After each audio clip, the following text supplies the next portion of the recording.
Chapter 1033. When Wu Chongxuan wasn't flustered by jealousy, he still had the demeanor of a young master. When he found out why Yang Fan had come and that he had come to pay him a visit, he immediately ordered the servants to prepare a banquet to entertain the guest. Yang Fan's visit today was perfectly justified. Even though he and Wu Yizong were like fire and water, his friendship with Wu Sanxi had not been severed. He could barely be considered half a disciple of King Liang. Now that King Liang's son had come to Chang'an, he naturally had to pay a visit to King Liang's heir. Wu Chongxuan invited Yang Fan to the reception pavilion, where he and Du Wentian accompanied him. Soon, fine wine and delicacies were served, and the three of them began to drink together. Wu Chongxuan was already quite drunk when he returned from the Chu-Chi. Now that he was drunk again, he began to drink to his heart's content. His self-control was already lacking, and with Yang Fan raising his cup to toast him, he couldn't help but get drunk. By the time the banquet ended, Wu Chongxuan was so drunk that he couldn't personally see Yang Fan off. He could only force himself to let Du Wentian see Yang Fan off, while he was supported by two eunuchs and staggered back to the inner residence. Yang Fan and Du Wentian walked side by side, neither of them speaking. When they reached the ceremonial gate, Yang Fan stopped and said to Du Wentian, "Young master, please wait a moment." Du Wentian had overheard part of the conversation between Yang Fan and Princess Annel in the small study, so he was certain that there was something unclear going on between the two. He had already regarded Yang Fan as a rival in love and was filled with jealousy. He didn't want to see him off in the first place, so he immediately stood still and cupped his hands. "General Yang, please take care," he said in a perfunctory manner. Yang Fan smiled. "I am indebted to Prince Consort Wu and young Master Du's warm hospitality for my visit today. I didn't want Prince Consort Wu to be so drunk, so there are some things I haven't said yet. I'll have to ask young Master Du to pass on the message." Du Wentian said coldly, "What message does General Yang want me to pass on?"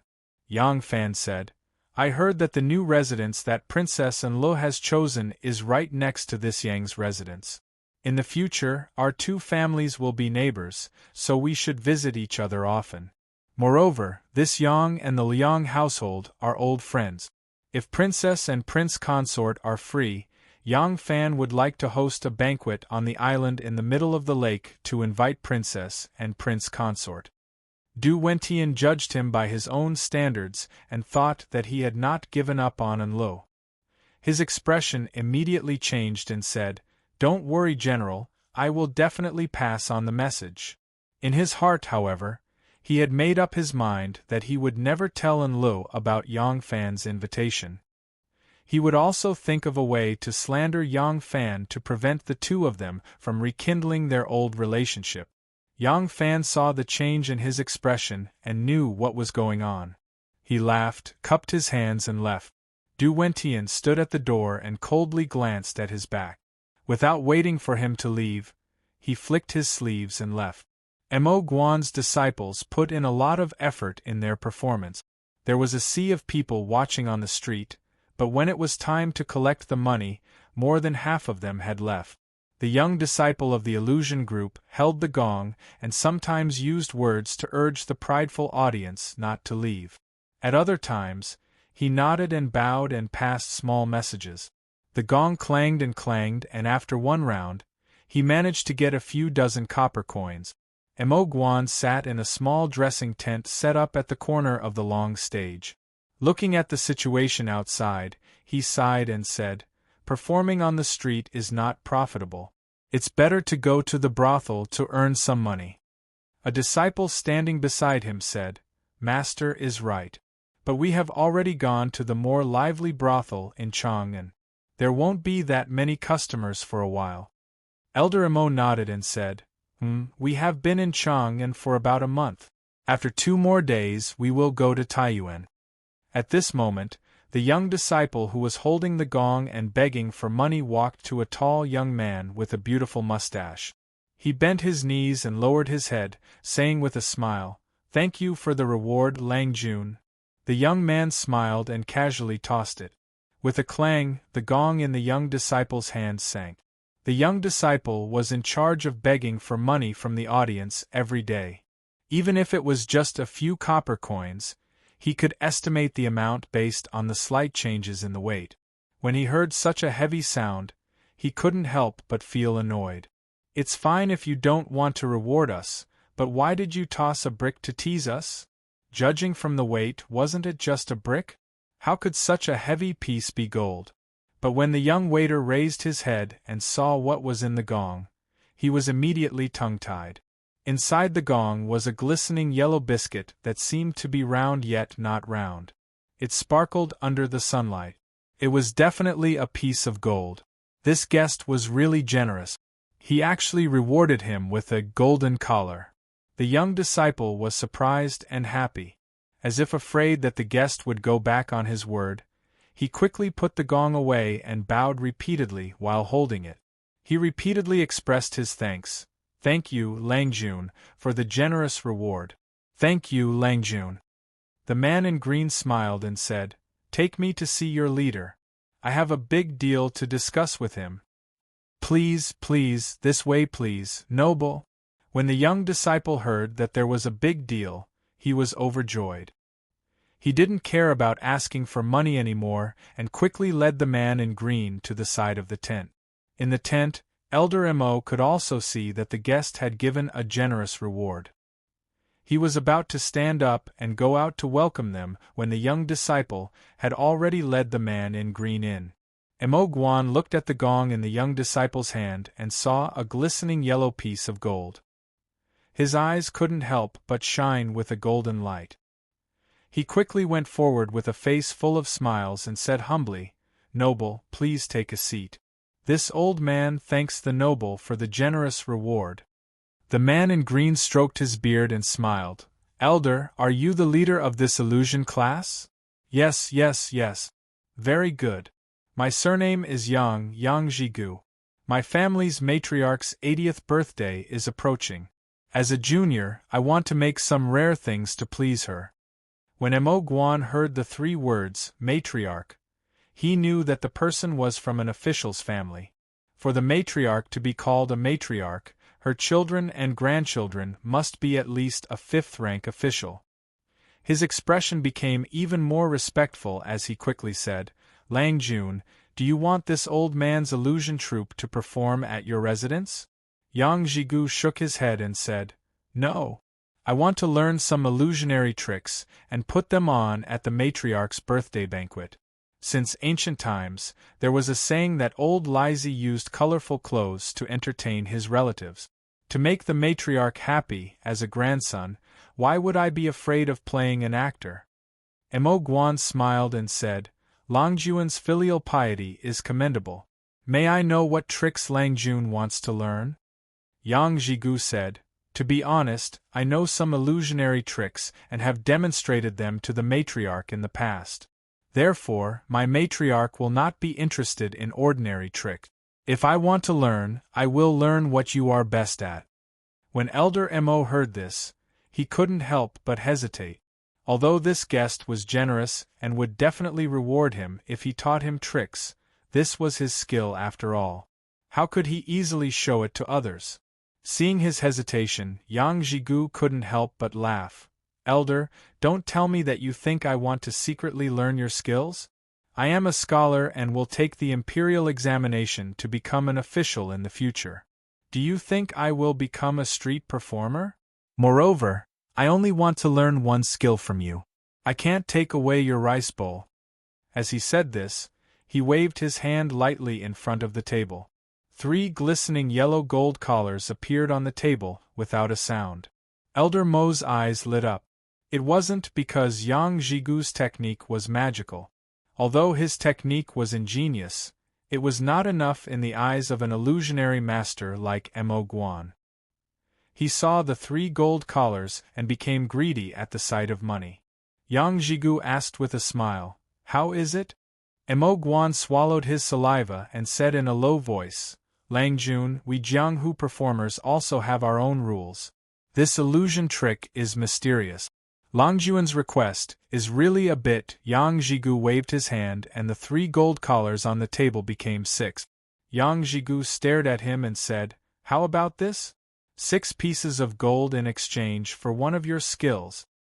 This, Elder Mo was still hesitant, but his disciple was a little impatient.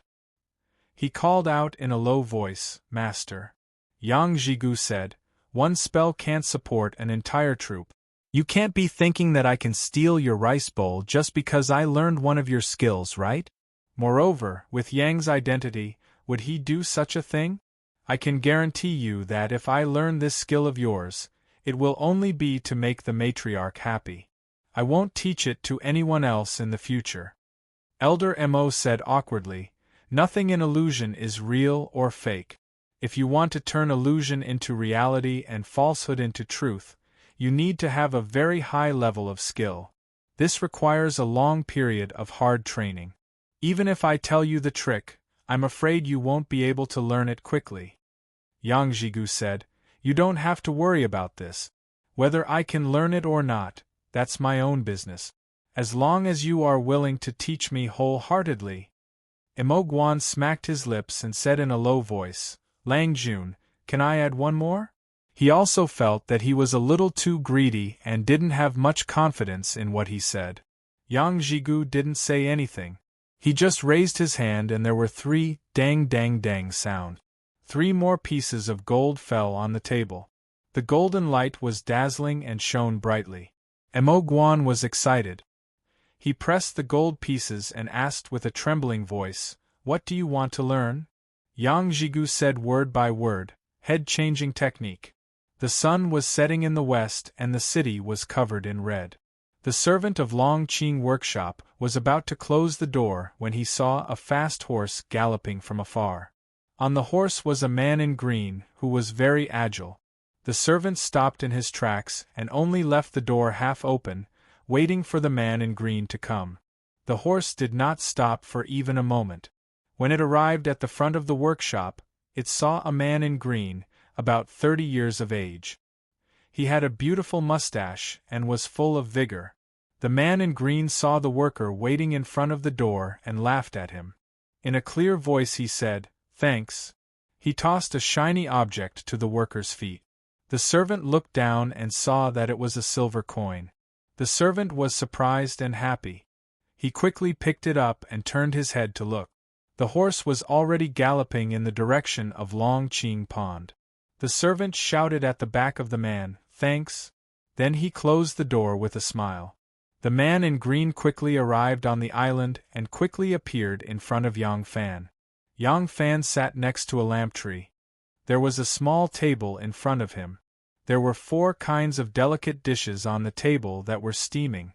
Seeing him come in, he smiled and said, "I was worried that you wouldn't come back tonight. Sit down and take a rest. Let's eat and talk." The man in green was surprised. "Alang hasn't eaten yet?" he asked. Although he still looked like a man, the voice was obviously Guzhuding's. Yang Fan said, "I'm waiting for you. If you haven't come back by the time the door closes, I'll eat alone." Guzhuding's heart warmed. She wanted to take off her disguise first, but now that she knew Alang hadn't eaten yet, she was afraid that he would be hungry. She quickly washed her hands and rushed to his side. Yang Fan prepared a plate of dishes for her and half a bowl of rice porridge for her. He smiled and asked, "You're back so soon. Have you learned it?" A proud look appeared in Guzhuding's eyes. Mo Banju said that he had been Shifu's assistant for 3 years. He also received Shifu's personal guidance and practiced hard for half a year before he was able to use this illusion technique. Therefore, he told me that even if I knew the secret and the technique, it would be very difficult for me to learn it in a short time. However, I'm proficient in jujitsu and stealth skills, some of which are similar to illusions. I've already understood the trick of this technique. As long as I'm given a few days to prepare and practice, I'll be able to use it freely. Yang Fan was overjoyed. "Ha ha," he said, "you've mastered 1 technique and you've mastered 100 techniques. Speaking of which, this is the same principle as when I first learned Kuju. Even if I have never practiced Kuju, as long as I understand its principle, I can immediately become a Kuju master. The two of them talked while eating. The 4 dishes were very light, obviously they were prepared according to Gu Zhuting's taste. Gu Zhuting noticed that Yang Fan didn't eat much. She felt uneasy and asked, "Are these dishes not to Alang's taste?" "That's not it," Yang Fan said with a smile. "It's just that I had some wine today, so I'm not too hungry. Otherwise, how could I not have an appetite with a beauty like you by my side, not to mention the fact that this dish is extremely delicious?" Gu Zhuting lowered her head shyly and said, "Ah Lang, you're making fun of me again." Yang Fan burst into laughter. Gu Zhuting blushed, not knowing what she said wrong. She could only ask in embarrassment, "Ah Lang, what are you laughing at?" Yang Fan pointed at her, swaying back and forth as he said, "It's really weird for a man to be so shy and timid. Haha, I've already ordered someone to prepare hot water. You can take a bath first." Only then did Gu Zhuting remember that she was still dressed as a man, with 2 strokes of mustache above her lips. She couldn't help but jump up. Thinking that she was still pretending to be cute in front of Ah Lang with such an ugly appearance, Gu Zhuting was so ashamed that she quickly ran away in panic. The bathroom was steaming and the water was ready. There were many flower petals scattered on the surface of the water, hidden in the mist as if they were flowers growing on the water. Gu Zhuting was very happy to see Ah Lang's thoughtfulness. She tore off her mustache and untied her hair. While undressing, she suddenly smiled. She suddenly remembered what Yang Fan said just now. She was obviously dressed as a man just now, so how could she be considered a feast for the eyes? Her Lang Jun was indeed teasing her. She took off her clothes, then took off her underwear, revealing a graceful and beautiful body. Gu Zhuting held on to the edge of the tub, and just as she dipped her foot into the water, wanting to test the temperature of the water, the door suddenly opened, and Yang Fan unexpectedly walked in. Gu Zhuting let out a soft cry and quickly jumped up. Splash! Her whole body was submerged in the water. Her face was as red as a pomegranate as she timidly said, "Ah Lang." Yang Fan laughed like a big bad wolf who had stolen a chicken. I suddenly remembered that I have never taken a bath before. Why don't we take a bath together?" Although Gu Zhuting had already shared a bed with him, she had never bathed with him. For a moment she was so shy that even the roots of her ears turned red. She did not dare to speak, nor did she dare to look at Yang Fan undressing. She only sat in the water with her eyes closed. From head to toe, she was as red as a cooked shrimp. She heard the rustling of clothes, followed by the sound of water splashing. Her heart couldn't help but beat faster. The sound of water splashing was incessant, teasing her heart to the point of rippling. She was about to open her eyes to see what Ah Lang was doing when she suddenly felt a strong hand holding her shoulder. Because of the buoyancy in the water, Gu Zhuting floated over to him like a strand of soft water grass until she drifted into his arms. Ah Lang Gu Zhuting snuggled into Yang Fan's arms and rested her head on his shoulder. Since Yang Fan was taking a bath with a beauty, how could he just take a bath? His palm quietly climbed up her jade peak. Gu Zhuting didn't know what to do. She could only bite her lips and let him bully her. But Lang Jun became even more aggressive. He grabbed one of her hands and quietly put it into the water, slid it to his lower abdomen, and continued to slide it down. Gu Zhuting naturally understood what he meant. Her soft and delicate hand gently touched his King Kong's Fury pestle. At first, she shrank back as if she was startled. Then she gently wrapped her hand around it and gently fiddled with it according to his will. Yang Fan leaned against the wall of the tub and closed his eyes in satisfaction. Seeing that he was very comfortable, Gu Zhuting suddenly gave birth to a great courage. Her small hand played with Yang Fan's lower abdomen for a long time. Her originally jerky technique gradually became skillful, teasing Yang Fan to the point that his breathing became a little faster. Finally, he began to counterattack. He opened his arms and embraced that exquisite, curvaceous, white, and tender body into his embrace. Gu Zhuting sat in his embrace, her pair of jade-like arms gently resting on his shoulders. Her starry eyes were half closed, and there was a hint of helplessness and gentleness in her shyness. She was a completely different person from her usual shrewd and capable appearance. Between Yang Fan's palms and fingers, the place that he touched was all soft and smooth. Everywhere he looked, there was a pile of jade powder that was glowing. The touch and sight were both extremely ecstatic, and he immediately felt his lust burning. He grabbed a thick towel from the side of the tub and placed it on the edge of the tub. He then lightly pushed her jade back. Gu Zhuting understood and obediently laid down on the snow-white towel. Yang Fan lightly stuck to her back.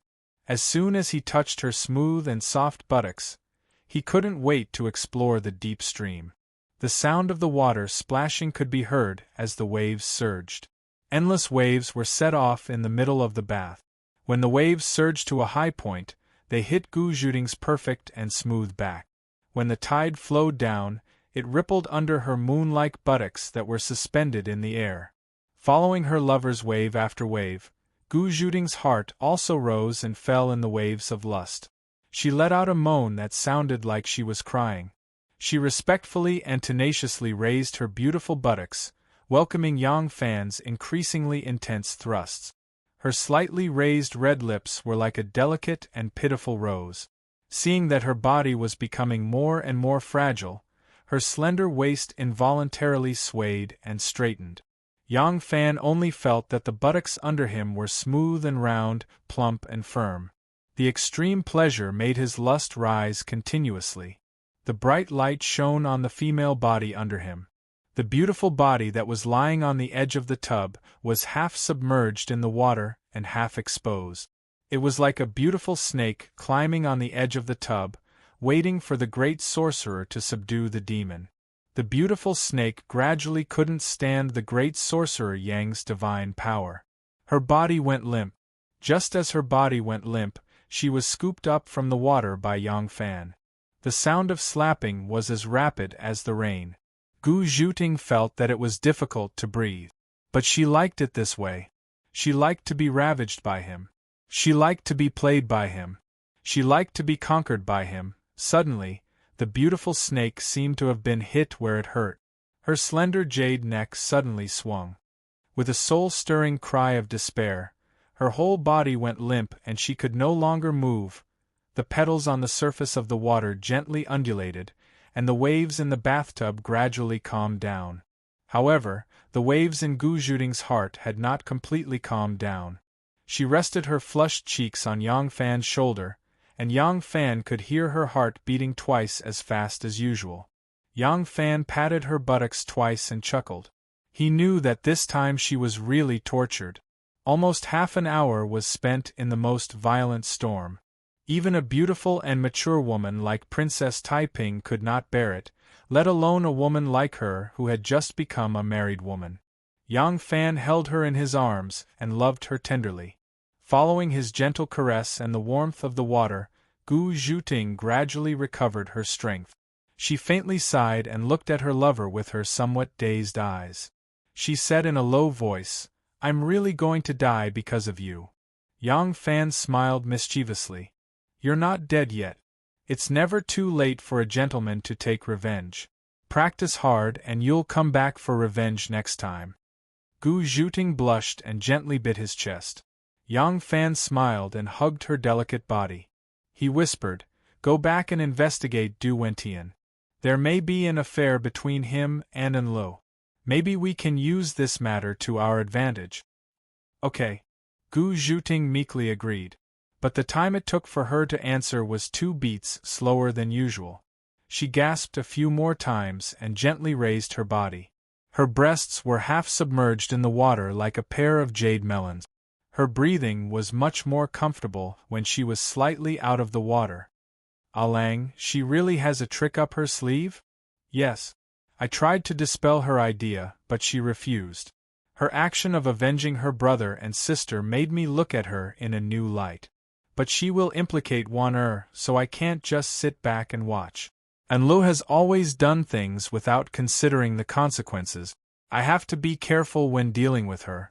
I have braved many storms and waves, so I can't fail miserably and fall into the hands of a little loach like her. Alang won't lose. Gu Zhuting gently wrapped her soft and boneless arms around Yang Fan's neck. She stuck out her thin tongue and coquettishly licked his chest. She said in a sweet voice, "When I roamed Jianghu, I was called a she-devil. But now, Alang has taught me a lesson. How can that little seductress be Alang's opponent?" Yang Fan was surprised and delighted. Gu Zhuting had flattered him many times, but when did she learn to tease him? This pun and this flirtatious licking made Yang Fan's little Yang Fan eager to have a go. "Alang, please spare my life. I don't want it any more." Along with the sweet begging, wind and rain started to blow in the bathroom again. Chapter 1034. Two green oxen pulled an oil-walled carriage and slowly stopped in front of the fragrant forest gate of the Forbidden Imperial Garden. The eunuch of the eastern prison of the Forbidden Garden was standing guard at the gate. He stepped forward to verify the identity of the person in the carriage and waved his hand at the Imperial Guard at the gate. The gate opened soundlessly and the carriage pulled by the two green oxen slowly drove in. Once inside the gate, it was another world. The garden was full of flowers and trees, the pavilions and terraces were hidden among the green trees, and the small bridges and flowing water were uneven on the grassy plains. It was like a paradise on earth. The gates of the Forbidden Garden silently closed behind them. One of the Imperial soldiers guarding the gates looked at the two deep marks on the ground and asked in bewilderment, "It's just a light carriage with oil walls. How can it be so heavy? What's inside?" The other Imperial guard looked at the ground and hugged his halberd. He said lazily, "It's probably because it rained last night and the grass is muddy." "How can it be? The carriages just now didn't go in so deep." The other Imperial guard said, "Who knows? I saw just now that there was only one person sitting in the carriage. He seemed to be a loyal general of 1,000 riders. There's nothing else. Could it be that the carriage is made of iron? Do you have nothing better to do than worry about it?" The two Imperial guards returned to the gate and stood still again. In the distance, a few more carriages drove in their direction. The three gardens of Chang'an consisted of the Western Inner Garden, the Eastern Inner Garden, and the Forbidden Garden. The Daxing Garden was located in the Forbidden Garden. The Forbidden Garden was located outside the capital city. It was 27 li from east to west and 23 li from north to south, covering an area of 120 li. It was bordered by the Chan River to the east, Chang'an to the west, the Imperial City to the south, and the Wei River to the north. It was the largest of the three great gardens. Since the garden was so large, the invited guests naturally couldn't get off the carriage outside the Forbidden Garden. There was still a long way to go. Yang Fan came from the 1,000 Horsemen camp, so he didn't have to walk a long distance. Before long, he saw more than 20 servants and family warriors protecting a light carriage wandering on the grassy plains. The banner on the front of the carriage had the 3 words, Fengchen Zhang written on it. Yang Fan smiled and ordered, "Speed up and catch up." After Zhang Changzong's carriage entered the Forbidden Garden, he enjoyed the scenery along the way and didn't move very fast. As soon as Yang Fan's carriage approached, Zhang Changzong saw his official banner and immediately ordered people to stop the carriage and wait for him. When the two of them saw each other, they laughed heartily. Zhang Changzong raised his hand to invite Yang Fan out of his carriage and into Zhang Changzong's. Zhang Changzong's carriage had a single shaft and 2 yokes, with long wheels and a large oval-shaped oil paper cover. It looked like a carriage from the Warring States period or the early Qin period, and it looked quite ancient.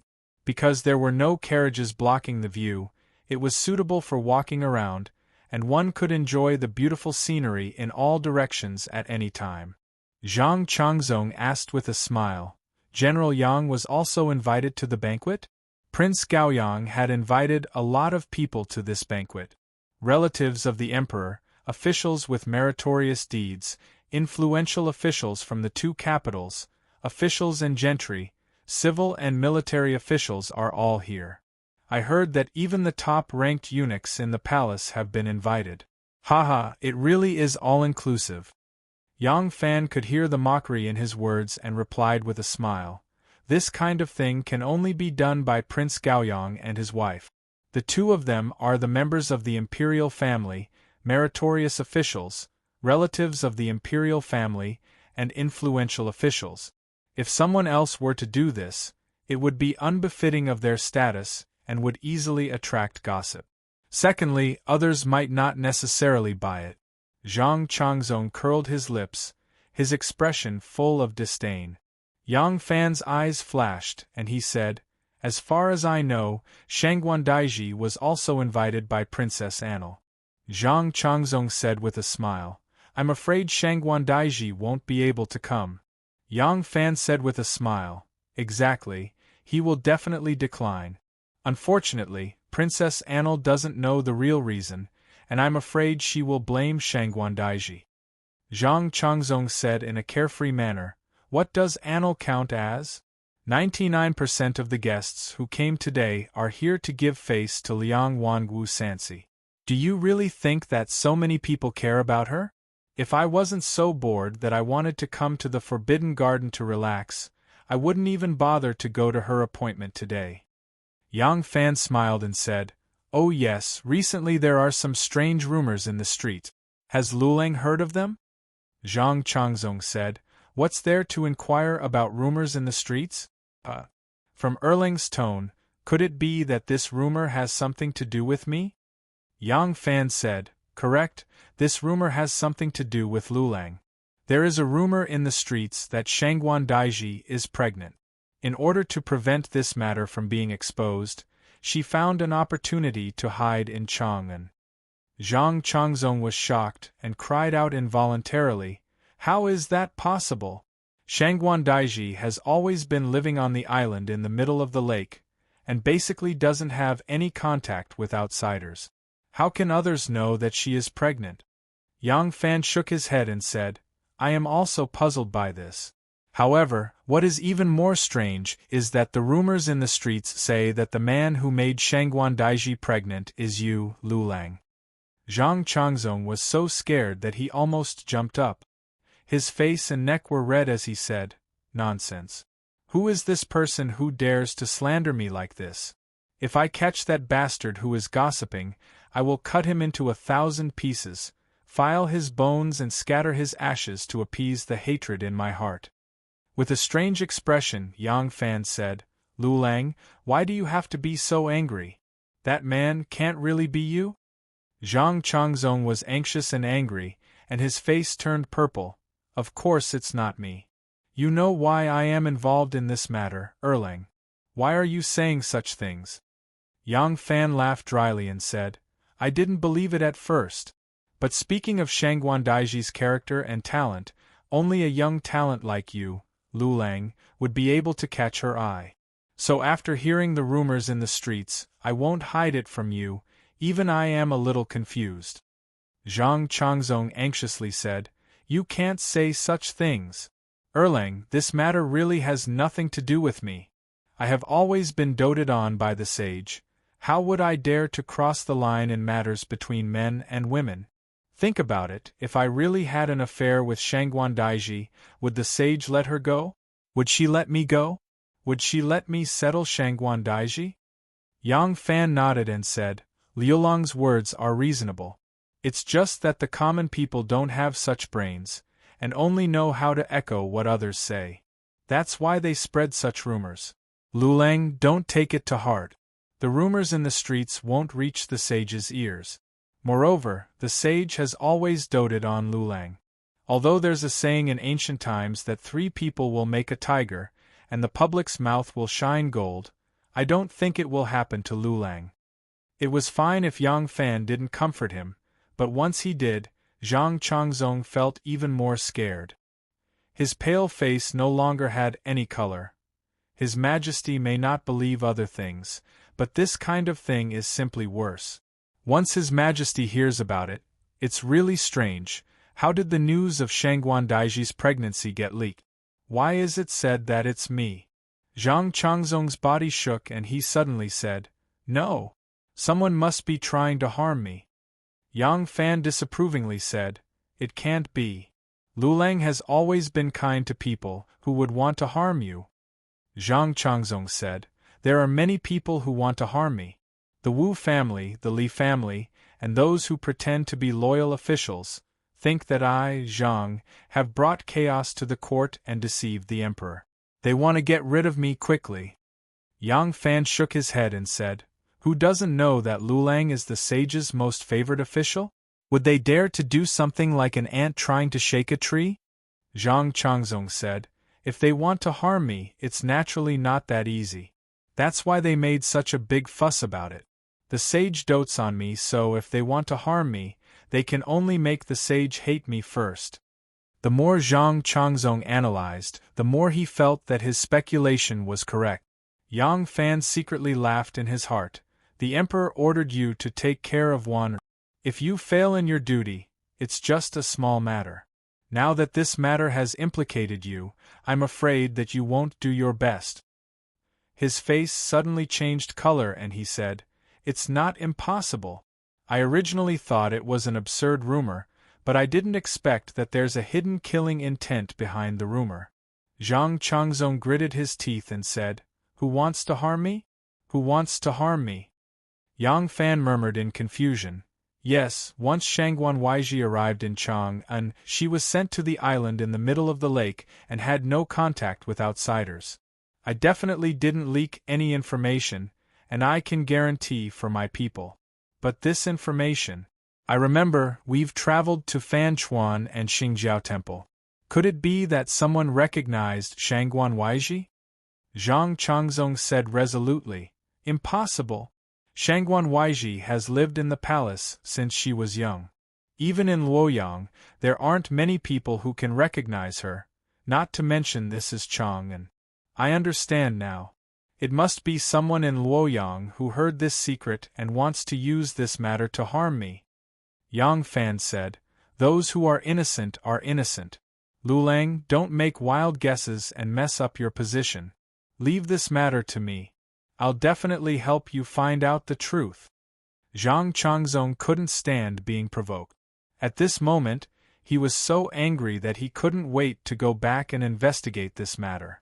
Yang Fan's repeated persuasion finally calmed him down. The vegetation in front of them gradually thinned, and a flat lake gradually appeared. The lake rippled like the sea, and there was a towering palace by the water. The palace group blended perfectly with the mountains, vegetation, and river. The feng shui and qi meridians were all intertwined as if they were made by nature. This was the forbidden garden of the royal family, just like the Dragon Gate hot spring in Luoyang. Although the royal family had moved to Luoyang a long time ago, this place was not renovated year after year like when the emperor lived in Chang'an. It still looked luxurious and magnificent. Many carriages had already stopped in front of the palace. The guests who arrived earlier were either wandering around the willows by the pond in twos or threes, or chatting in the hall. As soon as Zhang Changzong's carriage arrived, someone reported his arrival. As the host, Wu Chongxuan and his wife had to go forward to welcome him. Those guests who were wary of the two Zhang clan's forces also had to come forward to flatter and curry favor. As Princess Anil walked slowly, she whispered to Du Wentian, who was half a step behind her, "Shangguan Wan'er won't be coming. Everything will go according to plan." Du Wentian whispered, "I understand." Although today's banquet was hosted by Wu Chongxuan and his wife, the chefs and servants, the musicians and dancers, the food and wine, and the utensils were all provided by the Du family. Therefore, this Du Wentian was able to follow Princess Anli's every step and become the chief steward of the Princess Fu. This banquet in the Forbidden Garden was actually a large-scale outdoor gathering that included picnics, hiking, hunting, horseback riding, kuju, mountaineering, and all kinds of recreational activities. That was why Princess Anil wasn't wearing a palace dress but a narrow-sleeved shirt with a small lapel. The shirt was knee-length and she wore striped pants with a leather belt around her waist. It was similar to a Hu costume, extremely enchanting and adding a bit of heroic spirit, making her look especially charming. Yang Fan sat in the carriage and saw Du Wentian following closely behind Princess Anil. A meaningful smile suddenly flashed across the corner of his lips. He whispered to Zhang Changzong, "Lu Lang, look at the man behind Princess Anil.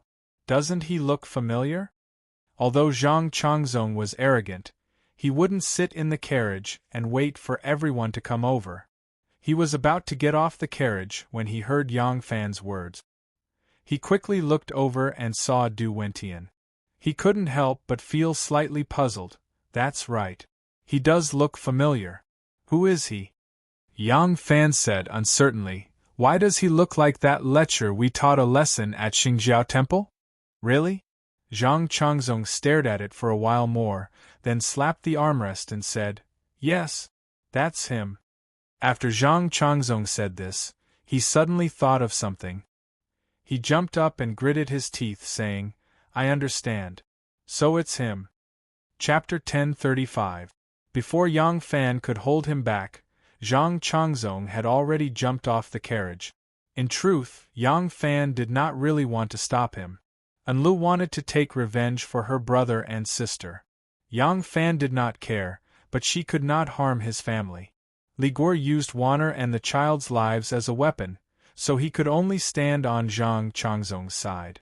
Now that Li Guo was sharpening her knife, he could not just passively deal with her. He instigated Zhang Changzong to come forward to disrupt the other's rhythm and find out the other's trump card. But Wanner was really pregnant, and this was his biggest weakness. He was also afraid that Du Wentian would really speak nonsense, so he immediately followed. In truth, no matter how bold Du Wentian was, he would not dare to speak of this matter in front of Zhang Changzong. But not everyone acted according to reason. Some of the aristocratic families had been spoiled rotten, their personalities were unreasonable and arrogant. Squatting in the well of the aristocratic families, they did not know the vastness of the world. He had to guard against them. Wu Chongshuan and Princess Enlu saw Zhang Changzong walk quickly towards them and couldn't help but smile. To be treated so courteously by Zhang Changzong, it was also because of their face. But their smiles quickly froze on their faces. They could see that something was wrong.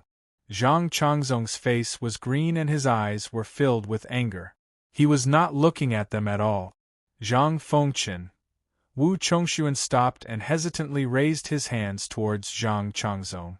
But Zhang Changzong ignored him and walked straight past him. With a swing of his arm, he slapped Du Wentian's face heavily. Du Wentian saw Zhang Changzong rushing over angrily and knew something was wrong. He thought that Zhang Changzong would reason with him, but he did not think that Zhang Changzong would immediately attack. He had forgotten that in front of people whose family background and connections were not as strong as his Du family, he had always been arrogant because he had confidence. Now that Zhang Changzong dared to do this in front of so many relatives of the emperor, ministers, and nobles, it was also because he had confidence. Du Wentian's nose had just healed and was slapped by Zhang Changzong. The pain was unbearable. Tears and nosebleed flowed down together. Zhang Changzong was like an enraged rooster. He didn't say a word. He clenched his teeth and ruthlessly punched Du Wentian's chin, causing Du Wentian to fall face up and heavily fall to the ground. Du Wentian curled up on the ground and covered his head with his hands to resist Zhang Changzong's punches and kick. He shouted, "What right do you have to hit me? If you don't stop, I'm going to retaliate." The servants and servants present today were all brought by the Du family. When they saw their young master being beaten, they all rushed forward. The dozen or so people that Zhang Changzong brought immediately spread out and protected Zhang Changzong in the middle.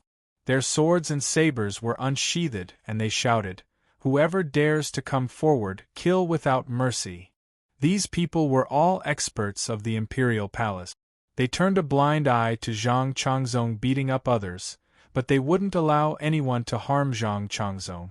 Not only did they protect Zhang Changzong in the middle, there were also 2 imperial guards facing the inside. They looked eager to fight. If Du Wentian dared to retaliate, they would stand up for Zhang Changzong.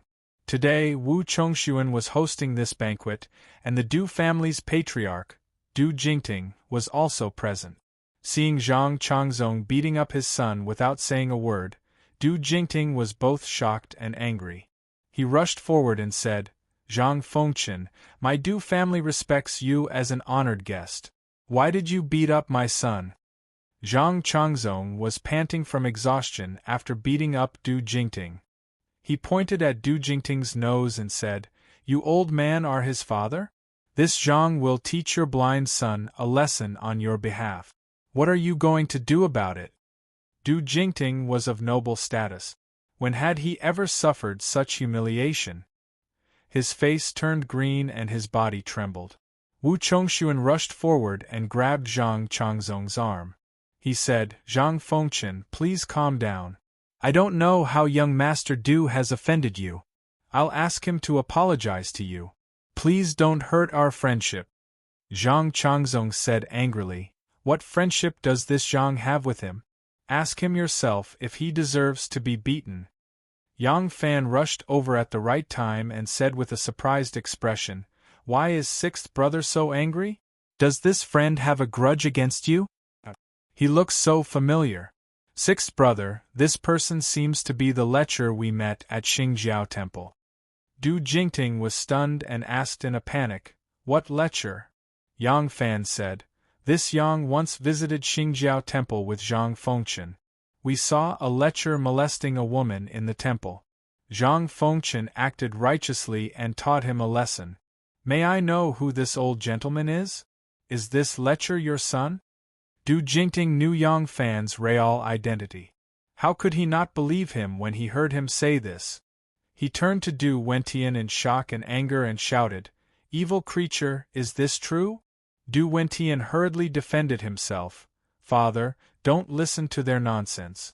They clearly," Yang Fan suddenly shouted and interrupted him, "Do you dare to say that you never molested a woman at Xingjiao Temple?" Du Wentian's voice choked. He had indeed been beaten because he had molested a woman.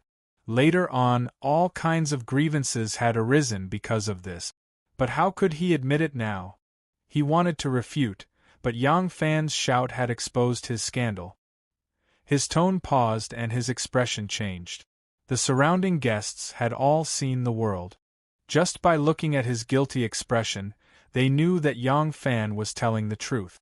They couldn't help whispering to each other and revealing looks of disdain. Du Jingting had never thought that his son, who had always been well-behaved in front of him, would do such a shameful thing outside. He angrily scolded, "You unfilial son, you've really disgraced our Du family." Du Jingting rushed towards Du Wentian as he spoke, but was pulled back by Yang Fan. Yang Fan stretched out his hand and pinched Du Wentian's numb tendon with his thumb. Du Wentian felt half of his body go numb. He couldn't help but let out a muffled groan and swallow back the words that were on the tip of his tongue. Yang Fan said in a low voice, "If you dare to speak nonsense in public, Zhang Fengchen will dare to kill you in public." Du Wentian felt a chill in his heart when he saw the shining swords in the hands of the imperial bodyguards. He didn't have the courage to shout out the truth in public. Yang Fan's words were swift and quick. Moreover, he had used the opportunity of bending down to support Du Wentian to whisper in his ear, so no one else noticed. Yang Fan helped Du Wentian up and said to Zhang Changzong in a clear voice, "6th Lang, today is Prince Consort Wu's day to entertain guests. You should at least give Prince Consort Wu some face. Let's forget about this matter." Just now, Zhang Changzong was also angry. That was why he attacked without considering the consequences. At this time, seeing Yang Fan secretly giving him a meaningful glance, he suddenly came to his senses. He was also afraid that Du Wentian would be forced into a corner and embarrass him in front of everyone, so he heavily snorted and didn't say anything. Yang Fan laughed and said to Du Jingting, "The matter that day was because your son was young and suddenly lost his head when he saw the woman he liked. It's just that Zhang Fengchen has always been righteous, so he got into a conflict with your son when he interfered. That's why he wasn't able to suppress his anger today. Since everyone is familiar with each other, let's not look into this matter in detail." He had just said that Du Wentian was a lecher who had molested an innocent woman in Xingjiao Temple, but now he was saying that Du Wentian had only lost his head. His explanation was completely insincere. Not only was Du Wentian confused, but even Du Jingting didn't know how to respond. Li Guo'er secretly sneered, "Do you think that using Zhang Changzong to threaten him will work? That rumor has long been spread out. Just wait for me to force Shangguan to show up and let all the guests see her with their own eyes. At that time, whether you are innocent or not, you won't be able to defend yourself." Until now, Li Guo'er still thought that the man who had made Shanghai Wan pregnant in the rumor Du Wentian had spread was Yang Fan. She was afraid that Du Wentian wouldn't be able to control himself and ruin her plans, so she threw a meaningful glance at Du Wentian to smooth things over. "Everyone, give this consort some face and don't mention this matter again." Du Wentian was even more obedient to Li Guo'er than his own father. When he saw Li Guo'er's meaningful glance, he could only swallow his anger. Seeing this, Du Jingting was even more certain that his son had molested an innocent woman. Although it wasn't a serious crime, it was still a disgrace to the family and would make it seem like he wasn't strict enough with his son. Du Jingting was filled with shame, but he couldn't discipline his son in public. He could only glare at him and scold, "You little beast, for the sake of the princess and the prince consort, I'll let you off for now. When we return to the residence, this old man will properly settle the score with you." Wu Chongxuan hurriedly grabbed Zhang Changzong's arm and introduced him to the guests. No one wanted to embarrass Du Jingting too much, so they all pretended not to know about the matter and greeted Zhang Changzong loudly. Then, like the stars surrounding the moon, they led Zhang Changzong to the main hall. Du Wentian looked at Zhang Changzong's receding figure and spat out a mouthful of bloody spittle. The loyal servant Chen Jia quickly offered him a handkerchief.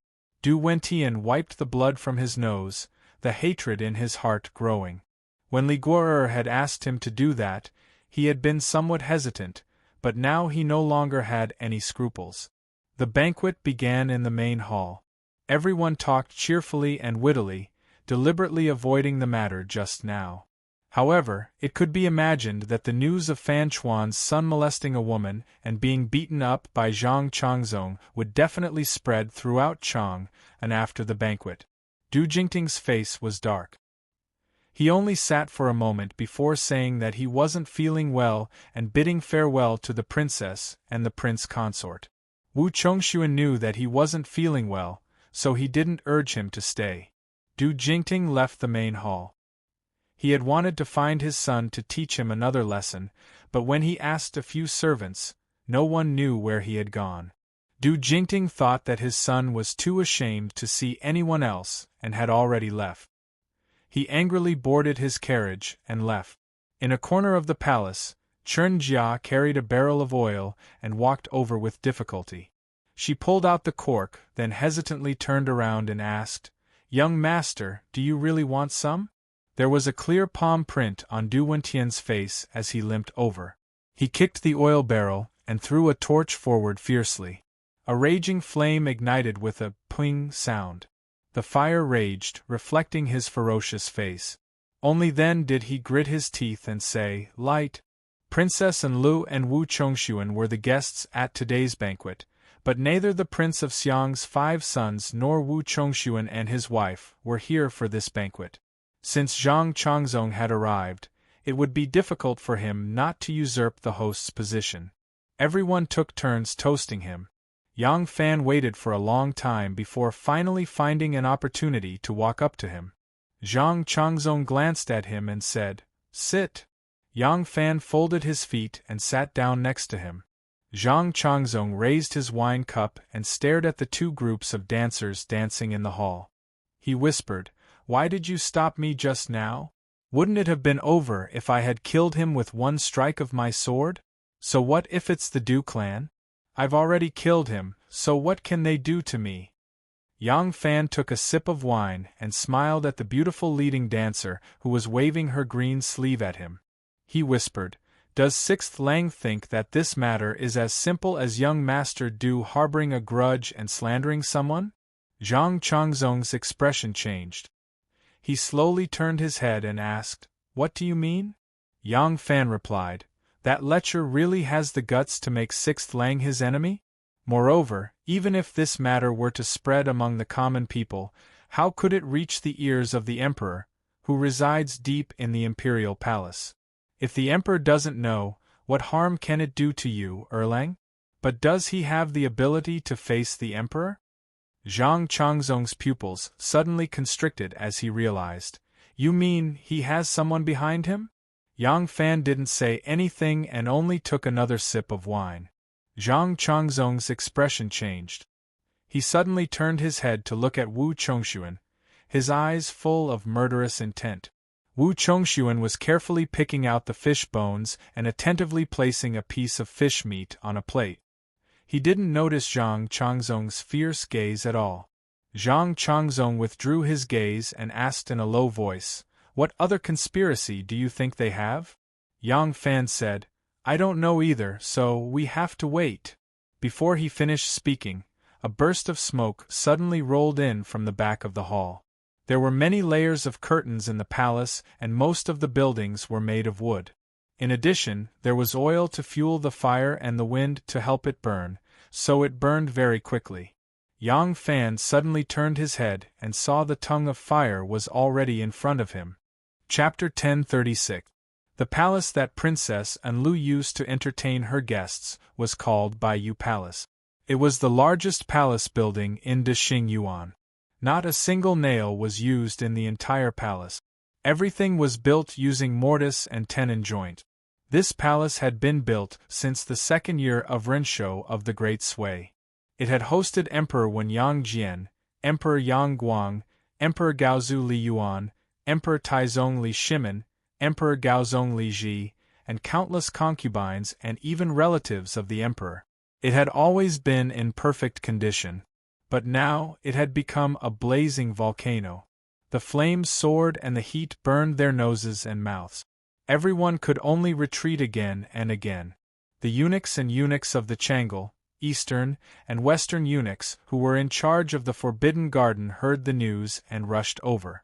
They drew water from the jade pool nearby to extinguish the fire. But the palace was made of wood.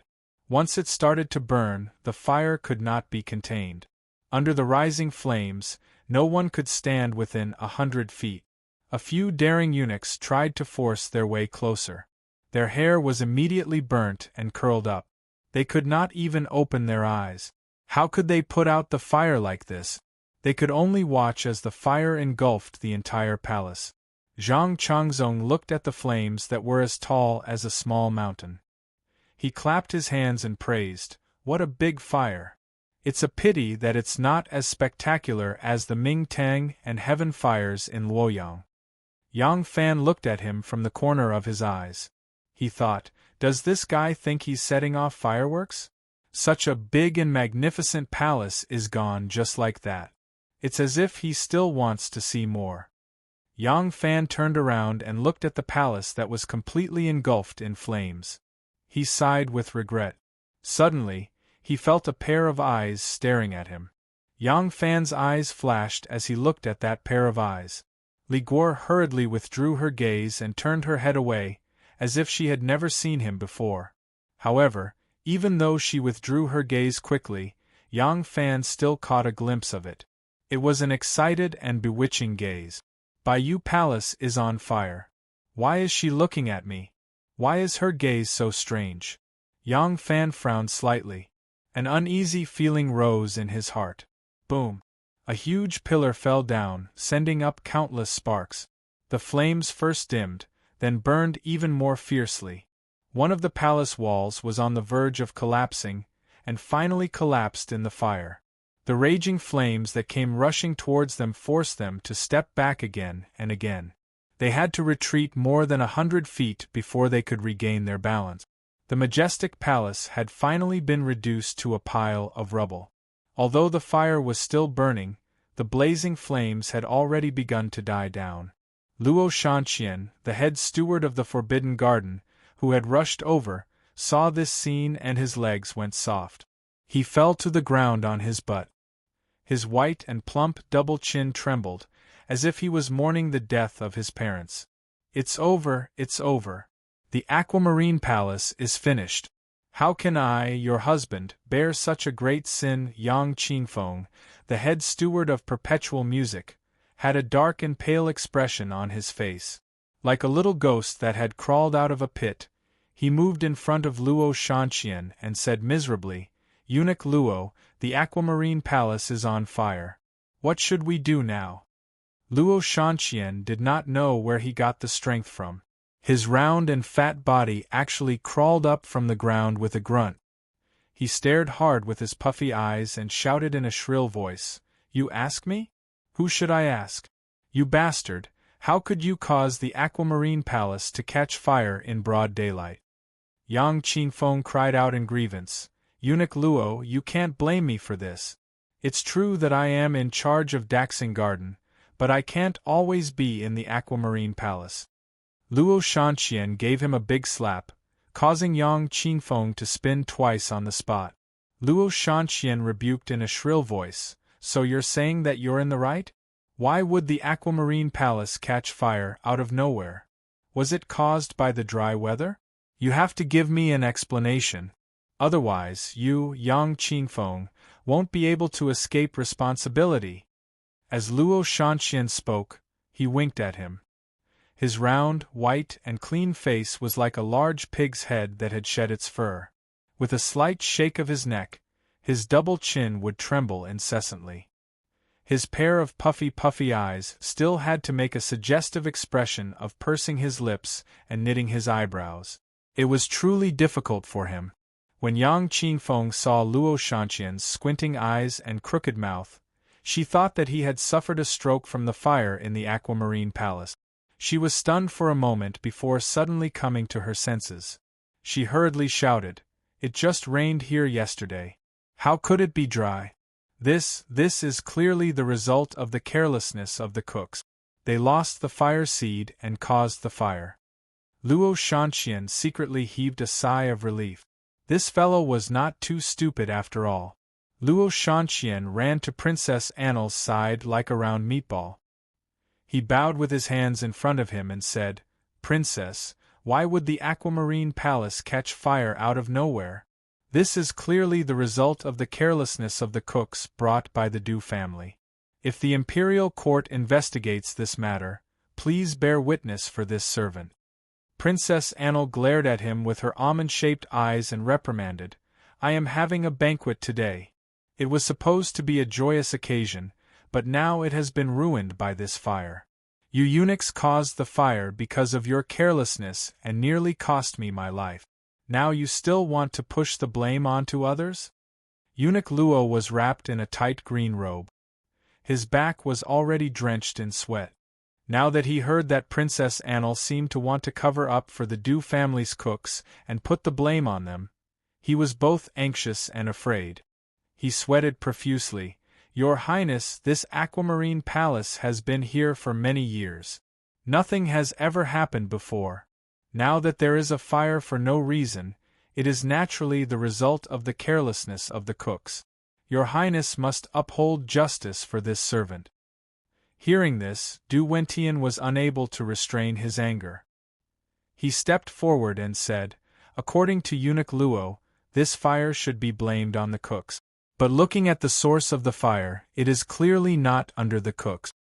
Yang Qingfeng said, "There are curtains hanging everywhere in this grand hall. They are all flammable and can be ignited with just a spark. Although the source of the fire is not under the cooks, can't it be caused by the scattered fire seed under the cooks? It is daytime now and there are no candles. The only fire seed in the aquamarine palace is under the cook. If it is not under the cooks, who else could it be? There were also a few steward eunuchs who attended the banquet today.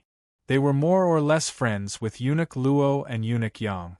Even if they were not friends, they knew that if this matter was placed on Eunuch Luo's head, it would be a great sin. They all worked in the palace and would naturally stand on Eunuch Luo's side.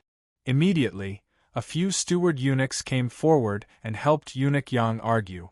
Chen Jia mixed in with the group of cooks and said in a low voice, "Did you hear that? These eunuchs want to push the blame onto you. If this crime is confirmed, it is a crime punishable by beheading." When the 20 or so cooks hired from several large restaurants heard Chen Jia say that this group of cowardly eunuchs wanted to push the blame of the fire on them, they couldn't help but be shocked and angry. "This is ridiculous. You are drinking and having fun in the hall while we are smoking and sweating in the kitchen. Now that something has happened, you want to push the blame onto us?" A group of sorrowful and angry cooks immediately rushed to Princess Annel's side and argued with the group of cowardly eunuchs. The burly cooks had a deep voice like a great bell, while the high-pitched eunuch's voice was as clear as a light chime. Both of them argued and neither gave an inch. The cooks were still wearing aprons. Some of them didn't forget to carry their spatulas when they ran for their lives. In their anger, they also waved their spatulas. It was a spectacular sight. Zhang Changzong stood at the side, taking pleasure in other people's misfortune. The more he watched, the more amused he became. Yang Fan's expression, on the other hand, gradually turned serious. He glanced at Princess Annel, who stood there, watching the two sides argue until their faces were red to the ears. Her lips slightly curled up, forming a seductive arc. Yang Fan narrowed his eyes slightly and waved his hand behind him. Renwei immediately walked to his side. Yang Fan whispered a few words into Renwei's ear. Renwei was startled at first, but then nodded and hurriedly walked out of the crowd, spurring his horse to gallop away. The scene was in a state of chaos, so no one noticed his departure. Seeing that a lawsuit had broken out at the scene of the fire, the guests were somewhat at a loss. The influential figures of the aristocratic families gathered together to discuss. Duguyu represented everyone and came before Wu Chongxuan. Duguyu cupped his hands towards Wu Chongxuan and Princess Annel, saying, Prince's son-in-law, we are greatly honored by your warm hospitality today. We didn't expect such an unexpected turn of events, it is truly a pity. Now that things are like this, we cannot stay for long. We will take our leave now. Dear guests, please take your time, Anlo has something to say. Before Wu Chongxuan could nod in agreement, Princess Annel suddenly spoke first. Today's unexpected accident has dampened everyone's mood, Anlo is also very regretful. My imperial grandmother is about to move the capital, but unexpectedly Bo Palace was destroyed in a fire today. Imperial grandmother will definitely not be happy when she hears about it, and Lu also feels anxious when he thinks about it. Speaking of which, the forbidden gardens of Chang An's palace are currently under the jurisdiction of the Shangguan system. Now that the eunuch and King Ti have their own claims, and Lu is young and inexperienced, so he doesn't know how to handle it. And Lu thinks that this matter should be reported to the Shangguan system, and who is right and who is wrong should be decided by the Shangguan system. But firstly, this matter is of great importance, and Lu is afraid that she won't be able to explain it clearly. Secondly, the host of today's banquet is Enlo, so if we think about it carefully, Enlo is also responsible, so how can I seek justice for others? Thirdly, the Du family is helping me organize the banquet today. Even if I maintain a fair heart, I will inevitably be criticized for being biased, so I would like to invite everyone to be a witness. Princess Annel spoke with fervor and assurance, her expression alternating between sadness and awkwardness. That delicate and pitiful look made one's heart ache, but what she said was even more reasonable. Today, everyone came to attend the banquet, and hearing that the host was in such a difficult position, how could they say that they wanted to leave? Yang Fan heard half of it and understood Enli's intention, and his lips couldn't help but reveal a trace of a cold smile. Zhang Changzong had been watching the show from the sidelines, but now that he heard that Princess Anil wanted to bring everyone to see Shanghai Wan he instantly panicked. Right now, how could Shanghai Wan see anyone, not even a single person, let alone so many people? Once they see Shanghai Wan this matter can no longer be concealed. Zhang Changzong was anxious and was about to rush out to stop her, but was pulled back by Yang Fan. Zhang Changzong anxiously said, "Why is Second Lang stopping me? Something big is going to happen." Yang Fan said in a low voice, "Everything Enlu said is reasonable. What reason does Sixth Lang have to stop her? Even if I have no reason, I will still stop her. Shangguan Wan cannot see anyone now, so I will not allow her to go. Does she dare to make things difficult for me?" Yang Fan said, "Sixth Lang, do you still not understand why this fire started?" Zhang Changzong was stunned at first, then shocked. Could it be that she burned Baiyu Palace to force Shangguan Wan to see her? Yang Fan said, "From the looks of it, I'm afraid so. Sixth Lang, if it was any other time, I also believe that she would not dare to offend you. But now it seems that the mastermind is clearly Enlu. In order to take revenge on you for her brother and sister, she painstakingly did not hesitate to burn down Baiyu Palace. Now that the dagger has been revealed, do you think that she will give up this great opportunity to force Shangguan Wan to see her just because she is worried about angering you?" Zhang Changzong was shocked and angry. "Then what should we do?" Yang Fan suddenly whispered something into his ear. Zhang Changzong's eyes brightened and he asked in pleasant surprise, "Is this true?" Yang Fan smiled slightly and said calmly, "Sixth Lang, when have I ever disappointed you when I have worked with you on important matters?"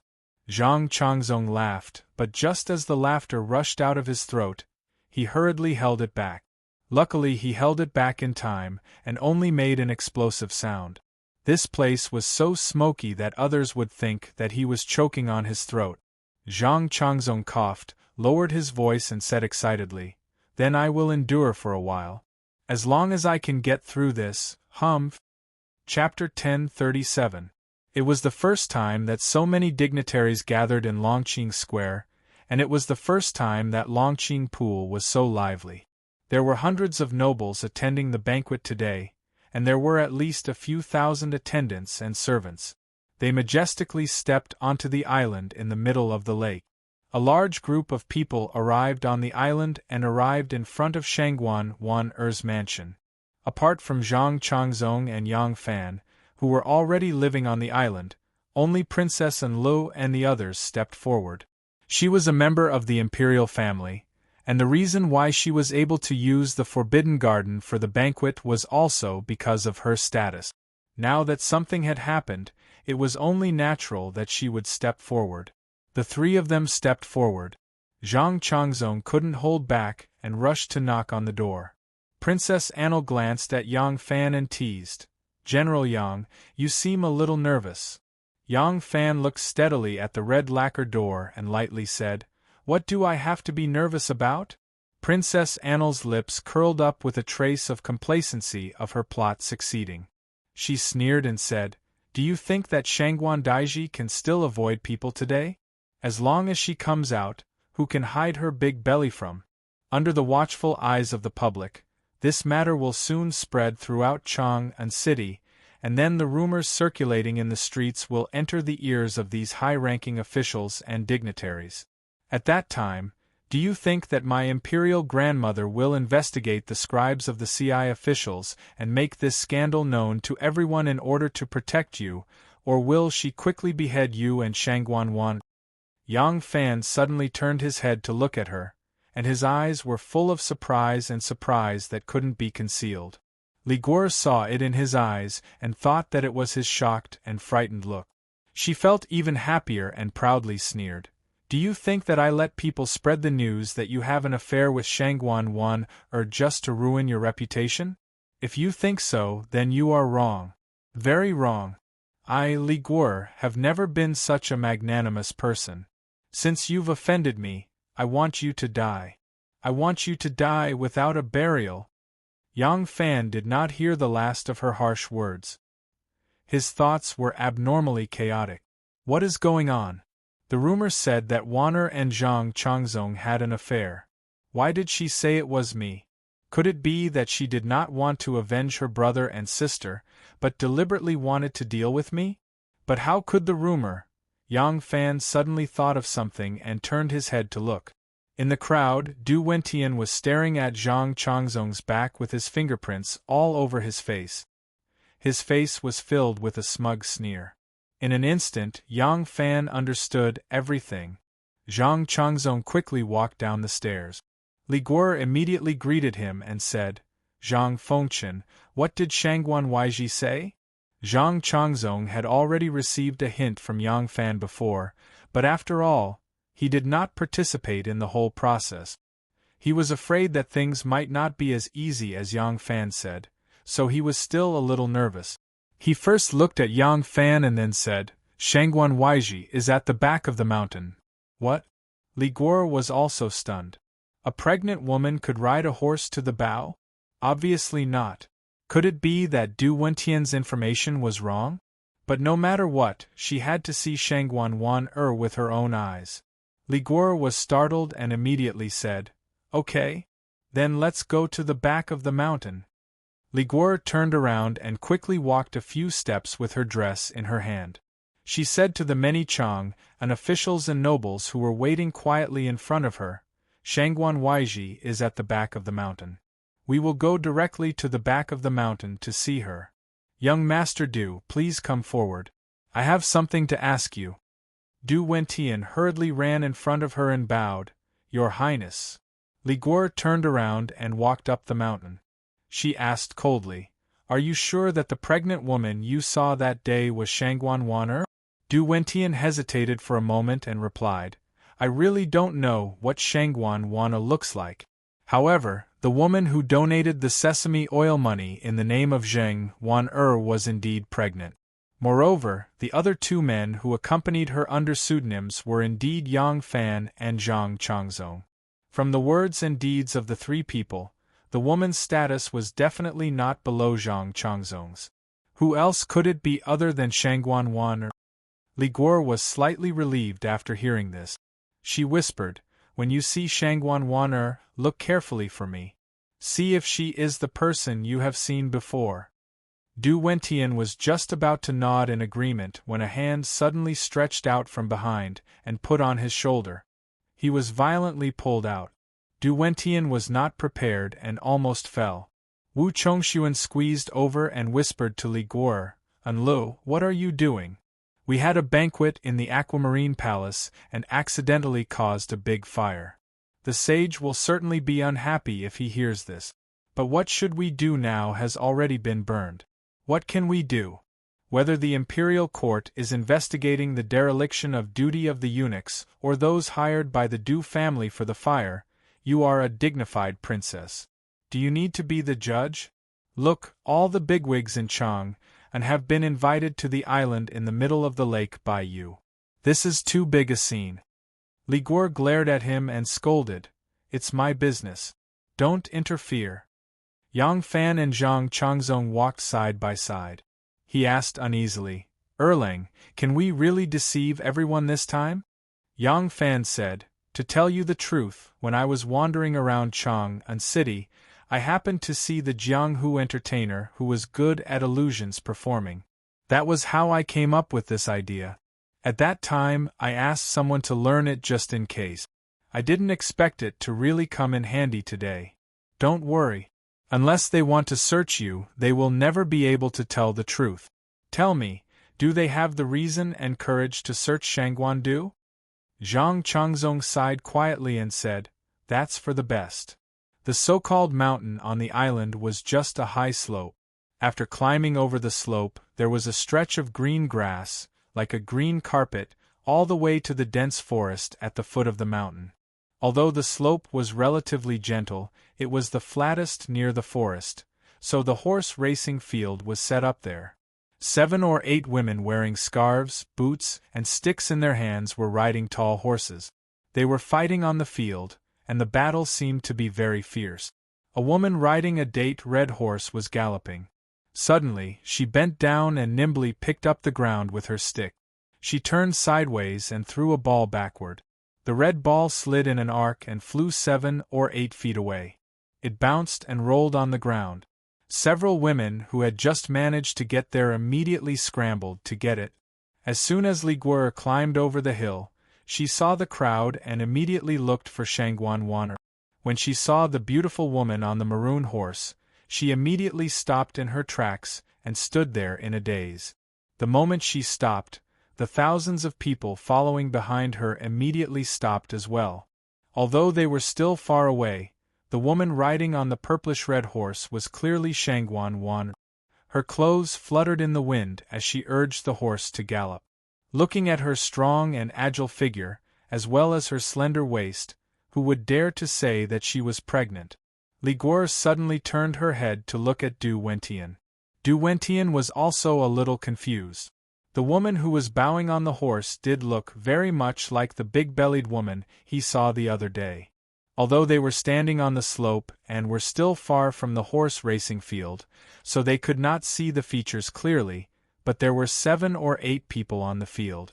Other than this woman, there was no one else who looked like the woman he saw the other day. At this time, Liguor had no time to confirm with him. Since things had come to this, whether what Du Wentian said was true or false, she had to continue the show. Liguor took a deep breath and walked down the slope. As she walked, she secretly rejoiced in her heart. Luckily, I found an excuse first and left a way out. I did not publicly shed all pretense of cordiality with her. Otherwise, I'm afraid today's matter would be difficult. Under the fighting of the women, the red ball was suddenly hit in front of Shangguan. Shangguan waved her staff and urged her horse to snatch it. Just as she was about to rush in front of the ball, she suddenly saw a large group of people coming from the slope. She seemed to be startled and subconsciously pulled the reins. But the women who were rushing over to snatch the ball did not have time to stop. The horses they were riding heavily collided with Shangguan's horse. There was the sound of the war horse neighing and Shangguan fell from her horse. She rolled a few times and fell into the bushes at the edge of the forest. The bowing women hurriedly jumped down from their horses and rushed forward.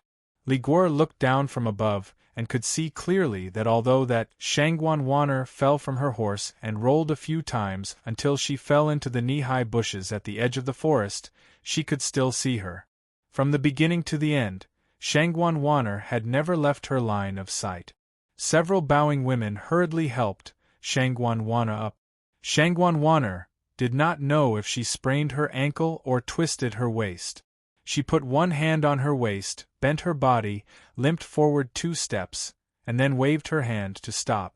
Immediately someone raised her voice and shouted. A driver came from the side of the field and drove a green oil purifying cart. The women helped her into the cart. When Liguor hurriedly rushed over with her people, Shangguan was already sitting in the carriage. It was summer, the curtains of the carriage were rolled up high. The inside of the carriage was transparent and she could see everything clearly. Just now, the person who rode the bowing horse was indeed her. The person who fell from the horse and was helped into the carriage was also her. Her appearance, there was no mistake about it. It was indeed Shangguan. Shangguan seemed to be in some pain. She had one hand on her waist and the other on the armrest by the window. Her eyebrows were slightly furrowed, as if she did not understand why Liguor brought so many people to the island. Princess Annel, Prince Consort Wu, Zhang Fengchen, Prince Shouchuan, Prince Hengyang, you brothers have also come. Waner greeted them. Waner just fell down and my internal breathing is interrupted. I cannot get off the carriage to meet you. Please forgive Waner for being rude. Zhang Changzong and Wu Chongshuan quickly cupped their hands and said that there was no harm in being straightforward. Li Qingqi and his brother's attitude towards Shanghai Waner was even more respectful. They cupped their hands and bowed deeply to her. Their etiquette was very considerate.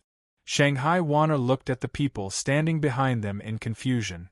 When she saw the eunuchs wearing an apron and carrying a spatula, her eyes were especially surprised. But with her status, she naturally would not ask people about the origin of these people out of curiosity. Wu Chongxuan did not know the real reason why the Duke of Anil insisted on seeing Shanghai Wanner. He laughed at Shanghai Wanner and said, "Shangguan Daiji, today we husband and wife are holding a banquet with many guests. You are our most important guest. Didn't Daiji say that you are suffering from a minor illness and cannot come? Why are you here bowing and playing basketball, looking so valiant and heroic?" Shanghai Wanner smiled bitterly and said, "Prince Consort Wu, you are wrong. Isn't Wanner suffering from a minor illness right now?" Wu Chongxuan could not help but laugh when he heard this. Shanghai Wanner joked with him for a while before her expression turned serious and she said, "Wanner likes peace and quiet. It is really not suitable for such a noisy scene. If it is to recite poems and compose songs, or form a club to have fun, Wanner will gladly go. But when I heard that it is a grand banquet, I will avoid it like the plague. Moreover, Wanner is an internal official after all. There are many inconveniences. I hope Prince Consort Wu can understand." Wu Chongxuan smiled and said, "Shangguan Daiji is too polite. How can I blame you? Is Daiji's injury serious? Do you want a doctor to come and take a look?" Shanghai Wanner smiled faintly and said, "There is no need. It is just a sprained waist. When I go back, I will apply some blood circulation ointment and let Xiao Miao massage me." Xiao Miao's massage is learned from the Imperial Physicians Bureau's Liang de Guo. Her techniques are exquisite and not below the 4 great masseurs of the Imperial Physicians Bureau. Even the saints like to let her massage them to help them sleep. While the two of them were chatting, Li Guo stood at the side and did not say a word. She tried hard to find something suspicious, but from Wanner, she really could not find a single flaw. Not only did she look exactly the same as Shanghai Wanner, even her voice was the same. At this moment, she was sitting on the couch. Because she was wearing a Hu-style riding outfit, her fit and graceful figure could be seen clearly. That small waist was slender, and did not look like a pregnant woman at all. Enlu also had an oil cleaning cart like this, so she was very clear about the structure of the cart. This kind of oil cleaning cart used in the summer had a thin layer of wood on both sides and the back. Even the couch that Shanghai Wanner was sitting on was not a box type, but a hollow wooden plank. There was no place for a person to hide. Of course, Enli's focus was on Shangguan Wanner. She didn't pay much attention to the car, because she had never thought of replacing Shangguan Wanner with someone who looked exactly like her. How could it be so easy? Shanghai Wanner and Wu Chongxuan exchanged a few pleasantries and took the initiative to return to the main topic. Princess and Prince Consort are not at Dexing Yuan feasting with the guests, but have come to this island in the middle of the lake with great fanfare? Li Guo glared fiercely at the dumbfounded Du Wentian and braced herself to go forward and say, "Why Ji, I have set up a banquet in Dexing Yuan's Bayou Palace to entertain the guests." Who would have thought that extreme joy would turn to sorrow? Bayou Palace suddenly caught fire and was not able to be saved in time. Now the entire Bayou Palace is destroyed. What? Shanghai Wanner was shocked. Li Guo saw it clearly. In her shock, Shanghai Wanner unconsciously wanted to stand up. But when she lifted her buttocks, it affected her waist injury. Only then did she let out an ouch and sat back down. She nervously said, "Princess said that Bayou Palace has been destroyed? The entire Bayou Palace has been destroyed?" Seeing this, Li Guo knew that there was absolutely no problem with Shanghai Wanner. In her heart, she was really angry and hated Du Wentian. She could only reluctantly answer, "Yes." Right now, the Forbidden Garden supervisors and the hired pit demons each have their own version of event. The garden supervisor says that it was because a fire seed was scattered under the stove that caused the disaster. The pit demons say that it was because the eunuchs did not take good care of it and accidentally burned the palace. This matter is of great importance. Enlu does not dare to be arbitrary and can only come to seek an audience with Shangguan Yiji. Right now, all the places in the palace are being managed by Shangguan Yiji. I hope that Yiji can judge this case. Shanghai Wanner sighed and said, "The fire in Baiyu Palace is something that no one wishes to see. Now that the palace has been burnt down, Princess should not think too much about it. Wanner will report this matter to the saint. The saint has always been merciful and will definitely deal with this lightly. However, the cause of the fire still needs to be investigated clearly, and the responsibility for this. Wanner has sprained her waist, and it is not suitable for her to rush to the scene of the fire. Moreover, Wanner is not good at this kind of thing.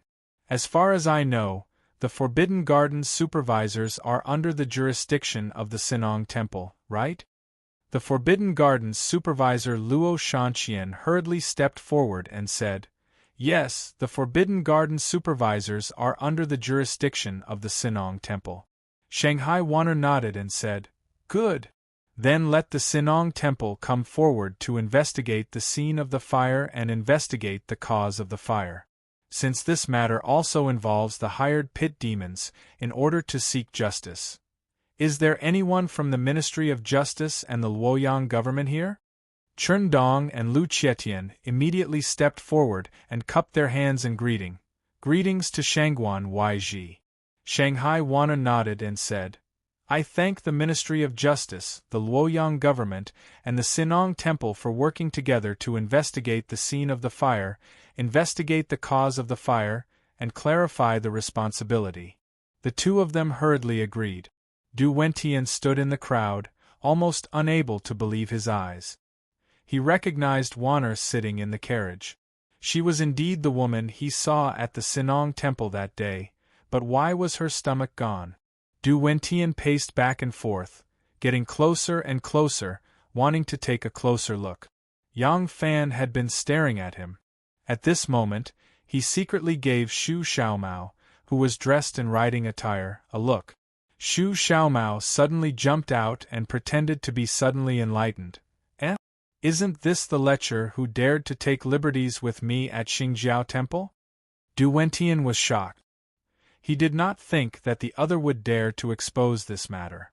Before he could react, Xu Xiaomao had already said angrily, "That day you ran away quickly, let's see where you can run to today. Sisters, beat him up." Lan Yiqing, Gao Ying, and the other women raised their staffs in their hands and hit him in the face. Du Wentian still wanted to explain, but the women did not give him the chance. This round of beating caused Du Wentian's head to bleed. He covered his head and fled like a rat. The women did not let him go and chased him all the way. Only then did the onlookers understand why Zhang Changzong would fight Du Wentian when he saw him at Daxing Garden. At first, they were wondering why he was so chivalrous. It turned out that it was because he had a deep friendship with Shangguan Yiji. Du Wentian was blind and took liberties with the people around Shangguan Yiji, so he was beaten. Shanghai Wanner's face darkened.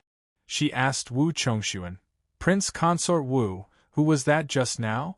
At this time, Du Wentian had already covered his head and fled up the slope.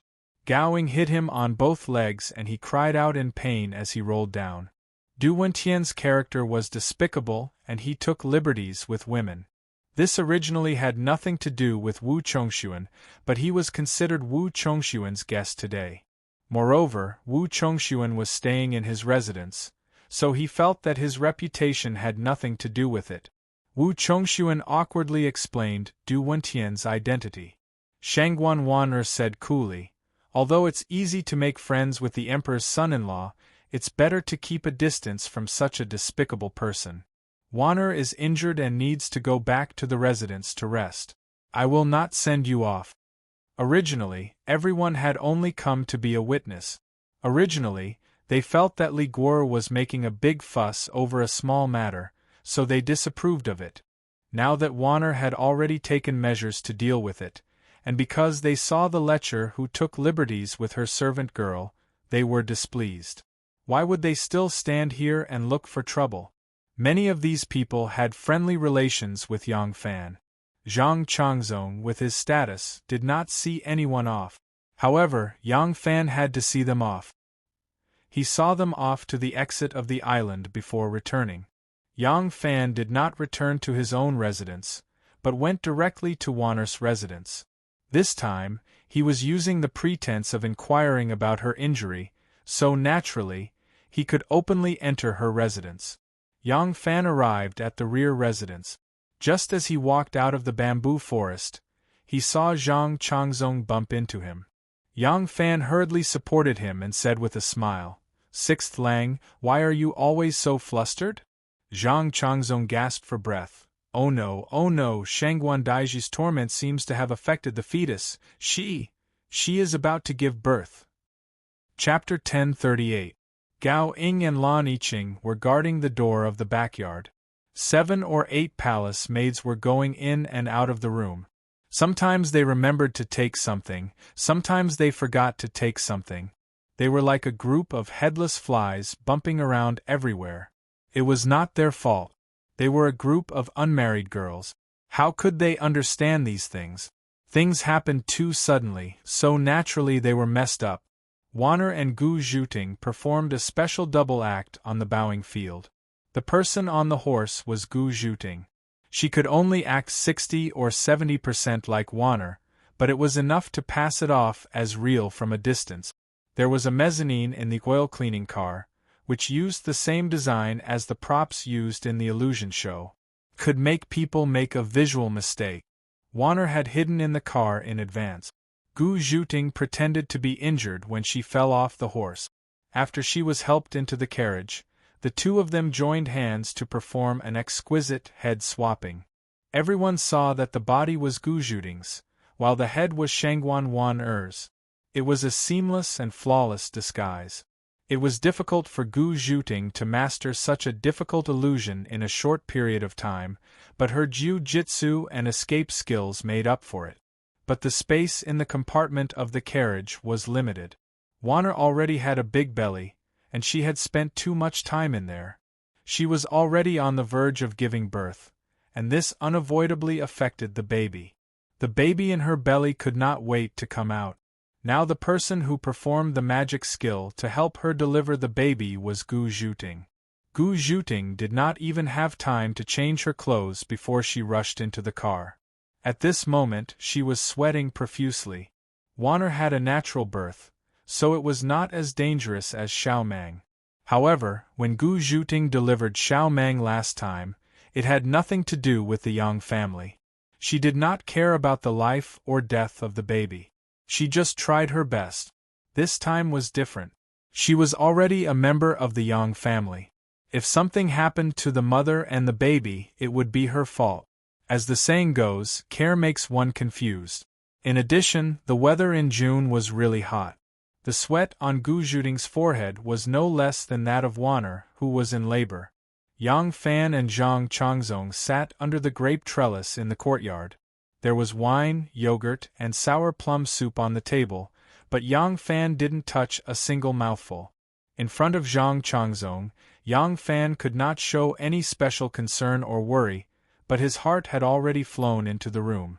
With every faint movement in the room, with every palace maid hurrying in and out, his heart would sometimes tighten and sometimes relax. Zhang Changzong crossed his legs and used a pair of silver tongs to pick up 2 pieces of ice fish and threw them into the glass. He gently swirled the dark red grape wine and said, "We have finally passed this hurdle. Now Shangguan Weiji is in labor. Once the child is born, there will be no more evidence for others to use against us." Yang Fan took a deep look at the door and couldn't help but say what was in his heart, "I hope she and her son are safe." Zhang Changzong waved his hand indifferently and said, "Although there is an old saying that women passing the hurdle of life and death when they give birth, it won't happen so coincidentally to Shangguan Weiji, right? So many women give birth, and they are all safe and sound. Oh right. Erlang, tell me, isn't this heaven's blessing us?" Zhang Changzong suddenly slapped the stone table, his face full of excitement. Yang Fan didn't understand what he was talking about and asked with some surprise, "What did heaven bless us with?" Zhang Changzong said with a smile. Look, let them witness Shangguan Weiji's injury with their own eyes.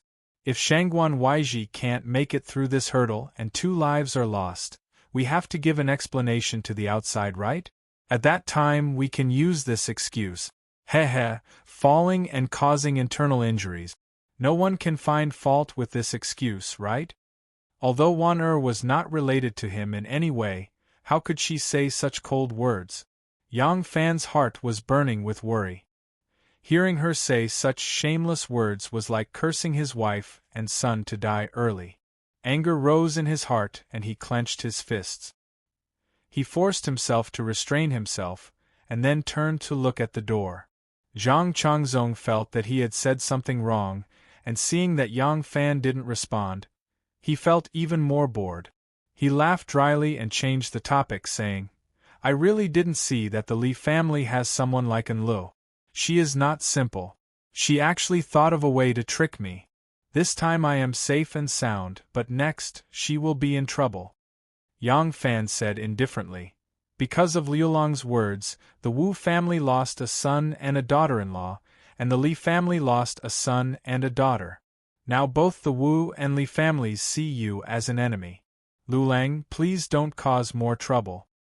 Zhang Changzong laughed and raised his chin, saying proudly, the hatred is already formed. Even if I am willing to let it go, will they be willing to let it go?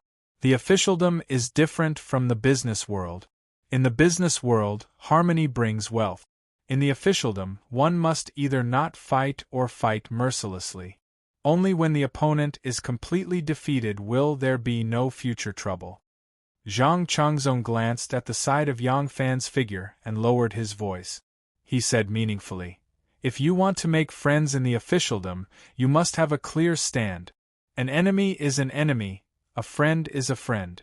If you are half-hearted and two-faced and want to have a foot in several boats, you will be the first to be killed in the end. The ice fish gradually melted in the wine.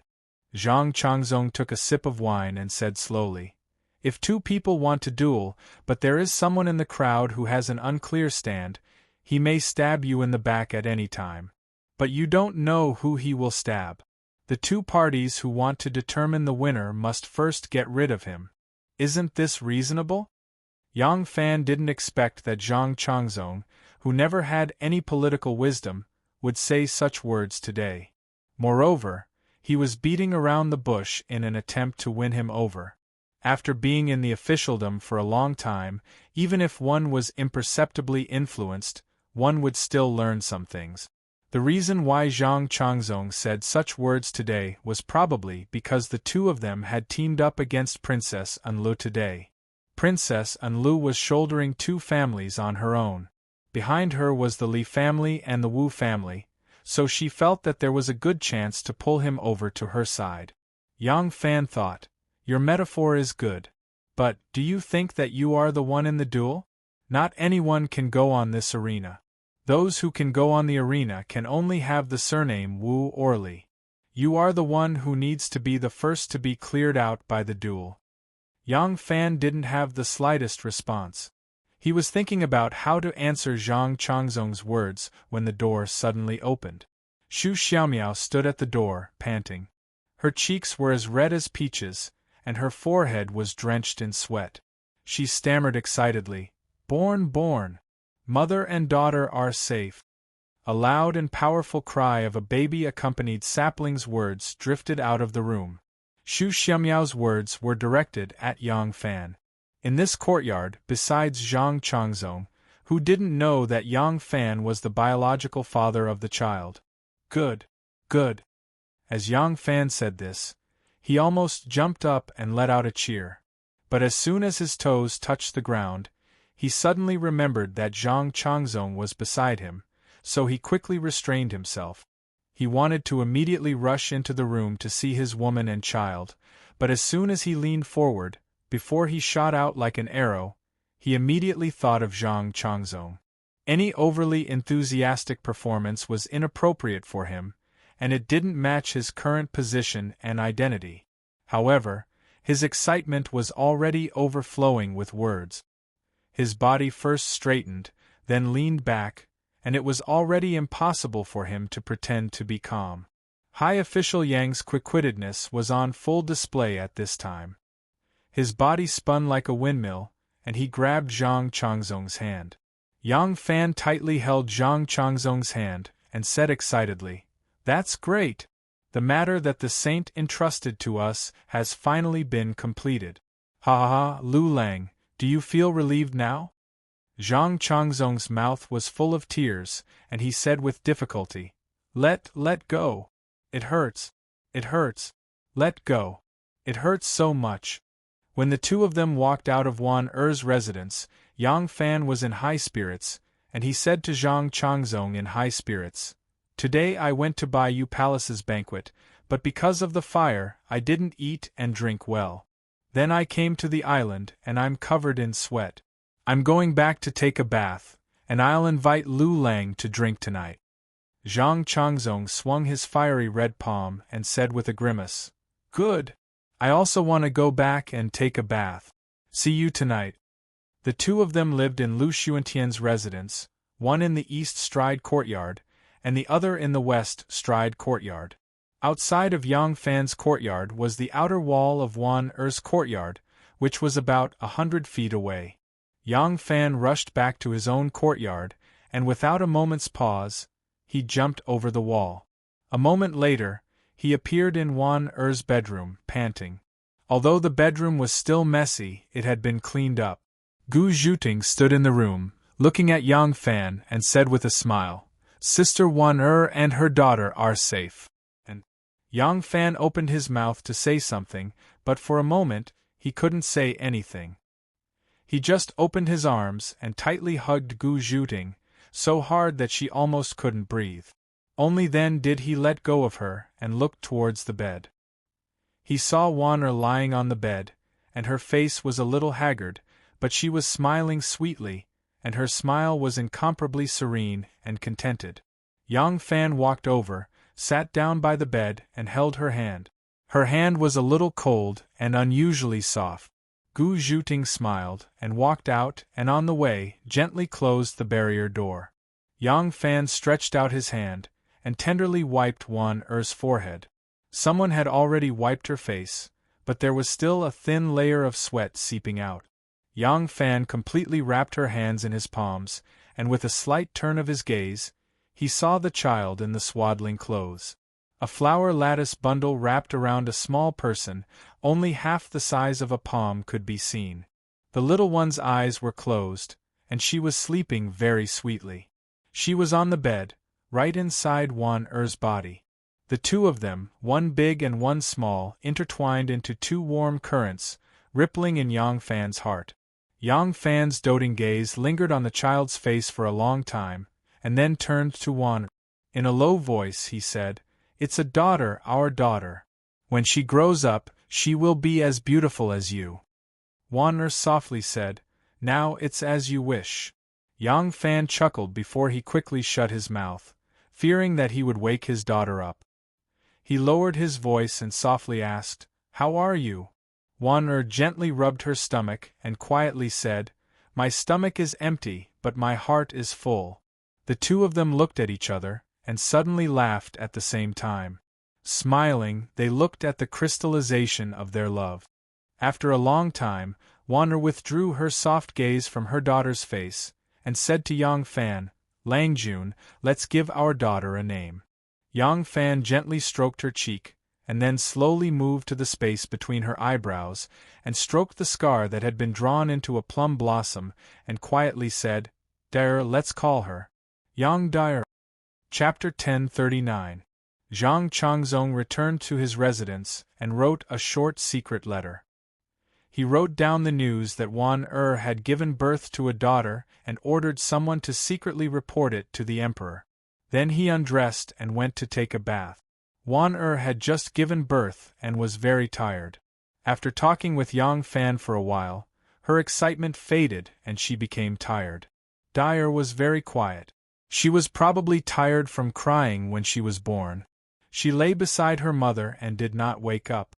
Seeing this, Yang Fan let the mother and daughter rest well, and got up to return to his residence.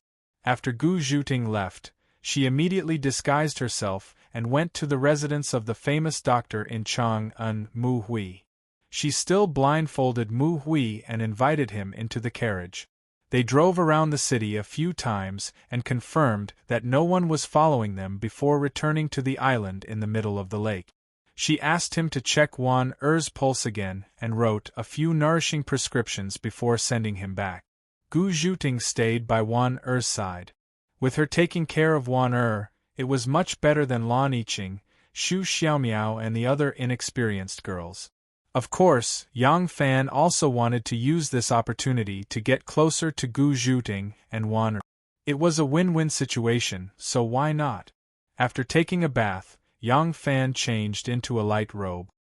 He knew that Wan Er was weak and needed to rest. Although he wanted to see her and the child, he dismissed the idea of visiting them tonight. He only ordered people to prepare a banquet. He wanted to drink to his heart's content with Zhang Changzong.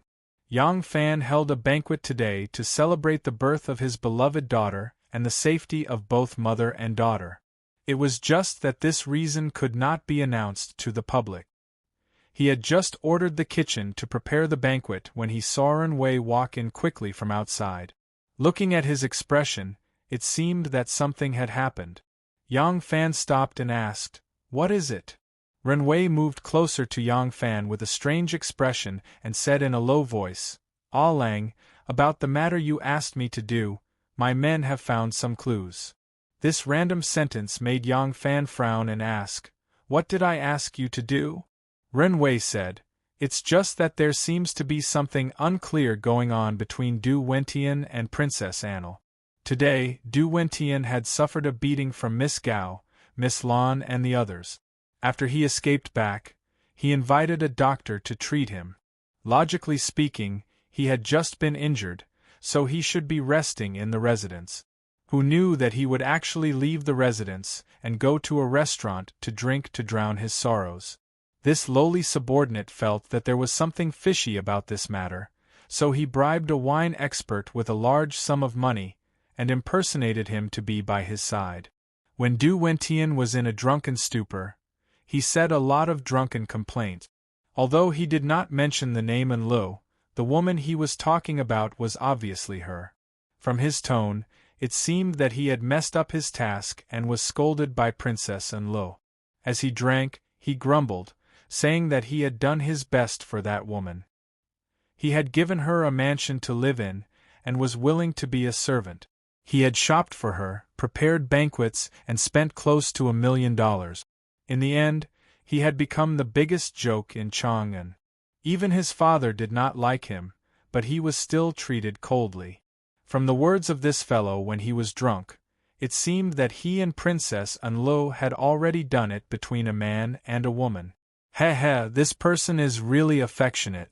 Although he has a bellyful of complaints, he still can't seem to forget her. Affectionate?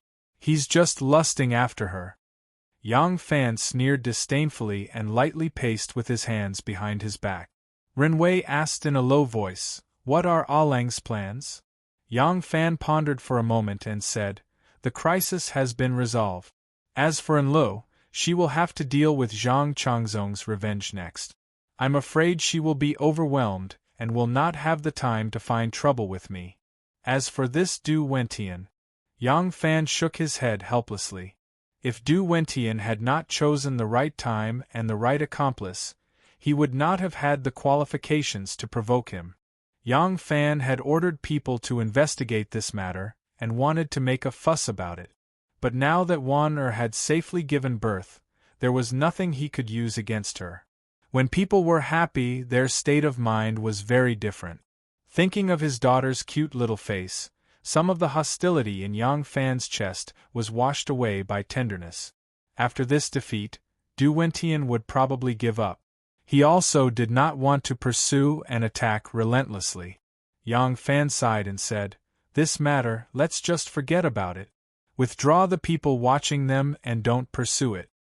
There was a pavilion on the lovely spring terrace. This was a cool house.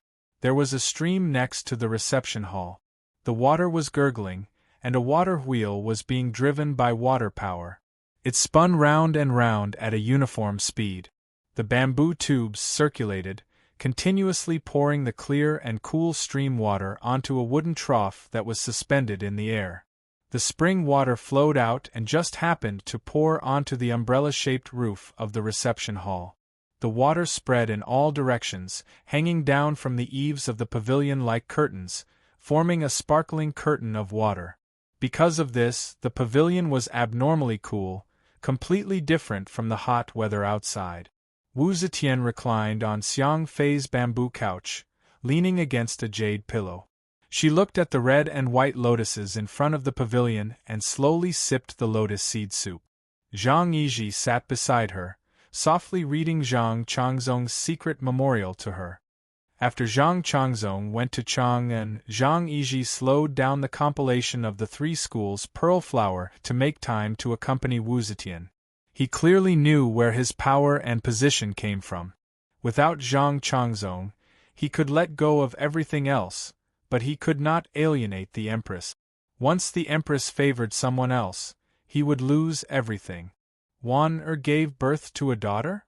Wu Zetian heard half of it and asked Zhang Yizhi with a smile. Hearing that Wan gave birth to a girl, Wu Zetian was slightly relieved. If it was a boy, it would inevitably cause people to worry. Having a girl was the result she was most happy to see. Zhang Yizhi smiled and said, "Yes, sage." A gust of wind came, and the cool wind hit the body, making people feel refreshed. On the doors and windows of the hall, there were fragrant beads made of precious spices from India and Persia, and long strings of jasmine, and other fragrant flowers.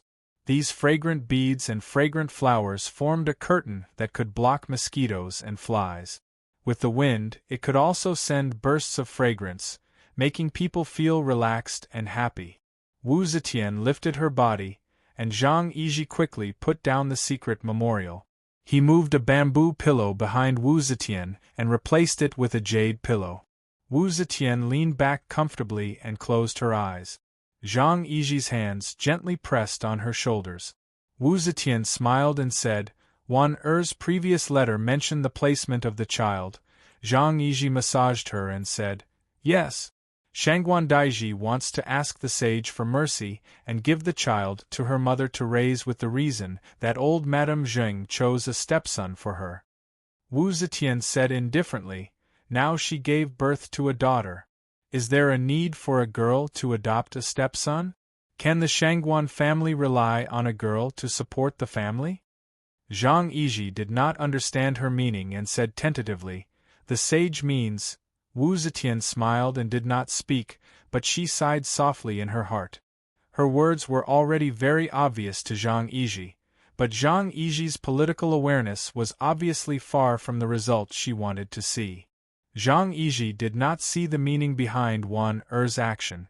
Although Wu Zetian put Shanghai Wan Er in an important position, and the Shangguan family also rose again in the name of Shangguan Wan Er's mother, Lady Zheng, but Wu Zetian had not publicly rehabilitated the Shangguan family, and their crimes were still there.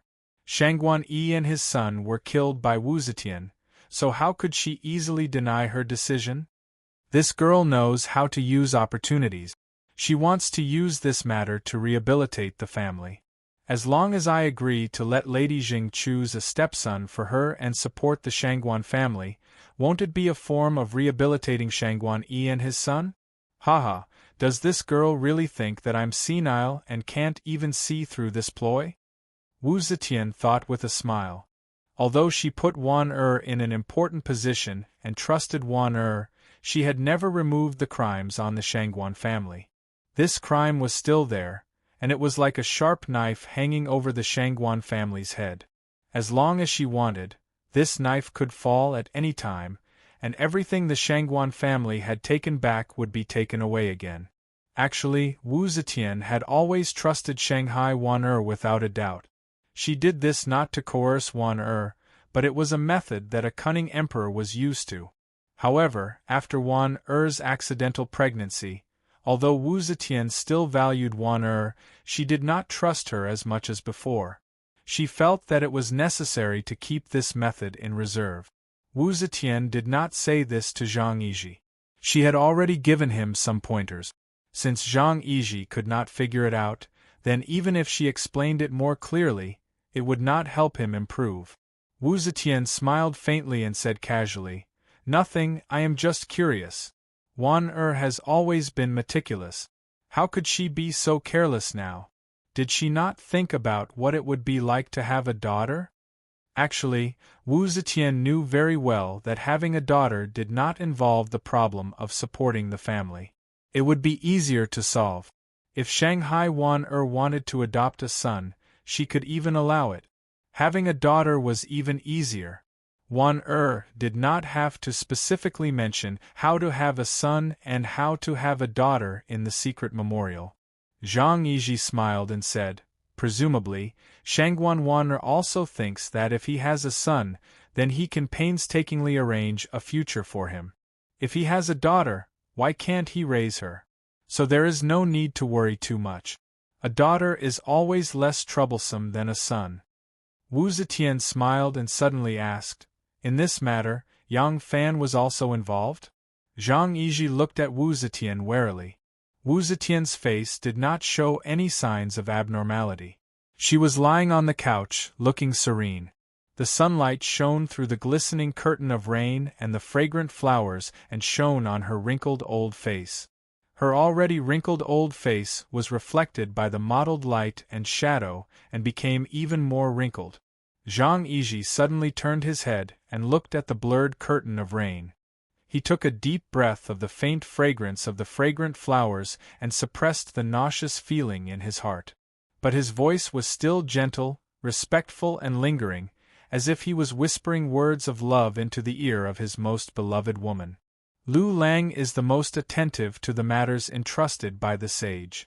But he is young and has never undertaken such a major task alone. He knows that the sage thinks highly of Shangguan Wan and is afraid that something will go wrong, so he naturally has to be extra careful. Moreover, if Lu Lang wants to do this, he must send someone to do it. Lu Lang's subordinates may not be as reliable as Yang Fan. The two of them work together in Yenzhou and have some friendship. That is why Lu Lang thought of asking him for help. When Lu Lang received the news, Shangguan Wan had already arrived in Chang'an. Lu Lang did not have time to consult the sage, so he made the decision without authorization. "Sage, please don't blame him." Wu Zetian smiled and opened her eyes.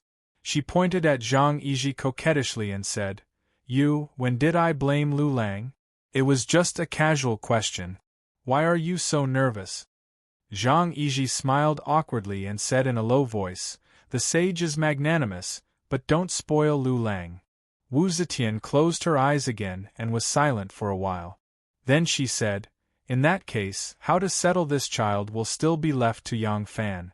Let him think of a perfect reason to adopt this girl." Zhang Yiji looked at Wu Zetian with some surprise. The wrinkles at the corners of her lips were very deep, revealing stubbornness and arrogance. Zhang Yiji couldn't help but swallow the words that were about to come out of his mouth. He couldn't understand why the Empress would do this. If Shangguan Wan had given birth to a boy, she might have more consideration. A girl's family, why didn't she accept Wan request? Since the sage still needed Wan why not give the favor of pushing the boat with the current to her? Zhang Yiji would never understand the mind of an emperor. Wu Zetian indeed often had the style of going against the will of others, but she did so not because she was strong-willed and liked to disagree with others. She was already standing at the top of the world, and doing so was meaningless to her. There was only one reason why she did this. As the wielder of the highest authority, she did not want anyone to think that she would go along with the ideas of others. She wanted others to always remember one thing: do not have any designs on her. Everything was under her control, everything was up to her. Wu Zetian did not continue on this topic. Instead, she asked, "I heard that Chongshuan and Chengqi's children have all chosen to build their residences in Longqing Square. Are they now neighbors?" Zhang Yiji came to his senses and hurriedly replied, "Yes." Wu Zetian asked no more, but the corners of her lips softened. She hoped that the Wu Enli clans could bury the hatchet and work together to continue the empire of the Great Zhou. Wu Chongxuan and his wife becoming neighbors with the Prince of Xiang's 5 sons was a very good start, one that she was happy to see. Wu Zetian thought for a while, then said, "Wulong, when you get back, draw up a list of names and submit it to me. A portion of the nobles, ministers, and members of the imperial family can now begin migrating to Chang'an. As for Wan Er's mother, this batch will not be considered." Yes. Ever since Du Wentian had received a beating for flirting with Xu Xiaomiao at Xingjiao Temple, his luck had run out, and he had been beaten again and again these past few days. After being beaten by Lan Yiqing, Xu Xiaomiao, and the others on the island in the center of the lake, Du Wentian's bruised and swollen face had not yet recovered from his injuries when his father summoned him back to Fanchuan to be taught another lesson. Du Wentian was filled with grief and indignation. He felt that the heavens had treated him too unfairly. He had kindly invited Princess Annel to live in the Du clan's estate, and in order to curry favor with Annel, he had spent more than 1,000,000 taels of silver. Because of Annel's repeated beatings, he had become a joke in Chang'an. Now, it was difficult to determine who was responsible for the fire in the roaming Jade Palace, and the Du clan had to bleed and pay half of the compensation. If Princess Annel could remember his kindness, then all the grievances, injuries, and humiliation he had suffered would have been repaid. But now that he had lost his value, even Princess Annel no longer pretended to speak to him. He was not willing. He was not willing to give up on the goddess of his heart. Yang Fan, because of the birth of his beloved daughter, had shown mercy and intended to let him go. But there were some people in this world who would not change just because you were magnanimous. Du Wentian was one of those people who would say, "If you don't seek death, you won't die, but I just want to seek death." Yang Fan wanted to keep the peace, but Du Wentian did not. Chapter 1040. At noon, 5 or 6 well-dressed young masters appeared in front of Xian Chang restaurant. There were dozens of servants accompanying them. The 2 beauties standing in front of the door scratching their heads to attract business saw the clothing of this group and discovered that the jade pendants on the waists of some of the young masters were worth thousands of gold. They knew that they were noble young masters and did not dare to slight them. They hurried forward and greeted the people in the restaurant. This group of people consisted of Wei, Du, Lu, and Su. The one in the middle was Du Wentian. As the eldest son of the Du family in Guanlong, Du Wentian naturally had his own group of friends. He had been unlucky recently, and these friends knew that he was in a bad mood. Today, they specially invited him out to relax. These friends only knew that Du Wentian had flirted with a beautiful girl in Xingjiao Temple. Unfortunately, the girl was a servant of Shangguan Daiji. Du Wentian had been taught a lesson by Zhang Changzong and Shangguan Daiji twice. After that, he helped Wu Chongxuan and his wife organize a banquet in Baiyu Palace. In the end, he was implicated by the fire and the Du family had to pay a large sum of money. Thus, he was in a bad mood. But the true bitterness in Du Wentian's heart could not be told to others. After leaving Long Qing Lane that day, Princess Annel's attitude towards him was completely different from before. Du Wentian had suffered so much, but Princess Annel did not comfort him. Instead, she started to distance herself from him. On the other hand, Prince Consort Wu, who did not know the truth, felt that the Du family lent him a mansion to live in and covered all the expenses of the banquet in Baiyu Palace. They were helping him maintain his image. In the end, he was implicated and had to bear half of the expenses of rebuilding Baiyu Palace. This was a shocking sum of money. He felt sorry and his attitude towards Du Wentian changed greatly. Du Wentian did not give up. He always felt that he had done so much for Princess Annel and that she should return the favor. But in the end, Princess Annel no longer treated him with respect. These days, Du Wentian seemed to be suffering from lovesickness. Even when he was escorted to the top of the building, he was still in a daze. At this time, there were not many customers on the second floor. There were only a few tables by the window. The middle seats were all reserved by Du Wentian and the others. Du Wentian drowned his sorrows with wine. The wine made his worries worse. His alcohol tolerance was average. Today, he indulged himself and soon, he was dead drunk. Today, all the young masters had gathered together to accompany him to relieve his boredom. Who would have thought that not long after, he would be drunk to the point of staggering left and right? The Zhu family's young master, Zhu Hongjun, said, "Give Wentian some hangover soup, don't let him drink it." The Zhu family wasn't considered a powerful family among the Guanlong nobles, but among these friends, Zhu Hongjun was the oldest. Moreover, he had a calm temperament and was very thorough in his work. Over time, he took care of all the things that the young masters needed to do, and everyone was willing to listen to his arrangements. As soon as Zhu Hongjun said this, Hu Ji, who was serving Du Wentian, hurriedly asked someone to bring a bowl of soup to sober up. She fed Du Wentian half of the soup and told him to lean on her lap to dissipate the alcohol. The young masters sat there and talked about all sorts of things. Suddenly, someone mentioned the rumors about Zhang Changzong and Shangguan Wan. After a while, this rumor finally spread from the streets to the rich and powerful families. As soon as Zhu Hongjun heard this topic, he immediately said to the man, "Xiao Hun, don't spread this kind of rumor. Be careful not to bring unnecessary trouble to yourself." His surname was Wu, and his name was Wu Xiaowei.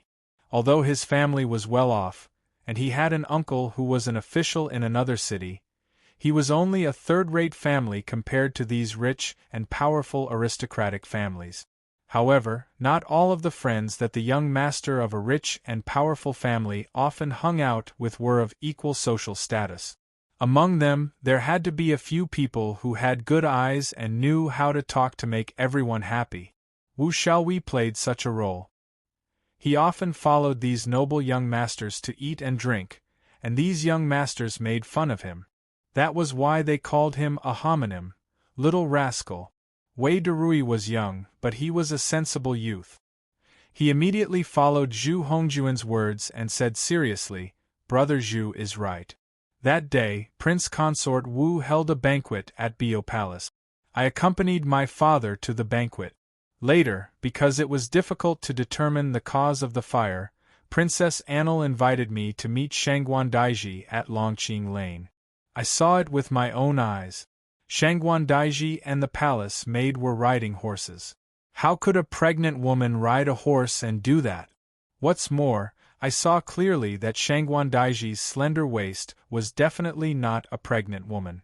This kind of false rumor must not be echoed by others. Zhu Hongjun was respected as the eldest brother, but his family's status was not high. He was tactful with others. Wei Derui was young, but his status was high. The leaders of the Guanlong family were the Fan Chuan, Wei, and Du families. His Wei family's status was higher than the Du family's, so he didn't speak so politely to Wu Xiaohun. Wu Xiaohun blushed at his words. I was just joking around," he said shyly. Wei Derui said seriously, "How can you joke about something like this? This is a matter of ruining someone's reputation. If it's more serious, it might bring disaster to someone. There are many officials in our families, so we should be more cautious. Besides, Shangguan Daiji belongs to my Guanlong family. We are all in the same boat. Shouldn't we protect him?" His words made Wu Xiaohuan's face turn red and he was speechless. Unexpectedly, Du Wentian, who was lying on a beauty's thigh and was half drunk and half awake, heard their conversation. Du Wentian had always thought that his goddess ignored him because he had provided false information. But he saw it with his own eyes that day. He still didn't believe that he was wrong. She was still the same person. If she wasn't pregnant, would the Wanner be so bored that she stuffed a pillow in her stomach? He was the one who spread the news, but Wei Derui said that it was nonsense. Du Wentian didn't like to hear that.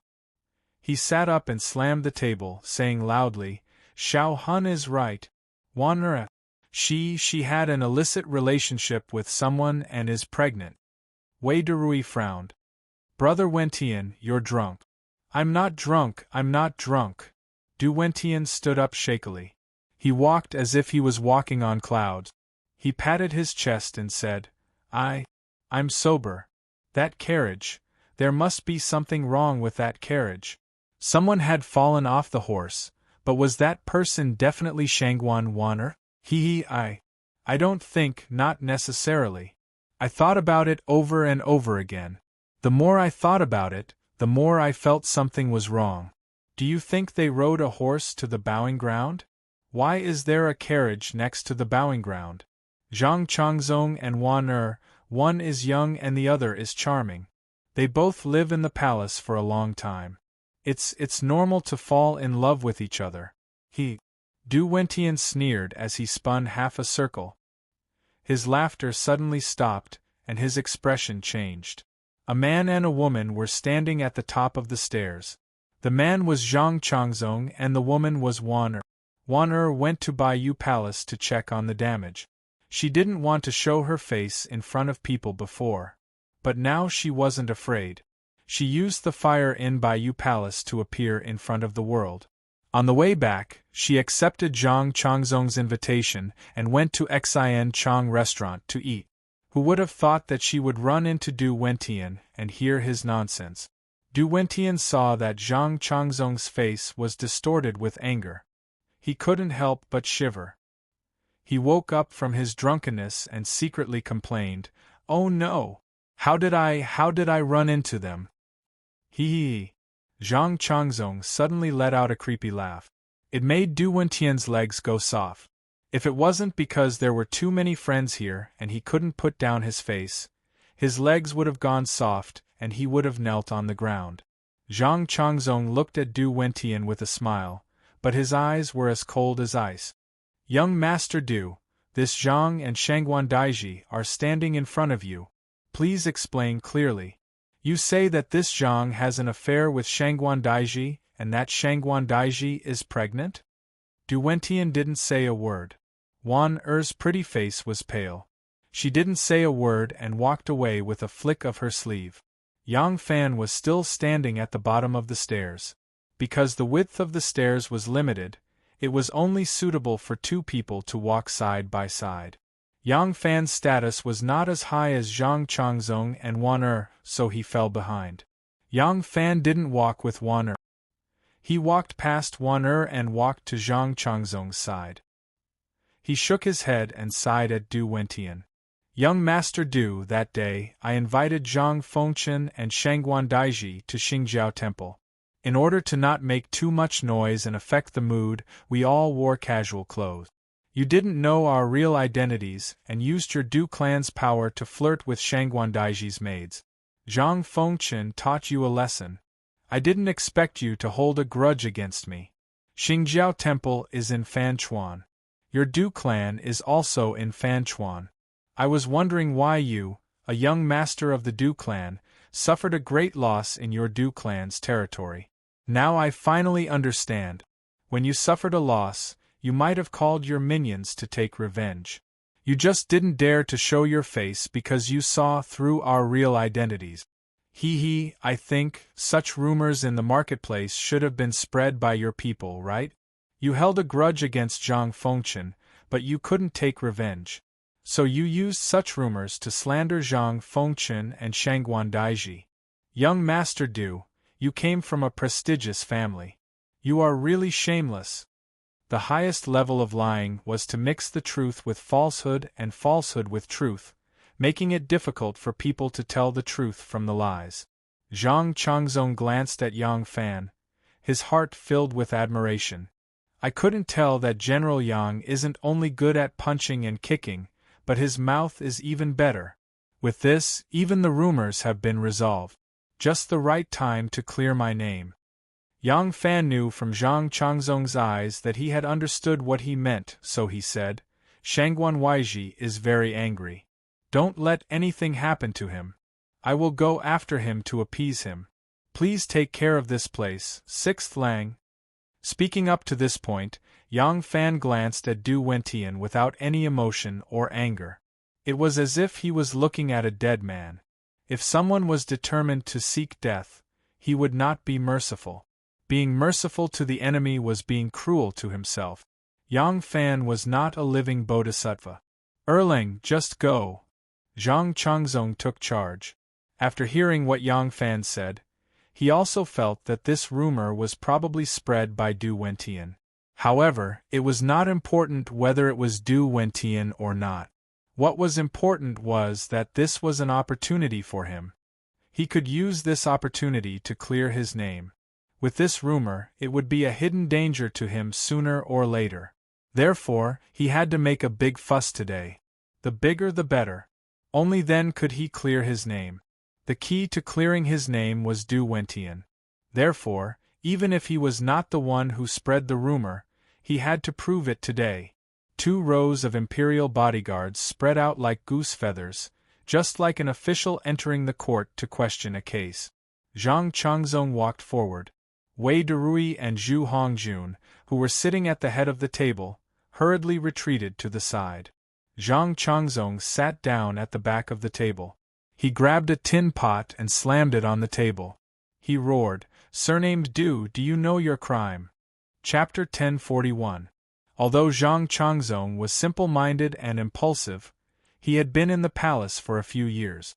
Even if he had only heard or seen some things, his intelligence had been raised. Yang Fan's words had woken him up, and he knew what to do. When it comes to rumors of love affairs between men and women, most of the people involved will fall into such an awkward situation. If you think that you are innocent and disregard it, others will think that you are guilty. If you try to refute it, others will still think that you are guilty. In the end, this was because most people had a dark side in their hearts. If you didn't defend yourself, it would only get worse. How could you confess? However, this was a great opportunity. Du Wentian had a grudge against him, so he could lock the rumor maker onto Du Wentian. Once the rumor was exposed, Zhang Changzong would have a chance to clear his name and reverse the situation. Xinchang Restaurant was a famous restaurant in Chang'an. There were many customers coming and going, so the news spread quickly. When Du Jingting, who was far away in Fanchuan in the south of the city, received the news and hurried to Xinchang Restaurant, he found that the restaurant was full of people, both inside and outside, and even the building across the street. Du Wentian knelt in front of Zhang Changzong, his cheeks swollen from the slap. He was still slapping himself. Zhang Changzong stared at him coldly. If Zhang Changzong didn't tell him to stop, he wouldn't dare to stop. He didn't even dare to hold back. His face and courage disappeared without a trace in front of Zhang Changzong's dominance. In the beginning, he still cared about his dignity and was afraid of being ridiculed, but in the face of Zhang Changzong's torture and beatings, and the serious consequences of Zhang Changzong's investigation, he had no choice but to yield. When he lowered his head and apologized to Zhang Changzong, admitting that he was the one who spread the rumors and maliciously slandered Zhang Changzong, he no longer had the courage to resist. His only thought now was to hope that Zhang Changzong would calm down and let him escape. There were always people in this world who overestimated themselves and thought they could handle the world alone. But when they provoked someone they shouldn't provoke, they realized they were nothing. Wu Zetian favored Zhang Changzong far more than Xuehuai. In the past, Xuehuairen had been domineering. Princes and dukes would lead horses and fall stirrups for him, beat high officials at will, whipped imperial censors on the street, and punched the prime minister in the army. Second Zhang had never behaved so arrogantly, not because he couldn't, but because he wasn't a nouveau riche like Xuehuai. Second Zhang had never behaved so arrogantly, not because he couldn't, but because he wasn't a nouveau riche like Xuehuai. Although the Du family of Fanchuan was not as powerful as it was in the past, it was only relative to its past glory. It was still a political family with great potential power. However, Zhang Changzong did not care. He was a strong dragon and was not afraid of this local snake. When Du Jingting hurriedly walked into Xinchang Restaurant, he immediately saw his son kneeling in front of Zhang Changzong, his cheeks already red and swollen. Du Wentian was in a daze and didn't even see his father walk in. He was still slapping himself, and each slap felt like a slap to Du Jingting's face. The crime of slander had been officially established in the Qin dynasty. Later, Emperor Wen of the Han dynasty issued decrees to abolish the crime, but it was repeated until Emperor Wen of the Sui dynasty decreed that the crime of slander should never be heard of again. Later on, the criminal laws of the Tang and Song dynasties didn't include the crime of slander.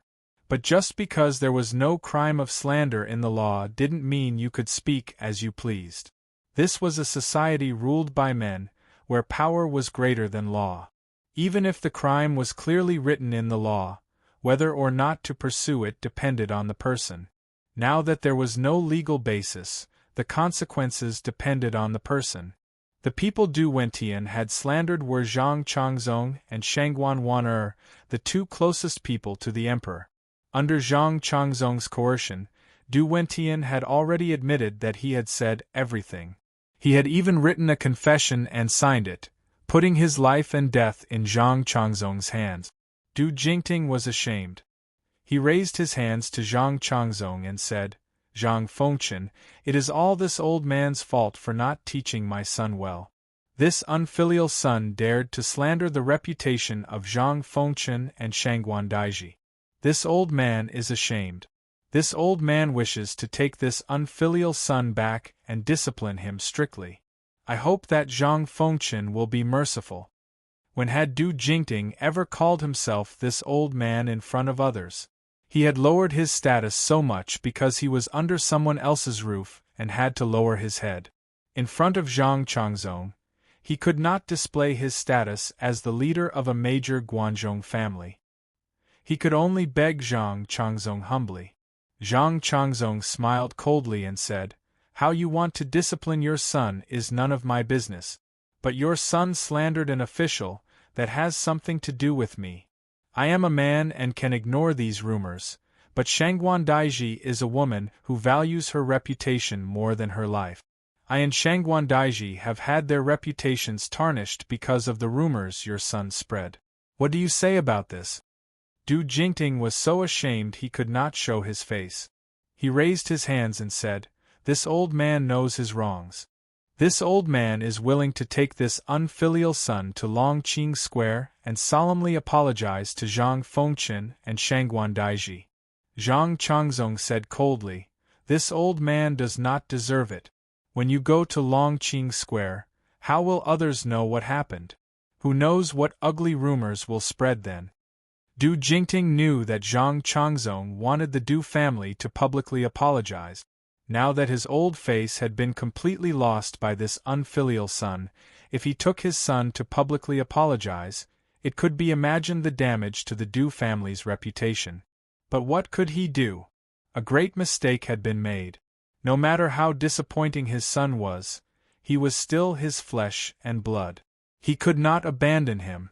Du Jingting could only swallow his anger and say, "This old man is willing to invite the nobles of Chang and the nobles to come out and be witnesses to correct the name of Zhang Fengchen and Shangguan Daiji." Zhang Changzong laughed at the sky and said, "Fine, this old man is not an unforgiving person. But the island in the center of the lake cannot accommodate so many of you. If another fire happens, this old man has no money to compensate the Lu family magistrate. How about this? Doesn't your Du family have a large residence in Ani Square? Let's choose that place." Du Jingting was shocked.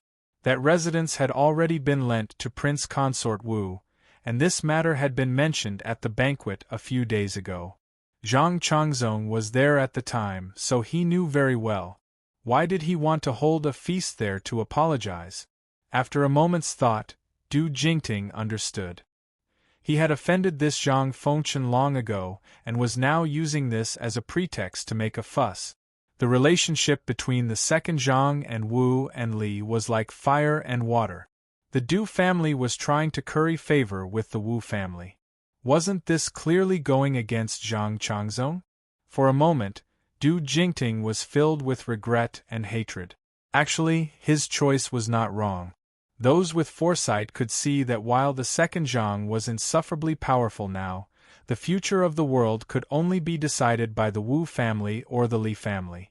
Currying favor with Wu Chongxuan was equivalent to boarding the Wu family's ship and tying the Li family's ship. It could be said to be a clever move. However, although his calculations were good, he had missed one point. The second Zhang, who was bound to fall in the future, was still more powerful than the Wu and Li families. He had chosen too early. It wasn't that his choice was wrong, but that he hadn't grasped the timing well. He shouldn't have made his position clear so early. If time could be reversed, Du Jingting definitely wouldn't have made such a clear choice so early. However, it was too late for him to say anything now. If he did as Zhang Changzong instructed, he would have to kick Prince Consort Wu and his wife out of the house. This would definitely offend Prince Consort Wu.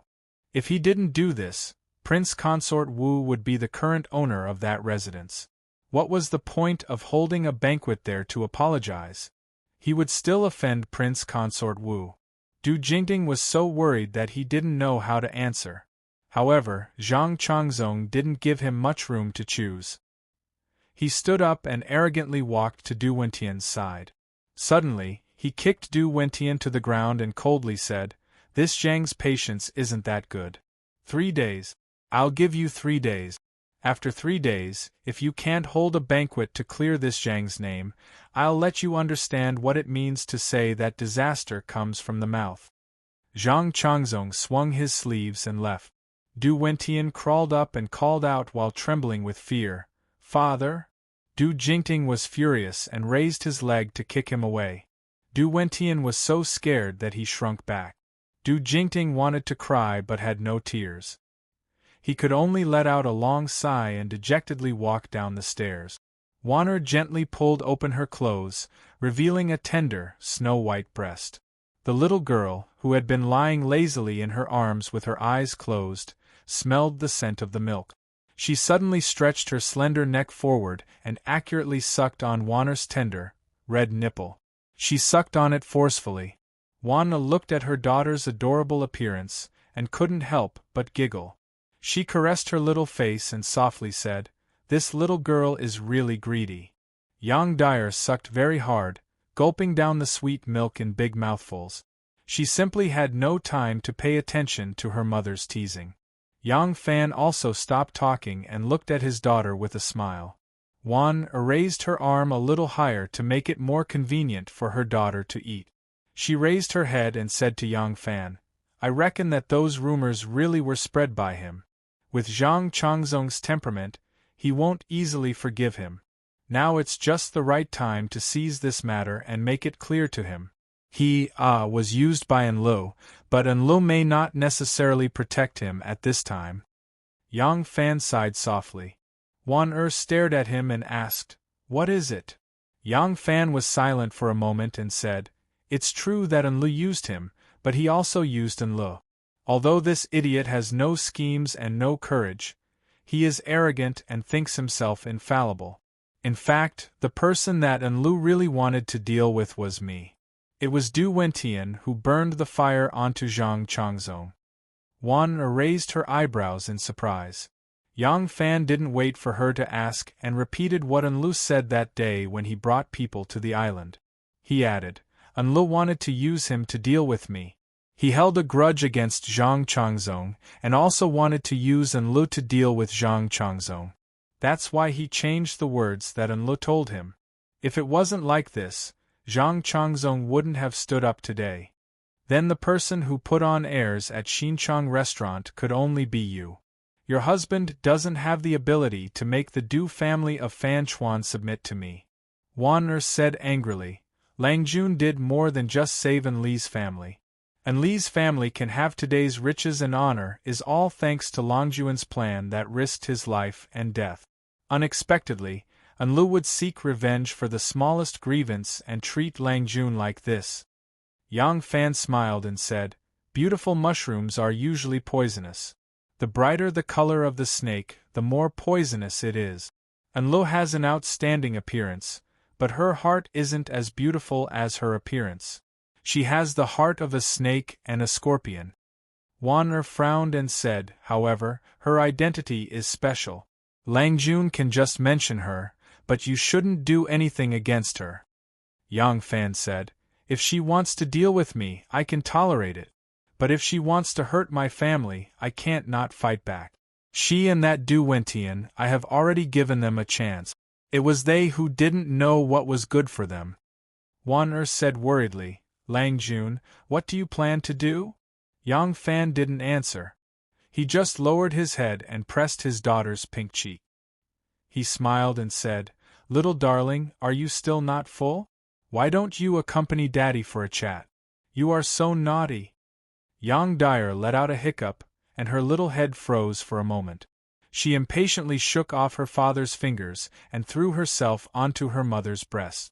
Yang Fan and Wan both laughed. Wan glared at him coquettishly and said, it's fine if you don't want to say it, but you have to be extra careful. You don't just have yourself.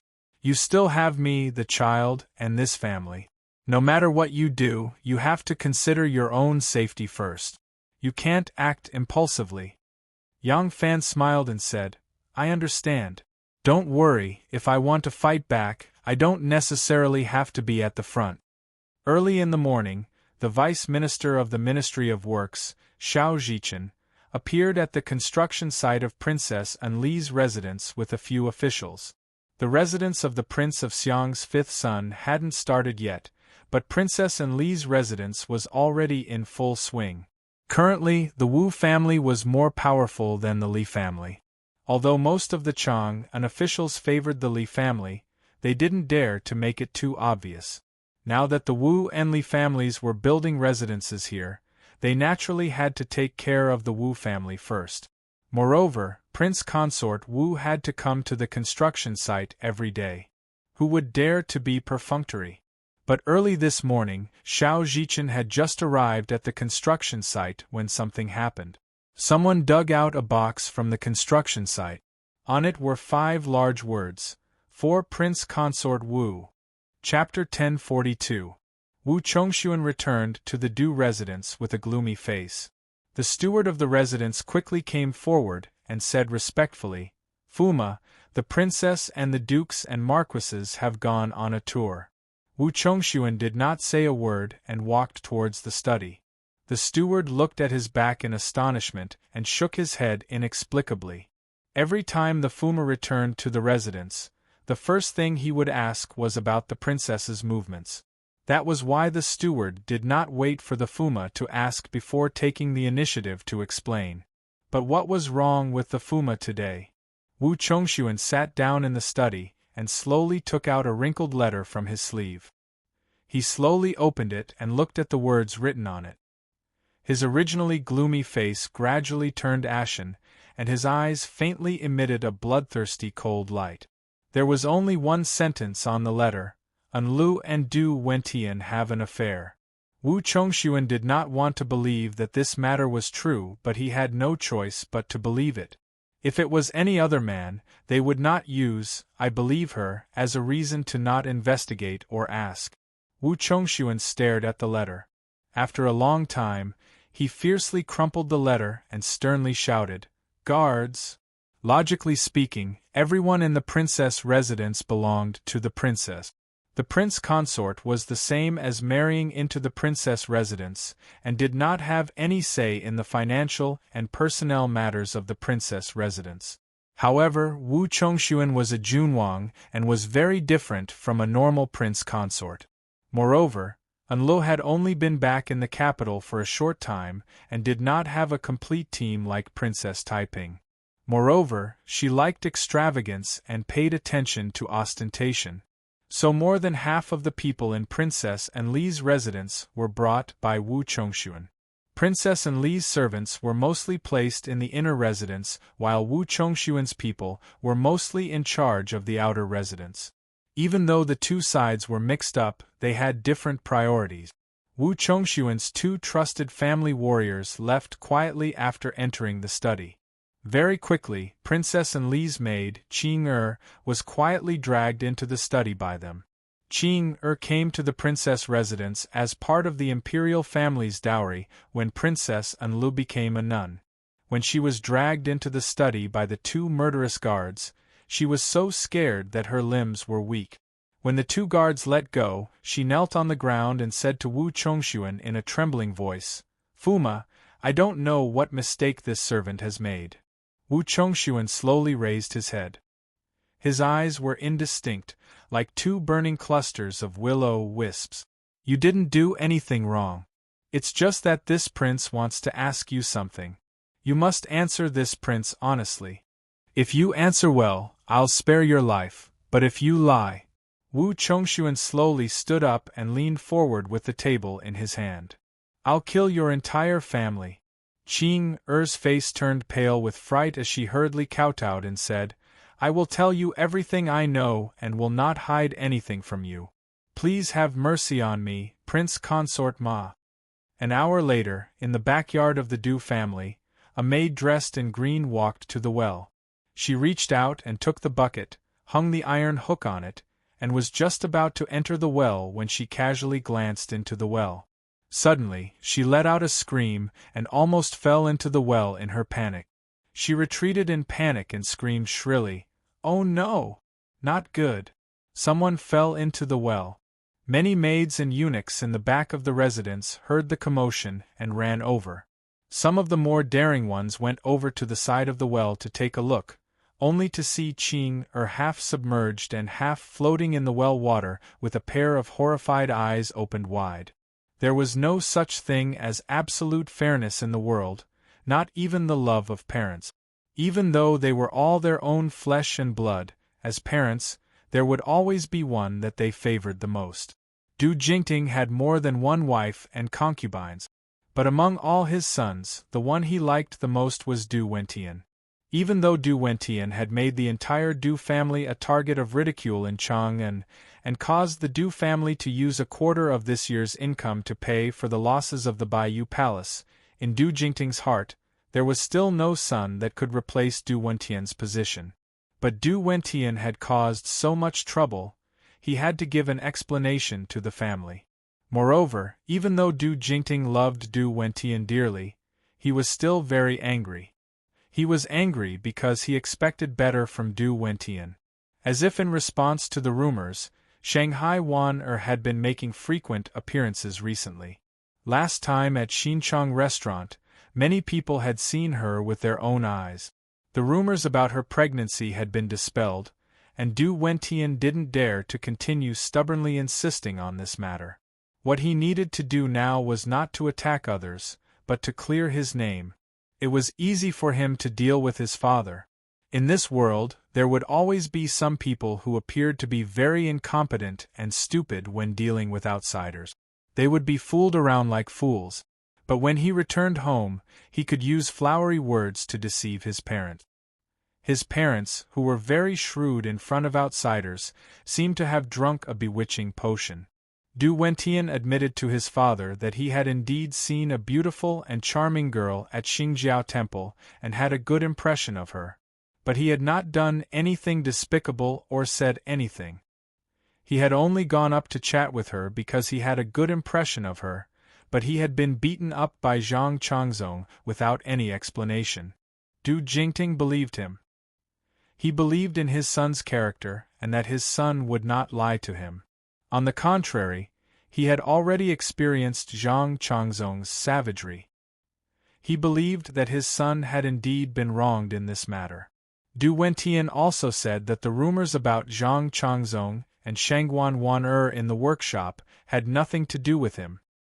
He had only heard about these rumors from others, and he had no intention of spreading them to slander them. It was only because Zhang Changzong had been relentless in the Bio Palace.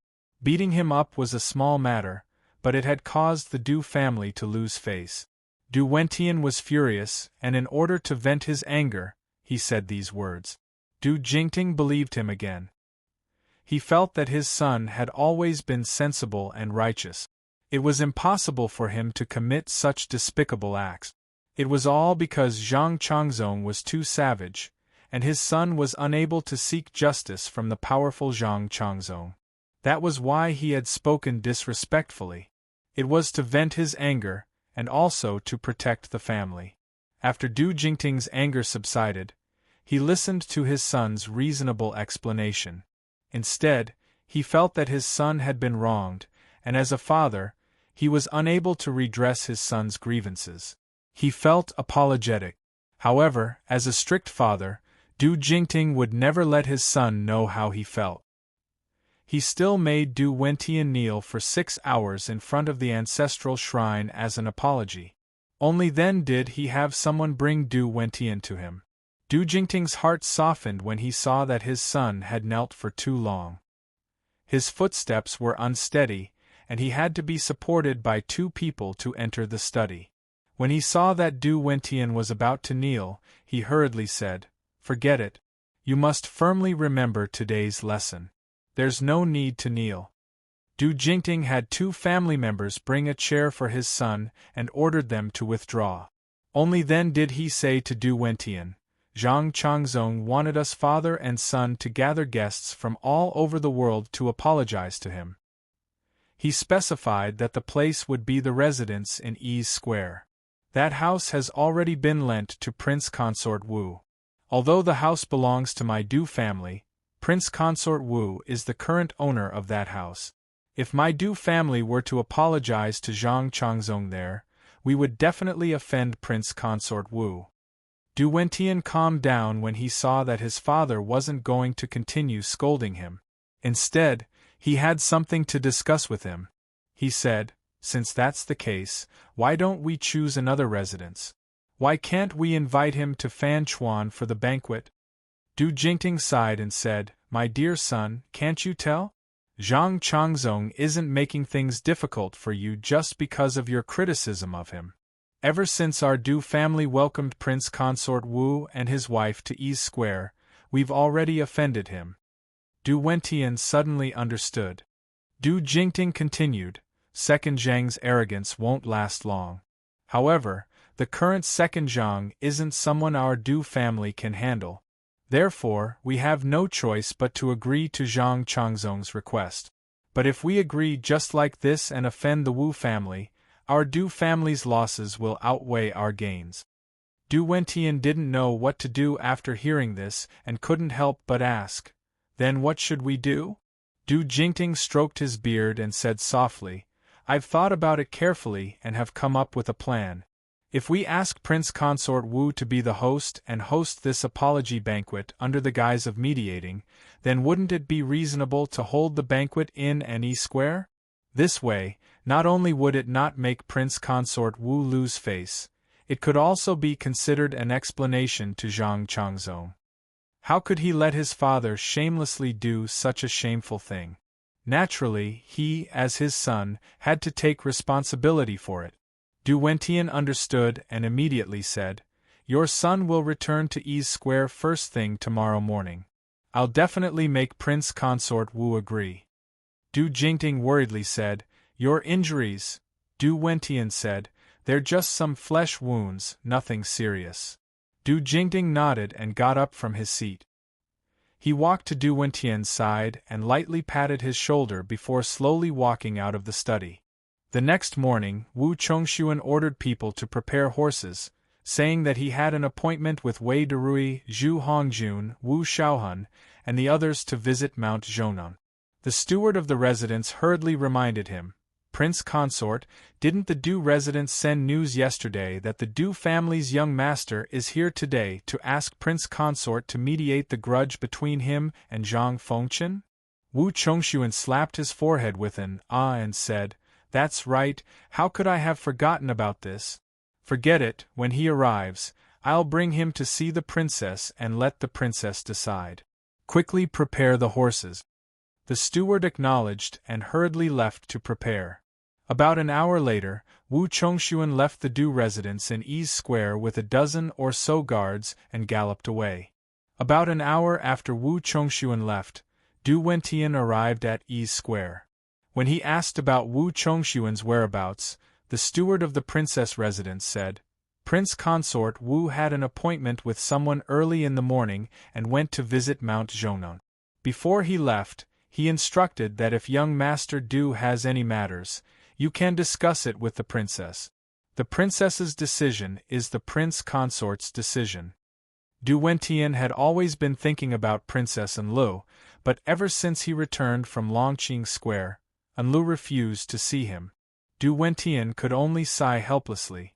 Now that he heard that he had a chance to see Princess Enlu openly, Du Wentian was overjoyed and hurriedly said, "If that's the case, I'll have to trouble the steward to inform the princess that Du Wentian requests an audience." The reason why Princess Enlu seduced Du Wentian was because he was handsome, generous, and attentive, which suited her very well. Moreover, if she wanted to assassinate Yang Fan, she would need to rely on Du Wentian. Unexpectedly, this person was strong on the outside but weak on the inside. In bed, he could not be called a great man and could not do anything well. Enlu was disgusted and naturally abandoned him. After Princess Enlu refused to see Du Wentian again, the news from the outside kept coming into her ears. Only then did she know that Du Wentian had tampered with her plan without permission and replaced the adulterer Yang Fan with Zhang Changzong.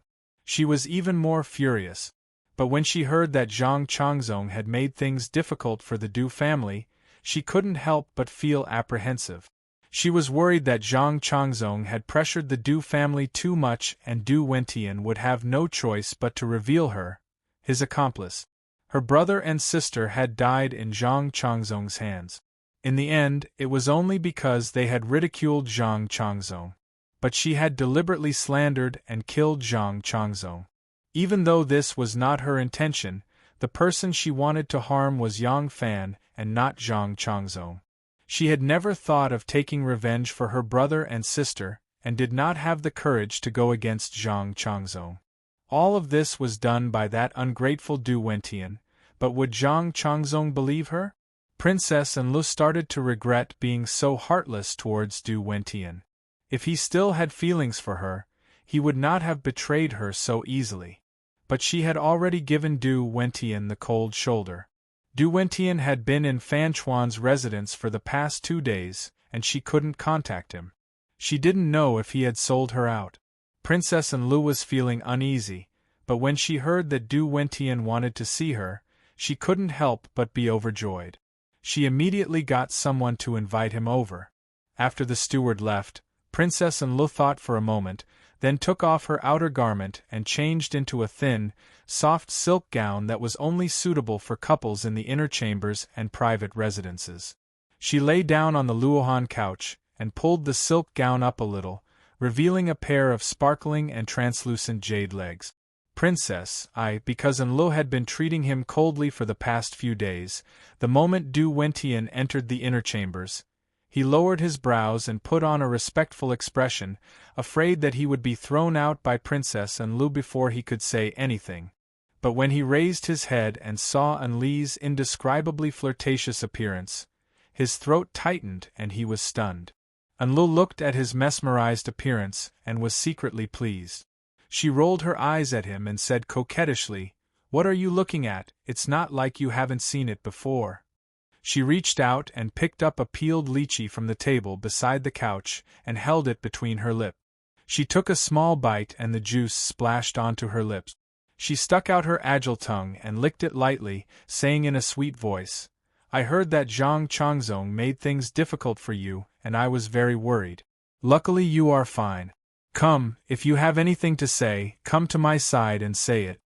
Enlu patted the side of the couch with lustful eyes and moved her thighs slightly. Her posture was indescribably seductive. Du Wentian's face turned red and he swallowed his saliva with difficulty. He slowly took 2 steps forward and said with a trembling voice, "Princess." Before he finished, he pounced over like a hungry wolf. The sound of hoofbeats in front of the Du residence was like the rain. Wu Chongshuan, who was said to have gone to Mount Zhongnan, suddenly appeared. Wu Chongshuan's horse had not yet stopped when 2 strong warriors jumped off their horses and went to the front of Wu Chongshuan's horse. One grabbed the reins and the other knelt on one knee. Wu Chongshuan tilted his leg and stepped on the warrior's back. In 2 steps, he leaped up the stairs and rushed inside. His hand was still tightly holding onto the horse whip. More than 10 armed guards followed him in. When the doorman saw that the prince consort had returned, he hurriedly came forward and said with a smile, "Prince consort, didn't you go to Mount Zhongnan? Why are you back so soon?" Wu Chongshuan's face was as calm as water and said loudly, "Stop talking nonsense," and immediately closed the door. Wu Chongshuan rushed to the back of the residence with 5 or 6 guards following closely behind. The rest of the guards rushed to the west wing. Ever since the residence was lent to Wu Chongshuan, the people in the residence had changed. However, the west wing was still empty. In the past, Du Wentian and his entourage lived there. Now that Du Wentian was here, his entourage also went there to rest. Chen Jiao and 3 other Du residence guards were sitting and chatting under a tree in the courtyard. Suddenly, a few guards from the princess's residence rushed in. He recognized one of them and greeted him with a smile. "Brother Dan, why are you in such a hurry? What's the matter?" That guard surnamed Dan usually talked and laughed with him and had some friendship with him, but at this time, his face was dark and he didn't say a word. When he got close, he suddenly leaped up and dashed in front of Chen Jia. Before Chen Jia could react, he kicked Chen Jia's chest, causing Chen Jia to let out a muffled groan and his whole body was sent flying. Chen Jia fell to the ground with a bang and spat out a mouthful of blood. He said with a dying breath, Brother Dan, what are you doing?" The one surnamed Dan shouted sternly, "Capture all of them!" The other 3 Du residence guards had just put their hands on the hilt of their swords when a few sharp long swords were already at their necks.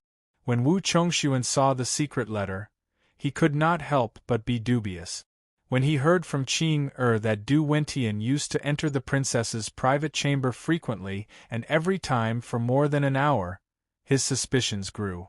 But just based on these, he did not dare to be sure and did not dare to question Enlu without any concrete evidence. To catch a thief, to catch a thief, to catch an adulterous couple, he must have concrete evidence. Wu Chongshuan moved like the wind and along the way, he would rush away any maids or palace servants he saw. When he finally rushed to Princess Enli's door, he suddenly hesitated. He had placed eyes and ears on the streets beforehand, and the moment Du Wentian entered the residence, he hurried back. His speed was a little too fast. Even though Du Wentian and Enlu had an affair, he had other important matters to attend to today. The 2 of them would not be in a hurry to make up just because of the passion of adultery? If he were to barge in now and the 2 of them were just sitting and chatting, speaking of Wu Chongshuan's henpecked nature, there was no one else in the world that could compare to him. Now that he was at the crucial moment to catch the adulterous couple, he became timid, afraid that he would not be able to catch anything and would be scolded by Enlu. Just at this moment, he faintly heard an ecstatic moan coming from the room. Wu Chongshuan's heart shook and without thinking, he pulled open the barrier door.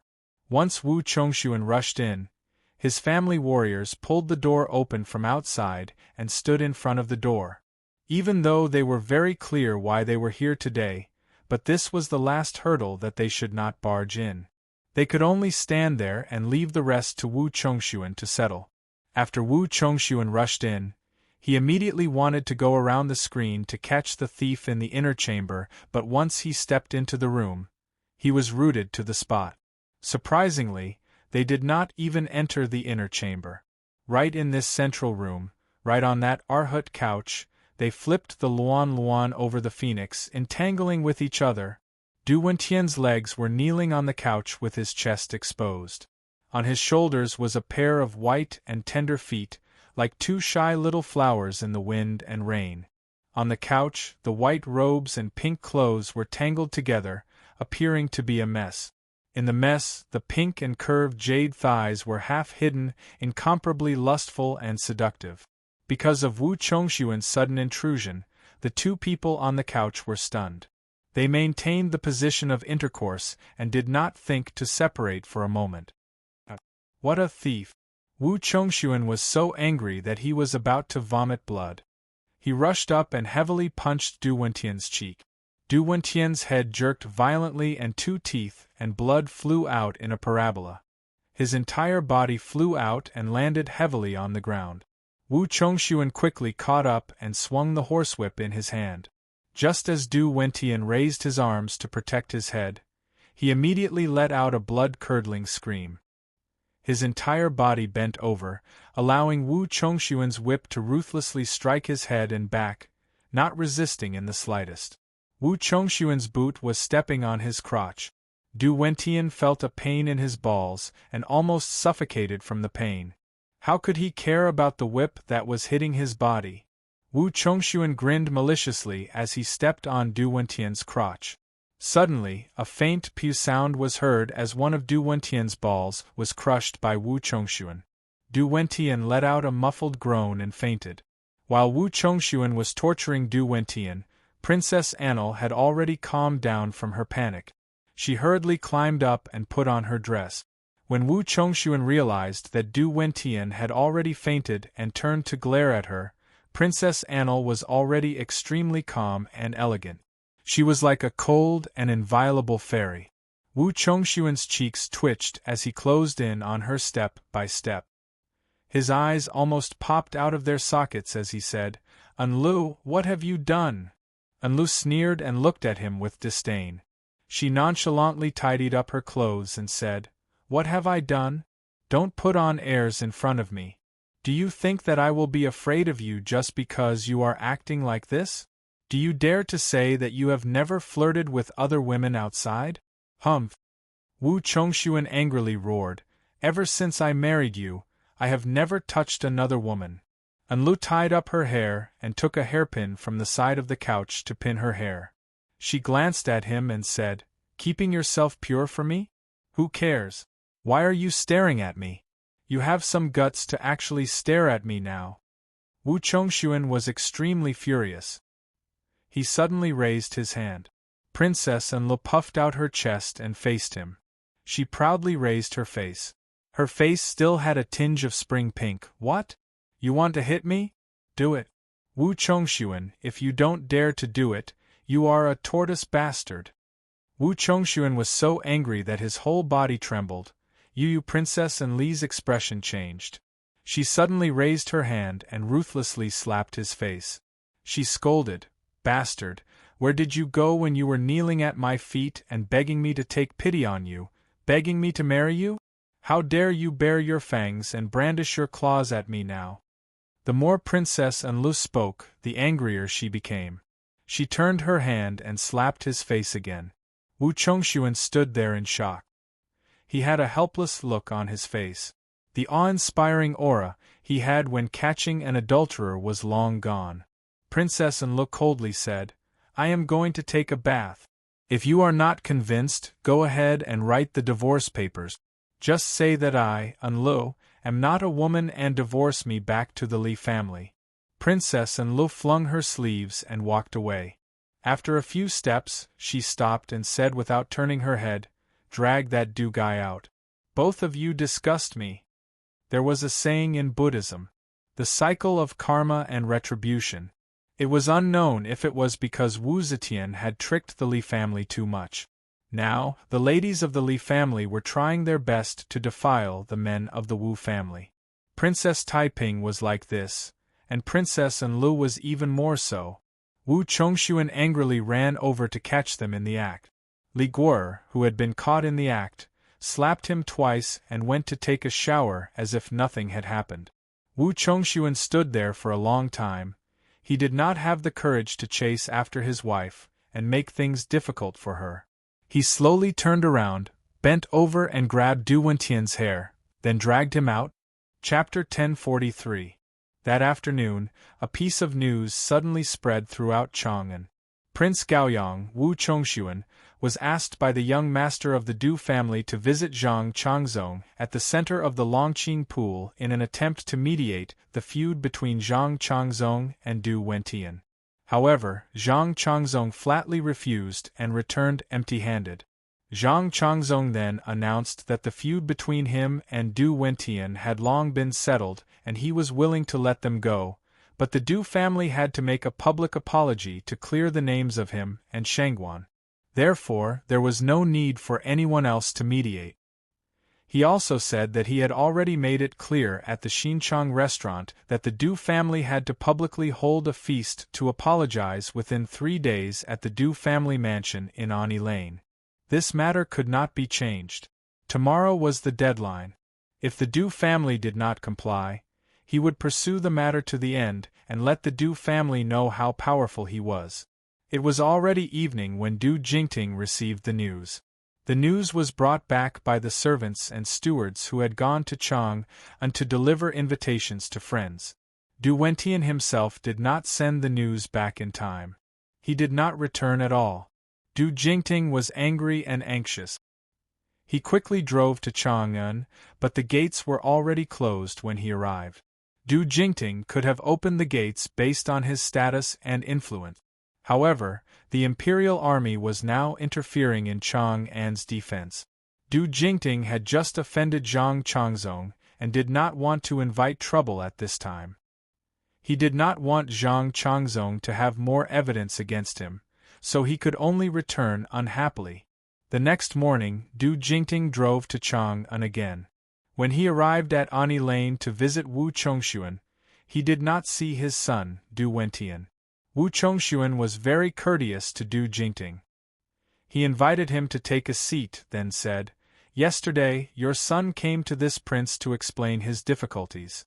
This prince knows very well that Zhang Changzong's actions are not only to make things difficult for your Du family, but also to show his power to this prince.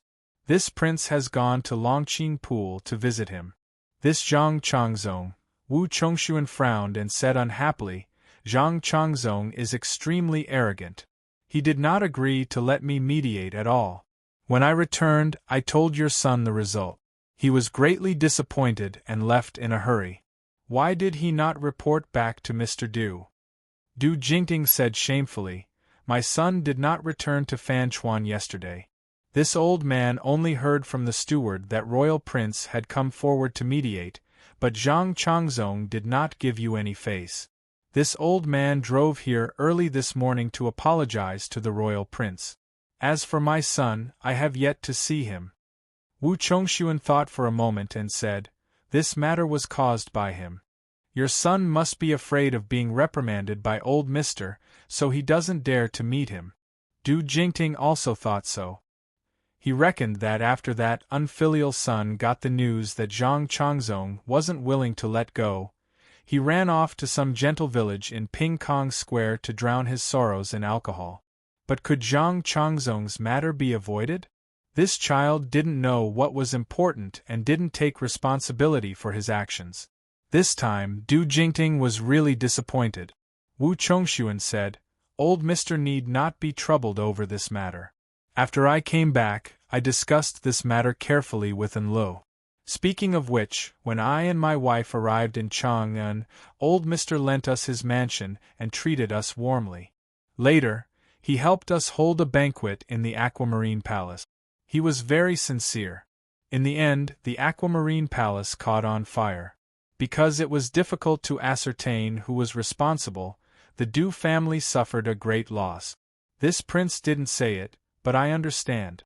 Now that Zhang Changzong is so aggressive, it's admittedly because young Master Du said the wrong thing, but does he really think that this prince can't see through his intentions? Mr. Du, you can take this mansion and use it." Du Jingting had come because of this difficult matter, so he was both surprised and delighted to hear this.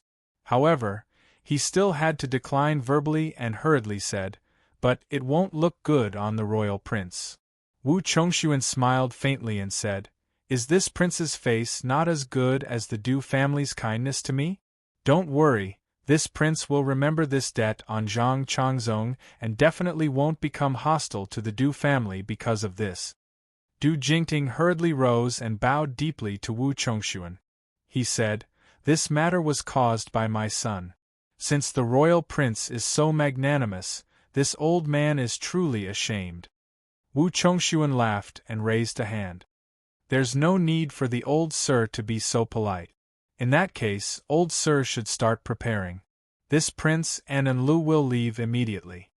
Du Jingting said uneasily, It's still early in the morning.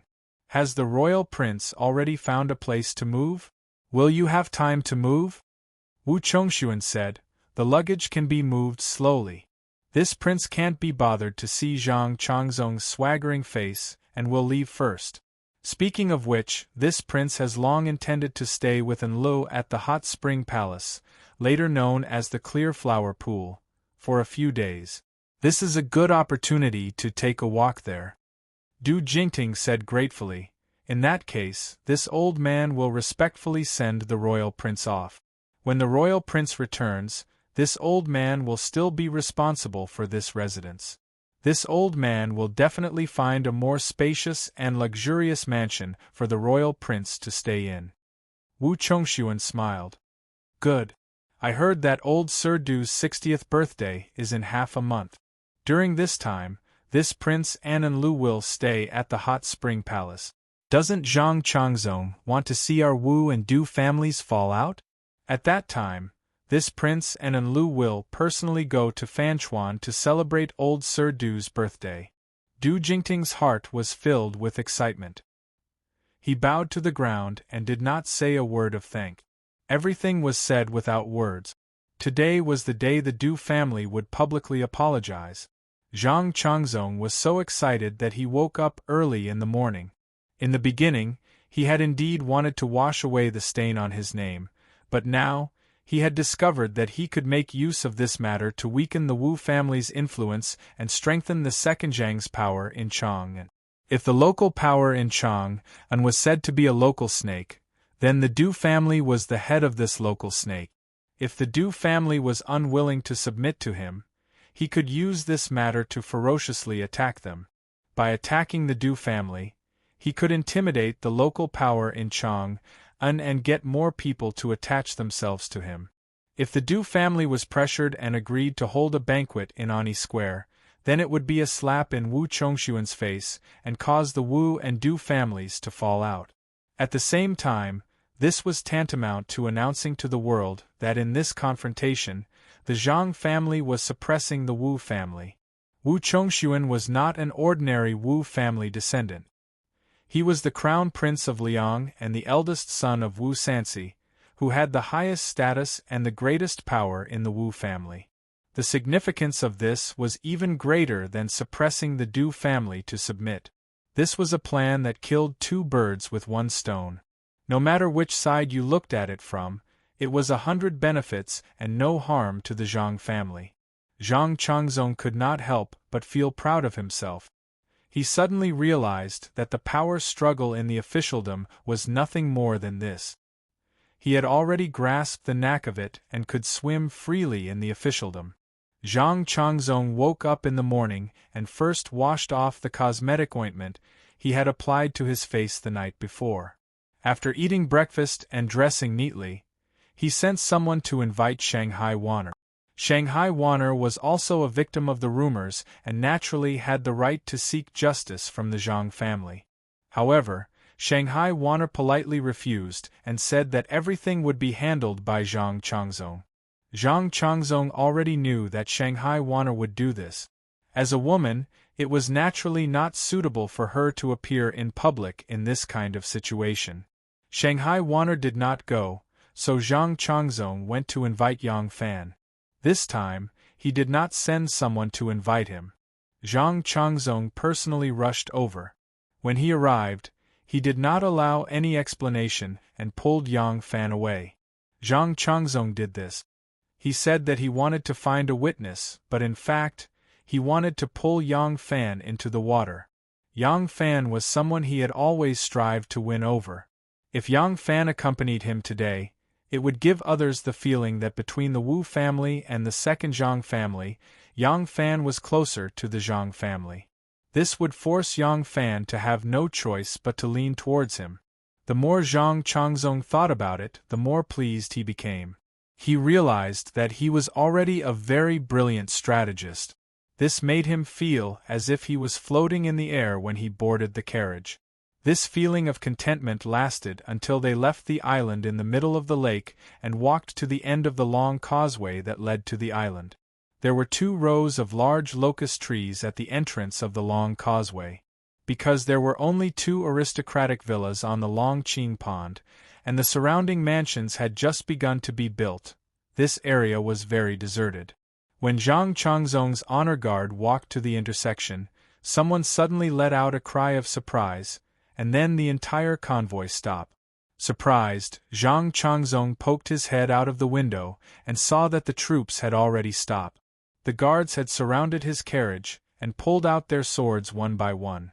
Zhang Changzong quickly retracted his head, but he immediately realized that it didn't seem like he was being attacked. Moreover, the guards had already formed a tight defense, so there wouldn't be any danger. Zhang Changzong poked his head out again and looked in the direction that the crowd was looking at. He could not help but cry out in surprise. He found that there was a person hanging from the branches of the old locust tree on the roadside. That person had long hair and was wearing a blood-stained robe. His feet were hanging in the air and his body swayed gently with the breeze. Yang Fan quickly got out of the carriage and ordered the guards to untie the person hanging from the tree. Zhang Changzong's guards did not move from the carriage. Ren Wei jumped up and waved his sword in the air, cutting off the belt tied to the tree branch. There were another 2 guards below who accurately caught the person falling from the tree. As soon as the hanging person was caught in their hands, they knew that this person could not be saved because his body was already stiff. Yang Fan walked over under the protection of several guards. Ren Wei brushed away the long hair covering the person's face. Yang Fan leaned over to take a look and could not help but gasp. Zhang Changzong leaned out the window and raised his voice. Erlang, can the person who hanged himself be saved? If it can't be saved, just ignore it. Go to the front and inform Basho to report to the authorities.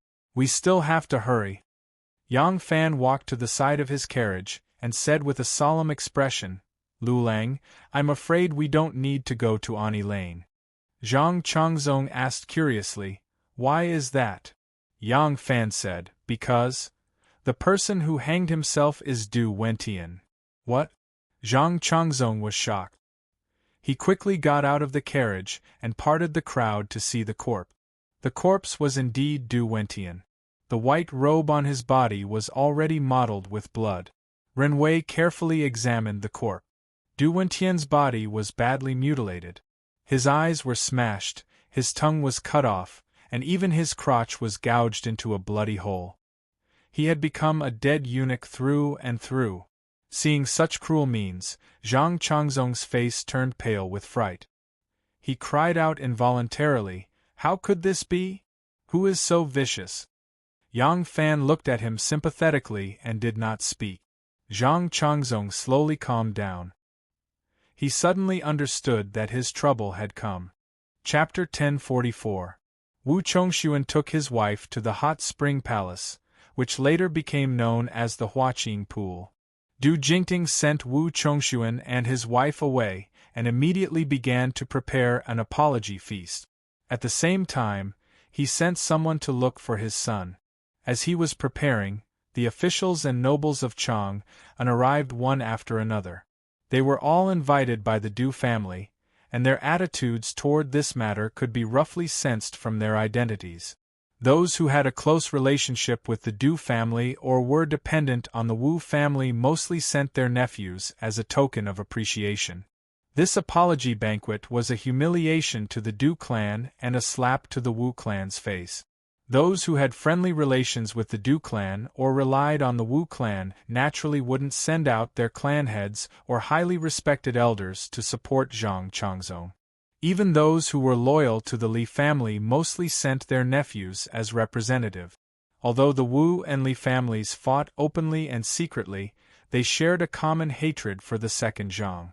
The 5 sons of the Prince of Xiang only sent their youngest brother, Li Longfan, to go through the motions.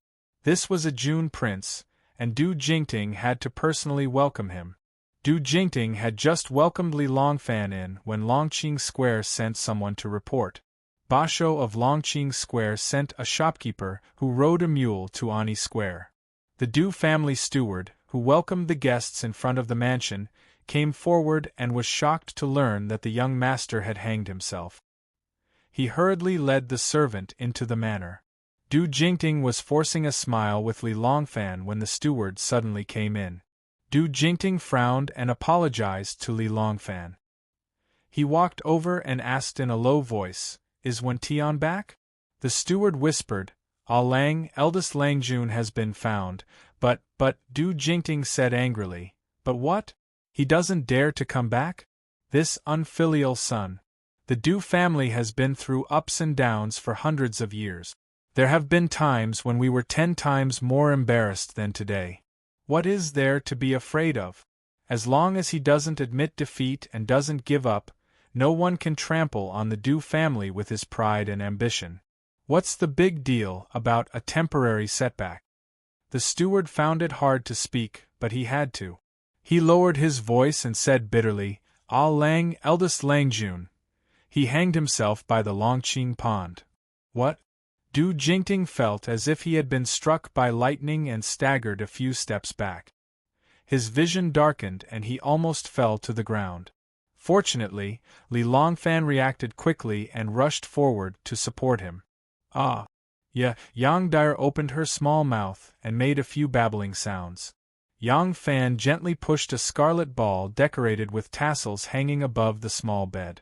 The red ball swayed, and Yang Dyer immediately stopped making noises. She just stared at the red ball blankly with a pair of lacquered eyes. Warner stood at the side and smiled. "Dyer is more obedient than her sister when she was young. I remember when Si Rong was her age. Although she wasn't as naughty as Nianzu, she still cried a lot." Xiao Man was exhausted. "Dyer is very obedient. As long as she is fed and clean, she will not cry or make a fuss. At most, she will squeak a few times. Once you coax her, she will become obedient." Yang Fan smiled and said, "It's her own good to have children. Dyer is indeed obedient, but if she is more naughty than Si Rong, you should praise her for being lively and energetic." Wana wrinkled her nose at him. She bent down to look at her beloved daughter and kissed her on the cheek. She raised her head and saw Yang Fan's thoughtful expression. She knew his mind was wandering. She didn't know what he was thinking about. She stopped smiling and asked with concern, "What is it? Is the matter with Du Wentian very troublesome?" Yang Fan shook his head and said, "Even if there is trouble, it's not my trouble. I am thinking about something else." Yang Fan gently stretched out a finger and touched Dyer's palm. Dyer, who was looking at the red ball curiously, immediately held his finger with great strength. Her eyes did not move away from the red ball, but she had already opened her mouth and showed a silent smile. Her smile was a natural reaction of happiness. It was not because she knew that her father was teasing her. Yang Fan still smiled back at her and said slowly, "I am thinking about should this trouble fall on Zhang Changzong or Wu Chongxuan. Of course, Zhang Changzong should be the scapegoat." Shenmu rested his head on Chi-Chi's soft and plump thighs. His precious son was trying his best to climb over his thighs. His chubby arms and legs struggled for a long time, but the thighs in front of him were like a huge mountain that he could not climb over. The little boy angrily raised his head and howled. Chi-Chi wanted to help him up, but Shenmu pushed her away and said, "Don't worry about it. Let him climb on his own. This son should not be spoiled. Otherwise, when he grows up, he will become a piece of trash like Du Wentian. That would be a disaster for us." Chi-Chi glared at him and said unhappily, "Go! My son will not grow up to be that kind of wastrel." But in the end, she did not help her son. The little boy howled. Seeing that his parents were not willing to help, he widened his eyes, pursed his lips, and continued his great undertaking. Chi-Chi combed her hair and said softly, "Why do you think it is better to let Zhang Changzong be the scapegoat?" Shenmu said leisurely, "What good is there if this matter is revealed? The Du clan would hate Wu Chongxuan for this, but so what if he hated Wu Chongxuan? Even if Wu Chongxuan killed Wu Chongxuan to vent his anger, Could the Du clan really use the heir of Prince Liang as an apology? The final result of this matter is that the Wu family, the Li family, and the Du family will become the laughingstock of the world. The Du family, as a large family in Guangzhou, will become enemies with the Wu and Li families. The Wu and Li families will completely break off this marriage alliance because of Li's adultery, allowing the second Zhang family to reap the benefit. The second Zhang family is the biggest variable in the future and is also the variable that we cannot control. Promoting the Wu and Li families' alliance and eradicating the second Zhang family's influence is a plan that we have long formulated. We cannot change it casually. Letting him be the scapegoat is the most beneficial for us. Chi-Chi patted her son soft but to show encouragement and said to Shen-Mu, "Are you going to tell Yang Fan this?" Shen-Mu said, "I do not need to tell him anything, and he does not need my guidance or teachings. He is telling me this matter to tell me that he has already created an opportunity for us. It is not convenient for him to make an appearance, and I should add fuel to the fire. I will make use of this matter to promote the alliance between the Guangzhou local factions and the Wu and Li clans." Chi-Chi sighed and said, "I really do not understand men like you. Why can't you just say it directly? Why do you have to beat around the bush?" Shen-Mu smiled and said, "Because he similarly does not want to give me the feeling that the obvious sect is still leading the hidden sect. Treating each other with respect is the foundation to maintain the peace between our two sects, and not relying on our personal friendship. A woman with long hair and big, but like you will naturally not understand such matters." Chi-Chi rolled her eyes at him. It wasn't that she didn't understand, but she wasn't interested in such matters. Her interest was in gossip. She curiously changed the topic and asked, "What about Wu Chongxuan? What is he doing now?" Shen-Mu said lazily, "Him? He and Enlu went to the hot spring palace to take a mandarin duck bath." Chi-Chi's eyes let out an excited glow. "His wife is having an affair, and he is still going to take a mandarin duck bath? Is he so ambitious? Do you think he will find a chance to drown Enlu?" Shen-Mu said indifferently, "The Clear River Fang clan is a prestigious clan in Shandong, and Fang Xianling is a famous minister. He is in charge of all the departments and has been in charge of government affairs for 20 years. His power is enough to overturn the court, but his daughter-in-law, Princess Gaoyang, is having an affair with a monk, and his son, Fang Yai, is actually guarding the door. He has great power in the imperial court. I always felt that this matter was exaggerated. How could there be such a man in this world? Now, I believe that a person with balls might not necessarily be a man." Chi-Chi burst out laughing and said, "No way. I feel that Wu Chongxuan is able to endure what others can't. He is an outstanding man. You should learn more from him." Shen-Mu looked at her and said, "You want me to learn from him? What are you trying to do?" Chi-Chi winked at him mischievously and said, "If you are like him, wouldn't I be able to have an affair confidently and confidently?" Shen-Mu narrowed his eyes and revealed a dangerous expression. "Who do you want to have an affair with?" Chi-Chi tilted her head and calculated. "I can have an affair with anyone. For example, Yang Fan. How about it? Look, he's younger than you, more handsome than you, and he's in a position of power just like you.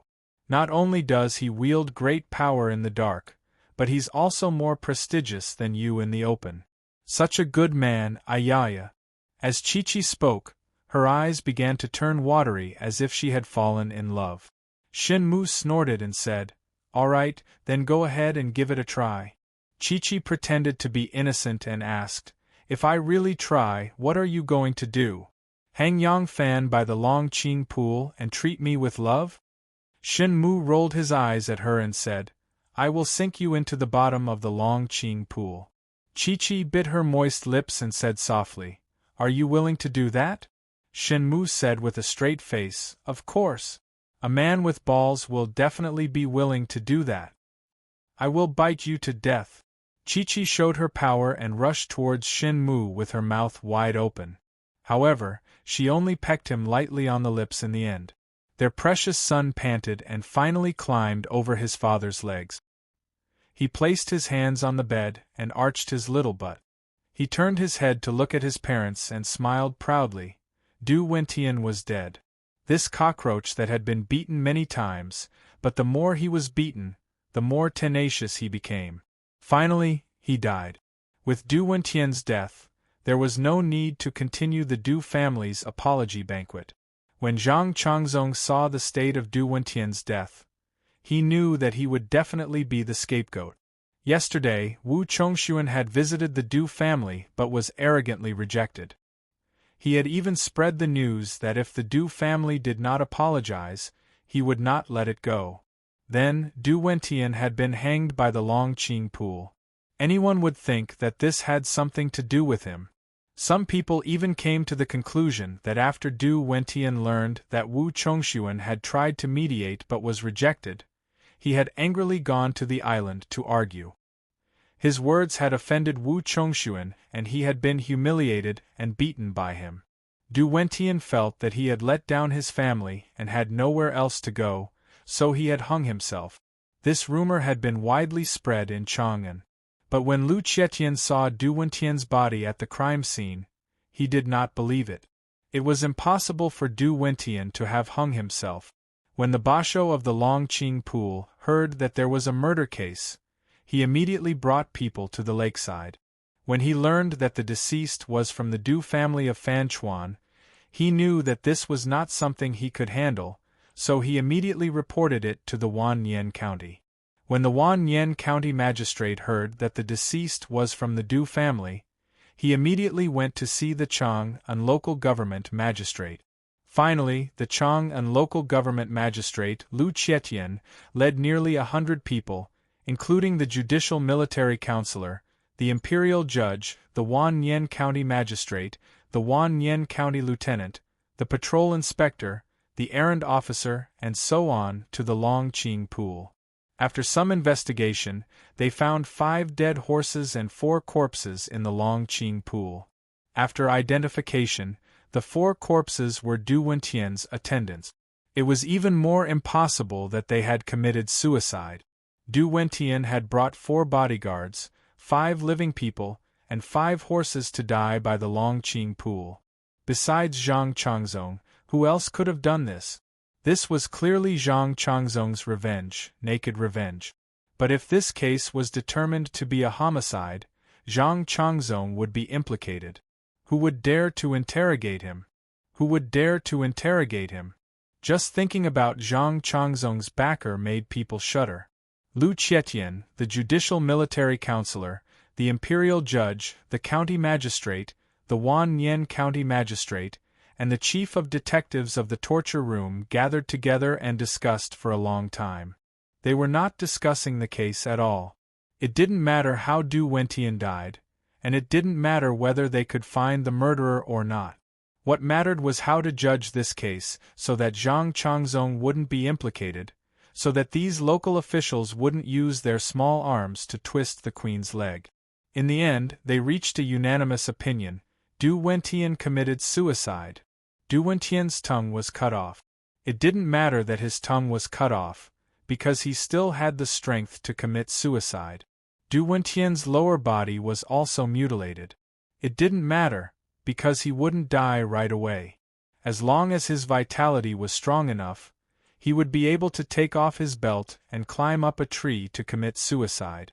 But his eyes were also gouged out, so it wouldn't make sense to say that he committed suicide. A person with his tongue cut off, his lower body mutilated, and his eyes gouged out could still climb up an old locust tree, take off his belt, and hang himself. This was not a small feat. If he could commit suicide like this, it would be an insult to the intelligence of the world. But there was no lack of absurd things in the officialdom. When they used some extremely absurd reasons to appease the victims and the people, in fact, they themselves didn't believe that such a ridiculous reason could be trusted. But if they gave you a reason, you didn't have the right to refute the reason he gave you, and that was enough. So, the truth of Du Wentian's death was revealed. He committed suicide. But why did Du Wentian commit suicide? If he committed suicide because he was tortured inhumanely, then the government would still have to track down the murderer. The reason why they came up with such an absurd conclusion as suicide was because there was no murderer. Then, the problem would return to the starting point. Zhou Yan, the experienced arrestor who had worked in the Chang'an local government for 30 years, solved this problem perfectly after a careful investigation of the crime scene. The victim's eyes were pecked blind by crows, and his tongue and lower body were eaten by wild cats and dogs. The wounds on his body were all caused by this. Conclusion: the victim was not injured before hanging himself. Lu Qietian was very satisfied with this result. He handed over the task of informing the victim's family to the magistrate. The magistrate then passed the task to the county magistrate. The county magistrate then passed the task to the county lieutenant. The county lieutenant pondered for a while, and felt that it was not appropriate to announce the result right away. It would be better to delay the case for a while, and then inform the victim's family of the investigation result. The case had already come to a conclusion, but still had to be investigated and tried. This was not uncommon in the officialdom. Du Jingting did not care about the county lieutenant's assurance that the murderer would be brought to justice if it was a homicide. When he saw his son's body, he had already determined that the murderer must be Zhang Changzong. He did not expect the officialdom to uphold justice for him, because it was impossible for the officialdom to bring the murderer to justice. He had to take revenge himself. Du Jingting hugged his son's body and cried, "Son, let's go home, let's go home." Du Jingting struggled to lift his son's body. Two family members rushed forward, took Du Wentian's body from his hands, and helped him into the carriage. Du Wentian sat next to his son's body, holding his hand, and swore, "Son, I will definitely avenge you." Does he think he can be safe with the emperor's support? He is delusional. Our Du family has been operating here for hundreds of years. There are some things that even the emperor can't take away unless I am willing to give them up. Zhang Changzong will pay for his arrogance and cruelty. The carriage carried an old man and a dead man, slowly leaving Longqing Lane. As the carriage was leaving, a horse galloped towards them, brushing past them. Wu Zetian sent a messenger, and the messenger went straight to Yang Fan. Yang Fan read Wu Zetian's secret edict and went to see Wan immediately. Wan read the edict and couldn't help but sigh. She said sadly, "The sage saw through my intentions after all." Yang Fan put his arm around her shoulder and said, "It's okay. Dyer will eventually return to her family. This way there will be no more twists and turns in the future. Now that the emperor has made such an arrangement, we have a good reason to meet in the future. Isn't it easy for you to see your daughter? As for clearing the Shangguan family's name, there will always be a chance." Wan'er nodded and asked worriedly, "Lang Jun, how do you plan to bring the child back to the Yang family? We can't have a child for no reason. How about adopting him?" Yang Fan said, "That's not appropriate. Why would I adopt a baby out of nowhere?" He paced around the room for a while, and suddenly looked up at Wan and said, "Don't worry. I have an idea." Yang Fan hurried back to his residence, and saw Gu Zhuting sitting in the bamboo forest with her hands resting on her cheek. Her eyes were full of tears. He didn't know what she was thinking about, but there seemed to be a flash of excitement and joy in her eyes. Yang Fan walked around her twice, but Gu Zhuting still didn't notice. Yang Fan sat down next to her and waved his hand in front of her eyes. Gu Zhuting suddenly woke up and said embarrassedly, "Ah Lang." Yang Fan asked, "What are you thinking about?" Gu Zhuting blushed and shook her head. She said in a low voice, "Nothing. I'm just a little absent-minded." Yang Fan sighed and said to Gu Zhuting, "Ting there's something that only you can do now." Gu Zhuting straightened her back and asked, "What is it?" Yang Fan said in a low voice, "Pregnant. You have to pretend to be pregnant." Gu Zhuting's face suddenly showed a strange expression. She said hesitantly, "Pregnant?" Yang Fan knew that she didn't understand why he had to do this. He was about to explain to her when Gu Zhuting said, I'm really pregnant now. This time it was Yang Fan's turn to be stunned. Really? You're pregnant? Are you sure? Gu Zhuting bit her lips and nodded shyly. She said in a low voice, My period didn't come, so I asked Divine Dr. Mu to take my pulse. Divine Dr. Mu concluded that I'm pregnant.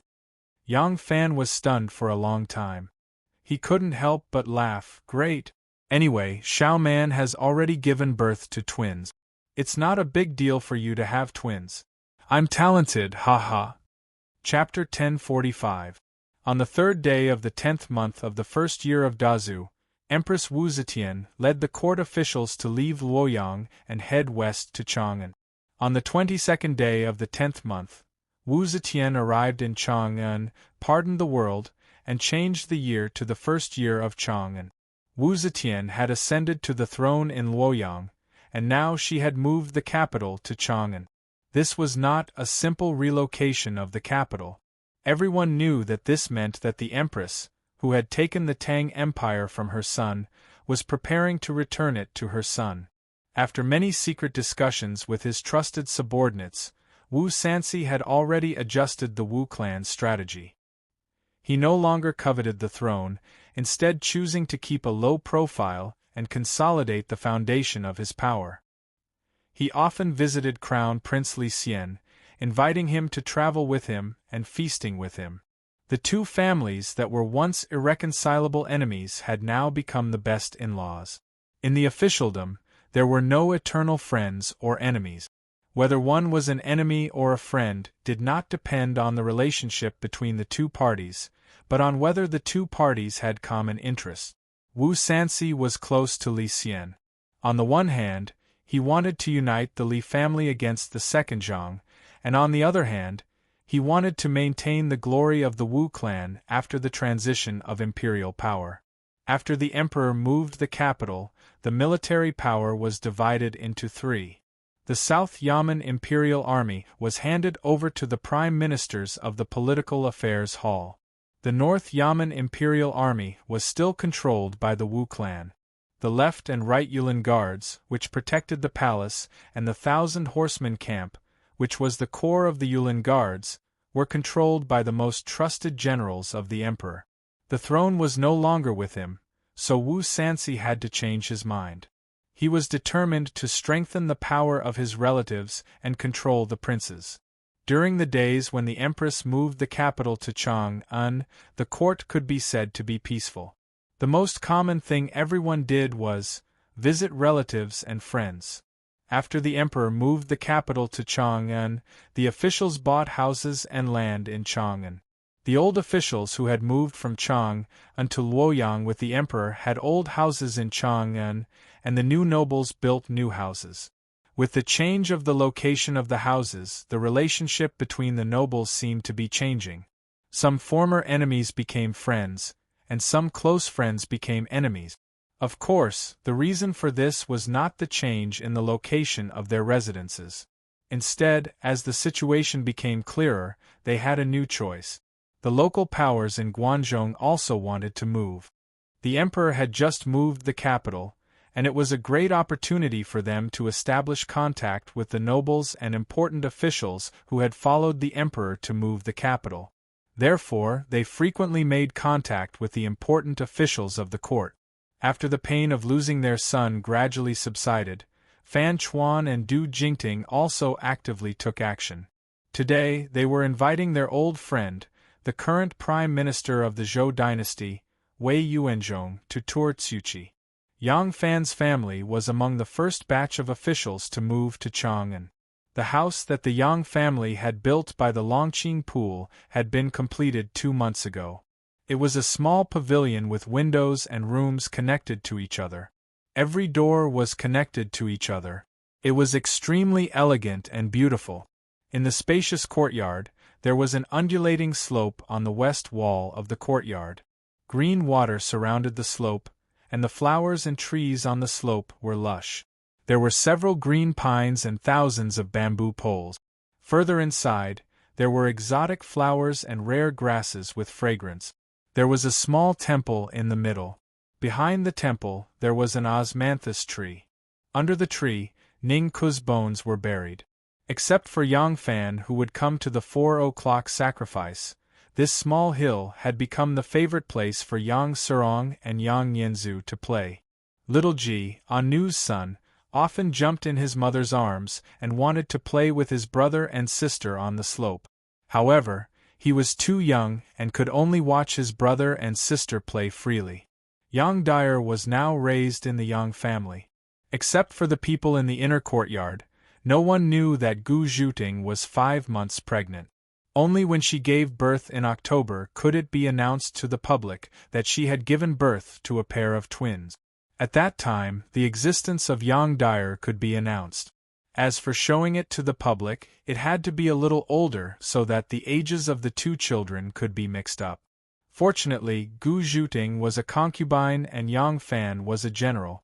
He didn't have a deep relationship with the officials in the imperial court. He didn't want to make a big deal, and others wouldn't pay attention to the son and daughter of a concubine in the Yang family. Now, the Princess Annel's mansion on the left side of the Yang family's mansion had been completed. The fifth prince's mansion on the right side was just half built. Behind Yang Fan's mansion, there was also a big construction going on. The mansion of Madame Jing, the mother of Wan was built there. The gate of the mansion faced the other side. The back gardens of the two families were only separated by a wall. When the mansion was completed, a corner door was cut in the wall. The two families could come and go freely. As long as Wan returned to the mansion, she could easily go in and out of the Yang family's mansion to meet her lover and visit her beloved daughter. On the green slope, there was a small pentagonal pavilion. The pavilion was hidden among the green pines and cypresses, with a corner of the eaves faintly visible. There were pine and cypress trees, exotic flowers and plants on the slope. In the golden October, the trees were lush, fruits were abundant, flowers were in full bloom, and the fragrance was overwhelming. In the middle of the pavilion, there were 2 cups of tea. Yang Fan and Princess Taiping sat opposite each other, smiling and whispering. Among the flowers, there was the childish voice of a boy occasionally. It was Yang Serong and Yang Nianzu. They often played in the forest under the care of third sister and Tao Mei.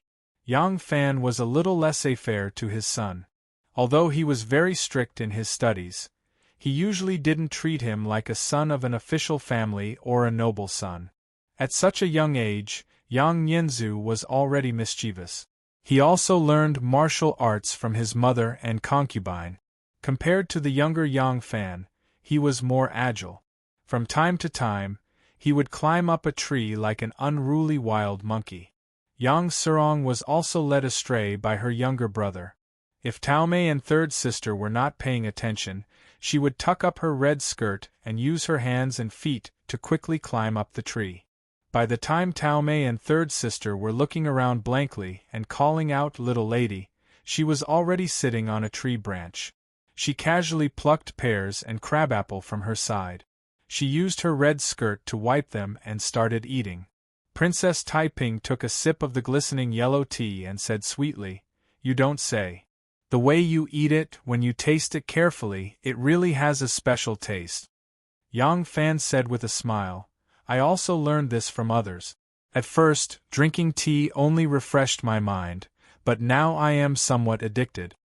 Next to the stone table was a small red clay stove with a teapot on it.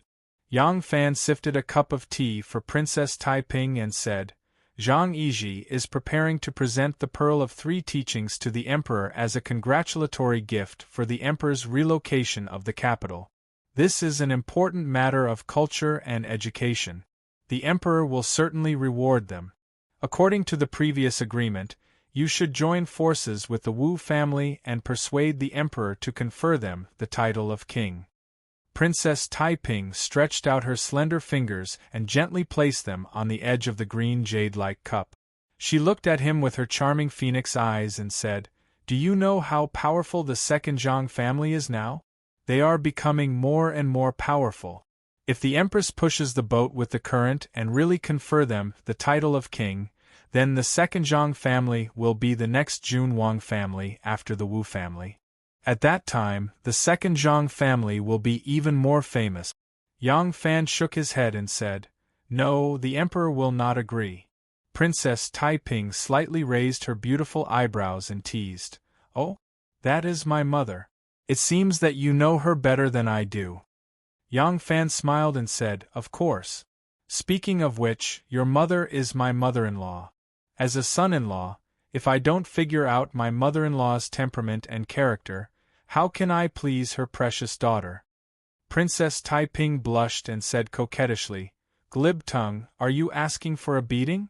Taiping lifted her leg and pretended to kick, but Yang Fan took advantage of the situation by opening and closing his legs. Taiping felt slightly embarrassed and looked around anxiously. She said softly, "Let go of me quickly. It will be embarrassing if your precious son sees it." Yang Fan smiled and said, "The table is covering, he can't see it." As he said this, he clamped his legs even tighter and touched her round thighs even more intensely. Yang Fan's fingertips had just touched the tender flesh on the inside of her thighs when Taiping slapped it away. She blushed and said, "Then tell me, why would the Empress not agree?" Yang Fan no longer teased her. He withdrew his hand and purposely brought it close to his nose to sniff, putting on a lecherous look. In return, Taiping rolled her eyes charmingly. Only then did she say, "Did you notice, it is true that the speed of the two Zhang's promotion is unparalleled, but the two of them almost never held any real important positions." Princess Taiping gently turned the teacup and listened carefully. Yang Fan said, "Zhang Changzong once went to Yenzhou and Chang and as an imperial envoy, but these were all temporary missions. Just like when Xue Huai led the army to suppress the Turks, even though he led more than 100,000 soldiers, it was also a temporary mission. Once the war was over, he immediately removed his military power." Princess Taiping raised the teacup and thoughtfully took a sip. Yang Fan said, "In the reign of the Empress, on average, there are 5 prime ministers in a year. The great Zhou dynasty's prime ministers change even more frequently. Since ancient times, there has never been a second prime minister. The Empress frequently changes the prime minister. Admittedly, it is the result of the fierce struggle between the various factions in the court, but it is also the Empress' intention to use this method to firmly grasp power in her own hands. So far, among the royal family and relatives, only Wu Qingxi has held the position of prime minister for a short period of time. Other than him, there is no one else. Although the second Zhang is favored, he has never had the chance to hold the position of prime minister. It can be seen that although the Empress is old, some things are still very clear. She knows that if the second Zhang is allowed to interfere with the court too much, it will be a disaster for the court and for themselves. Princess Taiping said, "Su Weiwei and Ji Su have now returned to the capital after the second Zhang's intercession and resumed their important positions. Through the compilation of the Pearl of the Three Sects, Zhang Yizhi has also recruited a large number of scholars and celebrities under his banner. Among them, Zhang Shuo, Li Jiao and the others are all important officials of the court. Li Chongxiu and Yang Zixi have long attached themselves to the second Zhang. Now, the Wei families Wei Qingqing and Wei Sili are also close to the second Zhang. Among them, there are already 5 people with the status of prime minister. Although the second Zhang has never become prime minister, they have such great power. Shouldn't we be vigilant?" Yang Fan said, "They are in the ascendant of the emperor's favor. Naturally, there will be people who want to curry favor with them. Just like Xue Huai in the past. Didn't Liang Wang, Wei Wang and many other prime ministers do their utmost to curry favor with them? But can the relationship between them be considered a stable political alliance? Moreover, the second Zhang does not understand the art of politics at all. He is unable to truly grasp these powers in his hands. When the wind and the current are smooth sailing, they can still be useful to these people. But once the situation turns against them, these people will definitely scatter like birds and beasts." Moreover, other than political power, the most important thing is military power. On this point, the Empress is even more cautious and never allows the second Zhang to touch it. Obviously, the Empress wants them to walk the path of meritorious officials. If she bestows the title of king on them this time, there will be no more rewards or titles. What will happen in the future? Therefore, you don't have to worry at all. Princess Taiping was convinced. But she said, "Your mouth can even make the dead come alive. Forget it. Whatever you say, we'll do it. Who asked me to be your woman?" Yang Fan said with a smile, "My formidable ability is not just my mouth. I have something on me that can turn the living into the dead." Princess Taiping raised her eyes in surprise. She heard Yang Fan say with a mischievous smile, "Even if they are not dead, they can make Miss Ling Yu cry, 'I'm going to die, I'm going to die.'" Princess Taiping's pretty face turned red. She spat, "You're going to die? What nonsense are you talking about?" After saying this, her face turned even redder. Yang Fan leaned forward slightly and said gently, "Don't leave today." Princess Taiping looked at him with a smile that was not a smile. She said, "I won't leave. Do you have a place for me to stay?" Yang Fan said, "Yes. I built a red building in Sifang Garden. There is a specially made bed upstairs. The bed is extraordinarily big and sturdy. It can withstand torment." Even though Princess Taiping was usually generous, she blushed at his words. However, her neat white teeth gently bit her plump and sexy red lip. Her charming eyes looked at Yang Fan with watery eyes. She did not say anything. It was obvious that she acquiesced to Yang Fan's request. Right at this moment, a strange cry was heard from afar. "Oh, what is this? You little beast!" Yang Fan was startled. He said in surprise, "Wu Yizong?" Then there was the sound of a child's laughter. There was also a woman who repeatedly said, "Sorry, sorry?" Yang Fan said hoarsely, "It's Nianzu and third sister. You wait here. I'll go take a look." After saying that, he flew away toward the source of the sound. Chapter 1046. Wu Yizong stood at the foot of the wall, annoyed. Today was the opening day of the Duke and Lu residence. Princess Enlu and her husband sent out invitations, inviting guests and friends to celebrate the moving in. Wu Yizong was also invited, but because it was still early, the banquet had not started yet, so Wu Yizong, Wu Yuji and a few other brothers from the same sect were strolling and chatting, admiring the beautiful scenery of the Princess Enlu residence and chatting about some things. Unexpectedly, when they were at the foot of the high wall, a pillar of water suddenly fell from the sky. Wu Yizong's head was splashed by the water. The sky was clear for miles. Why would there be a sudden rain? Just as Wu Yizong was feeling strange, he suddenly felt that the stream of water was a little warm. Wu Yizong hurriedly looked up and saw a stream of water flowing down the wall in a rainbow-like arc. It turned out that someone was standing on the wall and peeing. Wu Yizong was furious.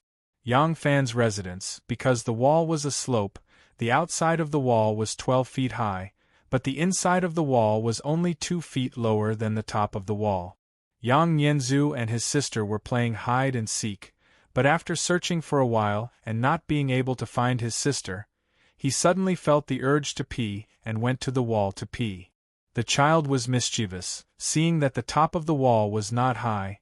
He played around and shot the water out of the wall. Who would have thought that Wu Yizong and a few other brothers were walking side by side, and when they reached the bottom of the wall, they were splashed by him. Yang Nianzu heard angry curses and quickly leaned on the top of the wall to look down.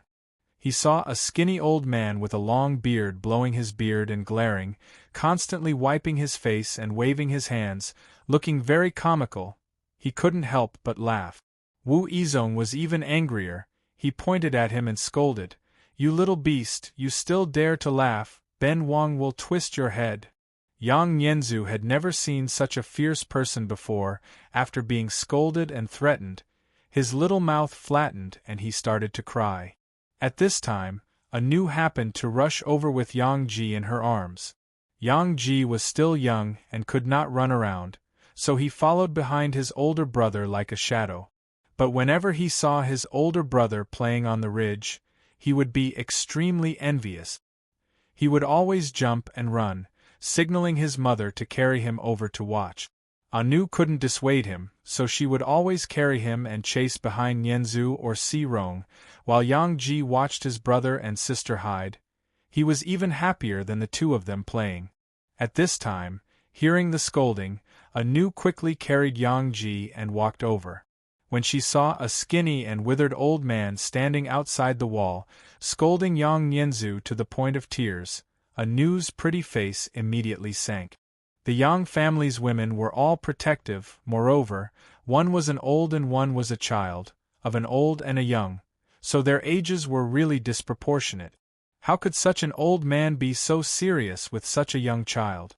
Anu stretched out her hand to pull Yang Nianzhu over, wiped his tears and coaxed, "Nianzhu, be good, don't cry, what happened?"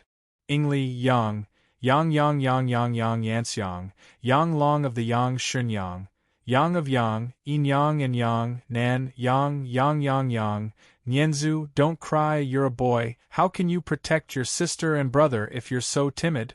Listen to Nyang, if anyone dares to bully you, use the martial arts Nyang taught you and give him a good slap. Anu turned around and said to Yang Nianzhu, "Nianzhu, don't cry.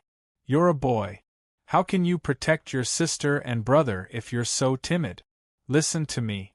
If anyone dares to bully you, use the martial arts I taught you and slap him hard." Wu Yizong was about to go crazy from anger and angrily shouted, "Woman, you are so unreasonable. Ask your little beast what exactly did he do." Wu Yizong was so angry that his beard was trembling and there were still a few drops of water hanging on it. When Anu saw his disheveled appearance, she had already guessed what was going on. She was annoyed that he was so old yet he was still arguing with an ignorant child, and his words were so harsh, so she pretended not to know and took the opportunity to mock him. Yang Ji didn't know how to speak, so when he saw his mother's anger, he glared at Wu Yizong angrily and waved his fist at him. Wu Yi frowned. If it was any other matter, the Wu family would not allow anyone to insult them, but Wu Yizong was just unlucky today. That child was only a few years old, why would he bother? Wu Yi frowned. If it was any other matter, the Wu clan's members wouldn't be humiliated. However, Wu Yizong was truly unlucky today.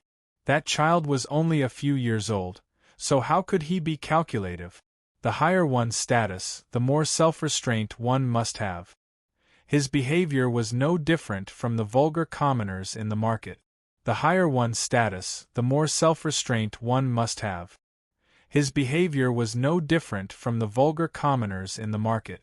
Wu Yi advised, "Yizong, this little urchin doesn't understand. Why bother with him? Quickly go wash your face."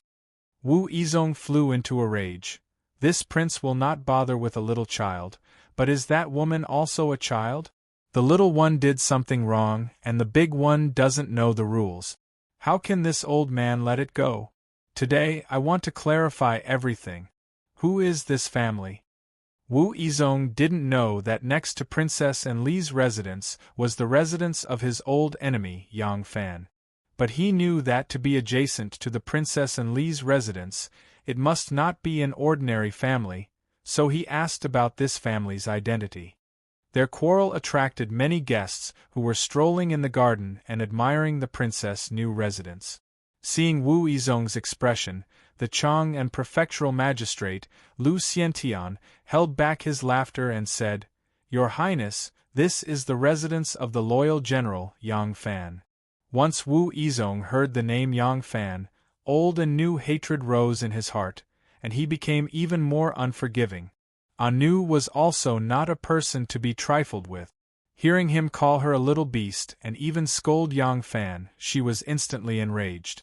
She poked her son on the ground and said to Yang Nianzhu, "Nianzhu, look after little brother." Finishing, Anu rolled up her sleeves and was about to jump down to settle the score with the old man.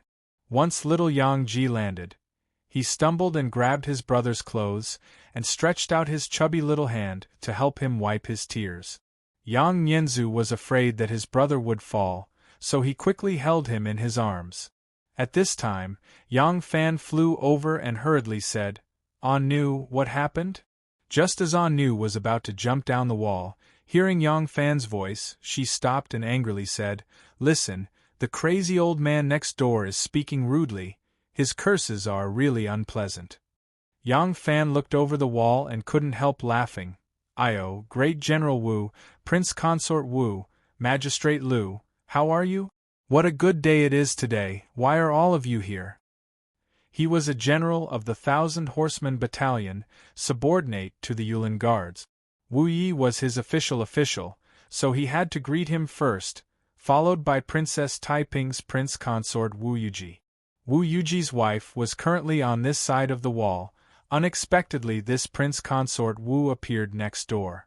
As for the King of Hanoi, Wu Yizong, the two were old enemies, so Yang Fan directly ignored him.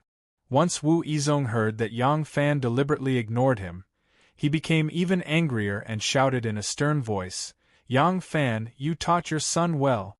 He actually stood on top of the wall and peed on this prince's head and face. What do you say about this?" As soon as Wu Yizong's voice fell, a burst of snickering came from behind him. Wu Yizong angrily turned around and saw many guests gathered there after hearing the news, each with a curious expression, but he didn't know who was laughing just now. Seeing his embarrassed appearance, Yang Fan also wanted to laugh, but he quickly restrained himself and called his son over, asking, "Nianzu, did you really pee on top of the wall?" Yang Nianzu also knew that he was in trouble, so he lowered his head and stammered, "Yes. But when this child peed, I didn't know there was someone on the other side of the wall." Yang Fan said, "Whether there is someone or not, what you did is wrong. That is someone else's house, not our own. Look, you even peed on someone else's head, this is wrong. In the future, you must not make this kind of mistake again. Come, quickly apologize to this old uncle." "Oh!" Yang Nianzu obediently stepped forward, bowed deeply to Wu Yizong under the wall, and said in a childish voice, "This child was rude and offended old uncle. I apologize to you here, please forgive me." Wu Yi laughed and quickly smoothed things over. All right, which child is not naughty? In fact, the King of Hanoi didn't want to argue, but your son is naughty, and your Madame Ru is also a bit protective, so when the words collided, the King of Hanoi was furious. Yang Fan glared at Anu and reprimanded, "Outrageous! It is clearly our child who did something wrong. Can't it be over if he apologizes to someone? How can you be so biased? Isn't this teaching the child bad?" Anu said angrily, "This servant didn't want to be protective, but this person is so old, and his mouth is still dirty, disrespectful." Yang Fan said, "So what, our child did something wrong first, can't we let others say it? Because others speak rudely, you speak rudely, then what is the difference between you and others? Quickly take the child back, I will settle the score with you tonight." After being scolded by the man, Anu pouted, picked up Yang Ji, and left. Wu Yizong listened to him scolding his wife. No matter how he listened, he felt that it was not right, and couldn't help but angrily say, "What, do you want to just apologize and be done with it? Your son dares to ride on this prince's head and take a dump. You Yang Fan are too arrogant. I won't let this matter go." Wu Yuji frowned, whispering, "Yizong, what do you want to do? Don't make a fool of yourself. Don't worry about it. Who is making a fool of? Who is making a fool of?" Wu Yizong had long wanted to find trouble with Yang Fan, and now that he was finally in the right, he naturally wouldn't let it go so easily. Yang Fan picked up Yang Nianzu and gracefully leaped down the wall. His movements were extremely nimble. If it wasn't for the current situation, perhaps many of the onlookers would have cried out in praise. Wu Yizong knew that his fists and feet were very strong, so he took 2 steps back in shock. He said in a threatening manner, What do you want to do?" Yang Fan sincerely said, "My son really did something wrong. Your Highness is an extremely high official, So it is natural for you to be angry after being insulted like this. If you do something wrong, then you have to take responsibility. This Yang has already had my son apologize, and since your highness feels that it is not enough, then this Yang will hand my son over to your highness. If you want to hit or scold him, it's up to you. Wu Yizong was stunned. He never thought that Yang Fan would do this to him. Such a small child, How could he hit him? How could he punish him? Yang Fan put down the child and cupped his hands towards him before turning to leave. Yang Nianzu was afraid and quickly grabbed his clothes, pitifully saying, "Father?" Yang Fan turned around and solemnly said to him, "What does father usually teach you? Tell me, peeing on this uncle's head, is it your fault?" Yang Nianzu timidly said, "Yes. As a man, it is your fault, so you have to take responsibility. Right now, father is handing you over to this uncle to deal with. Are you afraid?" Yang Nianzu said, "This child is not afraid." Yang Fan smiled and said, That's a good boy. You're not allowed to cry." Yang Nianzu flattened his small mouth and nodded, Yang Fan happily patted his son's tender shoulder and swaggered away. Yang Nianzu was a bit scared, but he worked hard to follow his father's requirements, to be a responsible man. Yang Nianzu clenched his small fists and pursed his lips as he stood there firmly. His small body was like a little white rabbit standing in front of a big bad wolf. He had a three-piece hairstyle, with one on his forehead and one on his left and right, making him look very cute. He was wearing a short jacket embroidered with flowers, birds, and beasts, and a pair of flared trousers. He also had a pair of tiger-head shoes on his feet. The solemn expression on his face made him look like a great hero who would rather die than submit. Wu Yizong looked at Yang Fan's back and then turned to look at Yang Nianzu. He couldn't help being dumbfounded. He was a dignified royal prince, and he was already 54 years old. What could he say or do to such a young child? The child's father had already left. Not to mention saying a single harsh word to this child. He would be despised to death by others if he said a single word. In fact, the way the people around him looked at him was already not right. The people attending today's banquet were all members of the Wu family or people who were close to the Wu family, but even these people looked at him with a trace of disdain. The women were even more unreserved. Wu Yizong was an old man and a dignified prince, yet he was making things difficult for such a cute child. The women who were overflowing with motherly instincts already used undisguised tones to vent their dissatisfaction at him. Wu Yizong was slightly at a loss. How did things become like this? I originally wanted to make things difficult for Yang Fan. How did it become someone else making things difficult for me? Yang Fan didn't leap back to the Yang residence. Instead, he walked out of Princess and Li's main doors. Once he was out of the main doors, he turned in the direction of his own residence. Just as he was about to reach the entrance of the residence, he saw an ox cart coming his way. The cart moved slowly and stopped beside him. An old face poked out from the cart and said in a low and hoarse voice, "Erlang." That face was abnormally old, and his hair was white. Yang Fan was stunned for a moment before he recognized the person in the cart as Du Jingting. Du Jingting was in his early 50s, but he had taken good care of himself and had always been elegant and graceful. Yang Fan hadn't expected that after not seeing him for such a short period of time, he would become like this. Although his son had courted death himself, Yang Fan still felt some guilt when he saw this haggard old man. After Du Jingting said, "Erlang," he shrank back, obviously inviting him to get on the cart. Yang Fan stepped onto the cart and entered the carriage. Du Jingting silently gestured for Yang Fan to take a seat, and Yang Fan sat down on one of the stools. Du Jingting said in a hoarse voice, "Sect Master Yang, this old man wants to deal with Zhang Changzong." Yang Fan wasn't the least bit surprised by his straightforwardness and what he said. He nodded calmly and said, "Zhang Changzong is also our enemy." Du Jingting said, "It is precisely because of this that this old man has informed you that this old man will soon be making a move against him. Yang Fan frowned and said, "You want to deal with him, and so do I. It's not just you and me. In fact, both the Wu and Li families want to move against him. If this was easy to do, the second Zhang would have collapsed long ago. Right now, the second Zhang's imperial favor is flourishing, and we can't be too hasty. If we don't kill the snake, it will instead raise their vigilance." Du Jingting said with a sigh, "From what Erlang means, you can't give this old man any help?" Yang Fan shook his head apologetically and said, "I'm sorry. I can't. My every move doesn't represent me alone. I don't think that now is the time to attack Zhang Changzong." Du Jingting nodded and laughed bitterly. He slowly closed his eyes and leaned back in his chair, saying quietly, "The Wu and Li families also have the same intentions. In reality, this old man also knows that now is not the best time to deal with them, but this old man can't help it." Du Jingting slowly opened his eyes and looked at Yang Fan with a pained expression.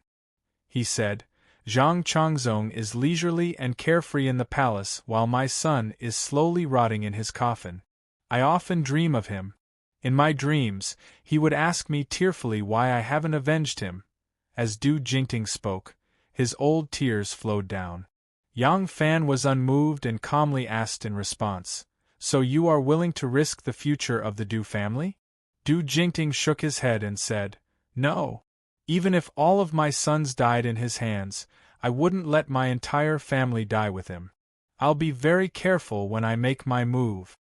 Yang Fan suddenly asked, "Before Mr. Du came, did you entertain guests?" Du Jingting was dazed. He thought that Yang Fan already knew of his whereabouts. In reality, even though Xian Zong was powerful, he would not stare at everyone's whereabouts for no reason. Yang Fan asked this because he smelled the faint scent of alcohol. Du Jingting nodded and said, "Duke Wei is this old man's good friend of many years. Today, this old man invited him to tour the Chuqi because he came to congratulate Prince Consort Wu on his move. He came back early." The one that Du Jingting called Duke Wei was naturally Wei Yuanzhong. Wei Yuanzhong was the assistant minister of the Phoenix Pavilion and the Luan Tai administrator of the Phoenix Pavilion. However, he had originally been the vice minister of the imperial censor of the Austere Palace and had been the minister of Austere Palace for decades. Most of the imperial censors of the Imperial Censor Palace were under his tutelage. Hearing this, Yang Fan already understood what Du Jingting planned to do. He was silent for a moment and then slowly said, "If you do not keep this matter secret and fall into the hands of the second Zhang, this Yang will do his best to help you out." Du Jingting said sensitively, "Sect Master Yang means that this old man will definitely fail?" Yang Fan did not answer. He cupped his hands at Du Jingting and turned to leave the ox cart. Du Jingting was silent for a moment and then lifted his boot to lightly kick the carriage board. The ox cart continued to move towards Princess Annel's residence. When Yang Fan returned to the residence, Xiao Man just happened to come out from behind the screen wall to welcome him. Yang Serong and Anu followed behind her. Anu was still carrying little Yang Ji in her arms. When she saw Yang Fan return alone, Xiao Man's beautiful face couldn't help but turn pale. "Langjun, where is Nianzu?" Yang Fan smiled and said, "Nianzu, perhaps he will be back in a while." Yang Ji was lying in his mother's arms and biting his finger. When he saw his father walking over, he immediately opened his mouth and stretched out both hands towards him. Most of his body was stretched out. Yang Fan took him from Anu's arms and carried him with one arm. He strode towards the rear residence. Xiao Man stamped her feet and complained, "Langjun, how can you be so assured to leave the child with others?" Before Xiao Man could finish her words, a clear cough was heard in front of the residence. A cough. Xiao Man and Anu heard the sound and turned their heads. They saw the eldest young master of the Yang family holding a porcelain bowl in his left hand and a soup spoon in his right hand. He was dipping maltose into the porcelain bowl and eating it all over his mouth and face. Wu Yuyi and Wu Yuji stood on either side of him with smiles on their faces. One was holding a bamboo horse while the other was holding a windmill. Wu Yi smiled from ear to ear and said, "Lady Yang, quickly take your precious son back." Chapter 1047. Women were like flowers. Women who had been watered by the rain and dew were like flower buds under the sunshine after the rain, tender and beautiful. Of course, Princess Taiping would not really stay in Yang Fan's mansion. She only stayed for a couple of hours and only left in the evening, treading on the sky full of sunlight. Under the sunset glow, Princess Taiping's face was tender and bright red, her eyes were watery, her posture and gait carried a bit of languid amorous feeling. Her body, which had been withered for a long time, really had a feeling of being unable to endure the violent rain and wind. But after the wind and rain, her body and mind were relaxed, unspeakably happy. The green ox pulled the green oil cart and leisurely strolled on Zhu Street. The wheels rolled and rumbled.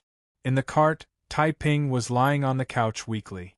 She seemed to be asleep and awake at the same time. She was soft and powerless until the ox cart, as if it was strolling, went through the side door and directly entered the princess mansion. After Taiping returned to the mansion, she rested for a while and changed her clothes. Then she went to the study, and called Mo Yuhan to see her.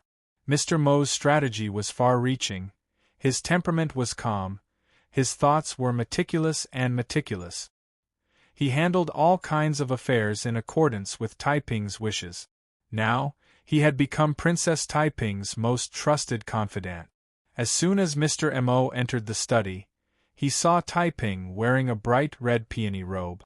Her jade-like arms were leaning on the table, supporting her pink cheeks. There was a hint of a sweet smile at the corner of her mouth. She was like a peony with dew dripping from the railing, infinitely amorous.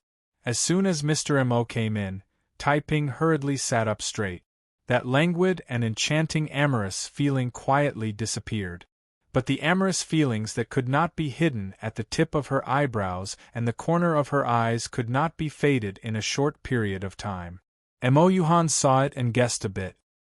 He knew that the princess was going to see Yang Fan today. Taiping, as a princess, took the initiative to visit a general. Between the two of them, it could be imagined who was superior and who was inferior. Not to mention that the love affair between Taiping and Yang Fan had already filled the street. Mr. Mo had also heard of it. In great Mr. Mo's view, it was not unusual for a princess of the Tang dynasty to keep a gigolo, let alone a princess like Taiping who was doted on by thousands. But for such a noble and beautiful princess to be subdued by a man, it was not that she was keeping a gigolo, but that she, as a princess, had become someone else's mistress. It was very rare. Although great Mr. Mo was old, he was a man after all, so he was very curious about Yang Fan. He wanted to see what kind of person this Yang Fan was to be able to subdue this arrogant princess of the Tang dynasty. As soon as Princess Taiping saw him come in, she sat up straight and resumed her cold and inviolable noble appearance. Taiping summoned him here because he wanted to discuss with him the matter of joining forces with the Wu and Li, two surnamed princes, to present a proposal to the emperor, to plead on behalf of the two Zhangs, to request that the two Zhangs be conferred the nobility. Of course, Taiping would not say that this was her decision after listening to Yang Fan's opinion. She only said that this was her idea and she was seeking Mr. Mo's opinion. Mo Yuhan listened to her carefully, clapped her hands and sighed, "Wonderful plan. Princess's move is to advance in order to retreat. It is indeed a wonderful plan." Taiping's bright eyes turned. She laughed and asked, "Oh, does Mr. think this plan will work?" Stroking his beard, Mr. Mo nodded his head gently and said, "Once the two Zhangs are conferred the title of prince, their position will be extremely high. There will be no bestowment, no reward. How will His Majesty win over the two Zhangs? Moreover, to confer the title of prince based on the merit of writing books, it will be very difficult to shut the mouths of the people. The emperor will not agree. That being the case, why don't we do them a favor? Princess, the two Zhangs wrote the letters for two purposes. One is to seize this opportunity to win over the scholars and famous people under their banner, the other is to use the merit of literature and education to seek a promotion. If we do not ask for the title of prince for them, they will certainly ask His Majesty for a reward. If by any chance the emperor conferred a real position on them, even if it will not be as illustrious as a Wang Ho, it will only give them more power. Weighing the two sides, we will take the initiative to ask for the merit on behalf of the two Zhangs. From the beginning, we will restrict the reward to the title of nobility. It can be regarded as a clever move to advance in order to retreat. When Princess Taiping heard that Mr. Mo's analysis coincided with her beloved's, she was overjoyed. Sweetly nodding her head, she said, "This princess also has this intention. In that case, this princess should notify Prince Liang and my two elder brothers. As soon as the two Zhangs present their letters, I will appear to ask for their merit and reward." Mo Yuhan smiled. In this old man's opinion, it is enough to say a word to Prince Liang. However, Princess should personally pay a visit to the Crown Prince and the Prince of Xiang and explain the pros and cons to them, dispelling their apprehensions. Only then can they advance and retreat together with Princess. Princess Taiping frowned. She did not like Mr. Mo's beating around the bush. She went straight to the point and asked, "Just what does Sir want to say?" Mo Yuhan said, "If Princess does not explain it clearly to the Crown Prince and the Prince of Xiang, I fear that they will be overcautious and apprehensive. Among the Empress of Heaven's sons, only the virtuous and the magnanimous are worthy. The Crown Prince and the Prince of Xiang, whether it is in breadth of mind, bearing, courage, or wisdom, they are far inferior. Alas! It's a pity that your Highness is a woman." Taiping was silent for a long time, then sternly said, "Sir, please do not say such words in the future." Mo Yuhan hurriedly bowed and said, "Yes." Taiping sighed and said, "Sir, please withdraw. This princess still has some matters to take care of." Mo Yuhan nodded, stood up, and walked out of the study. She gently closed the barrier door behind her and then slowly descended the stone step. Not far ahead was a garden of chrysanthemums. The chrysanthemums were in full bloom, their fragrance assailing the nostrils. They were surrounded by a bamboo fence. Sir Mo walked over and bent down to pluck a precious chrysanthemum whose stamens were in full bloom, blooming like threads of gold and silver. He brought it to his nose and took a whiff of its fragrance. Then he slowly raised his head and gazed at the azure sky. The sky was clear and blue, and a wisp of white cloud as faint as smoke quietly hung on the horizon. Sir Mo's eyes began to sparkle. He muttered to himself, "Xiao, if you were still alive, you would be about the same age as the princess. Father would probably have a grandson long ago." Sir Mo faintly sighed and slowly walked out of the courtyard. He left a chrysanthemum at the side of the garden, crushed into mud by his boots. That morning, during the morning court session, Wu Zetian attended the court session. She had just finished dealing with the state affairs when suddenly a eunuch came to the palace hall to report that Zhang Yizhi and Zhang Changzong had finished compiling the Pearl of the Three Sects and wanted to present it to the emperor. In fact, Wu Zetian already knew about this matter. Today, she deliberately arranged for her two beloved to present the book in public. As soon as she heard the news, she immediately issued an edict. Summon Zhang Yizhi and Zhang Changzong to bring the Pearl of the Three Sects to the palace hall. Not long after, Zhang Changzong and Zhang Yizhi, dressed in official robes, walked into the main hall with a stack of books in their hands. They bowed to greet Wu Zetian. Wu Zetian happily said, "I heard that the Pearl of the Three Sects has been compiled. This is the first cultural and educational event since I moved the capital to Chang'an. Today I order the two of you to present the book to the palace hall and share it with all the officials. Yizhi Changzong, the book in your hands is the Pearl of the Three Sects?" Zhang Yizhi bowed and replied, "Reporting to your majesty, the book that subject and Changzong are presenting is the table of contents of the Pearl of the Three Sects, altogether 13 volumes. As for the entire pearl of the three sects, Zhang Yizhi swept his gaze over all the officials in the hall. He raised his voice a bit and proudly said, "The entire pearl of the three sects has a total of 1,300 volumes. Because the number is too large, I did not bring it to the palace hall." Hearing this, all the civil and military officials in the imperial court could not help but burst into an uproar. Their private discussions turned into a wave of noise that lingered in the imperial court for a long time. Many of the officials knew about the two Zhang brothers' compilation of the Pearl of the Three Sects, but they did not pay any attention to these two emperors' gigolos. They only thought that they were just fooling around. Just now they saw the two of them were each carrying a thick stack of books to the palace hall. In their hearts they were already endlessly astonished. Unexpectedly there was such a thick stack of books. It seemed like they had really done something. Who would have thought that the two of them were only holding the table of contents of the Pearl of the Three Sects? The entire book was actually more than 1,300 volumes. Wu Zetian laughed out loud and said, "No harm done. Today's imperial court meeting will end a bit earlier. I will take a good look at the entire Pearl of the Three Sects with all the officials. Come, send an order to the imperial supervisor to present the entire Pearl of the Three Sects to the palace hall." Actually, the entire Pearl of the Three Sects had already been transported to the outside of the palace hall. Under Wu Zetian's order, a total of 100 little servants, each holding 13 volumes of the Pearl of the Three Sects, entered in a line.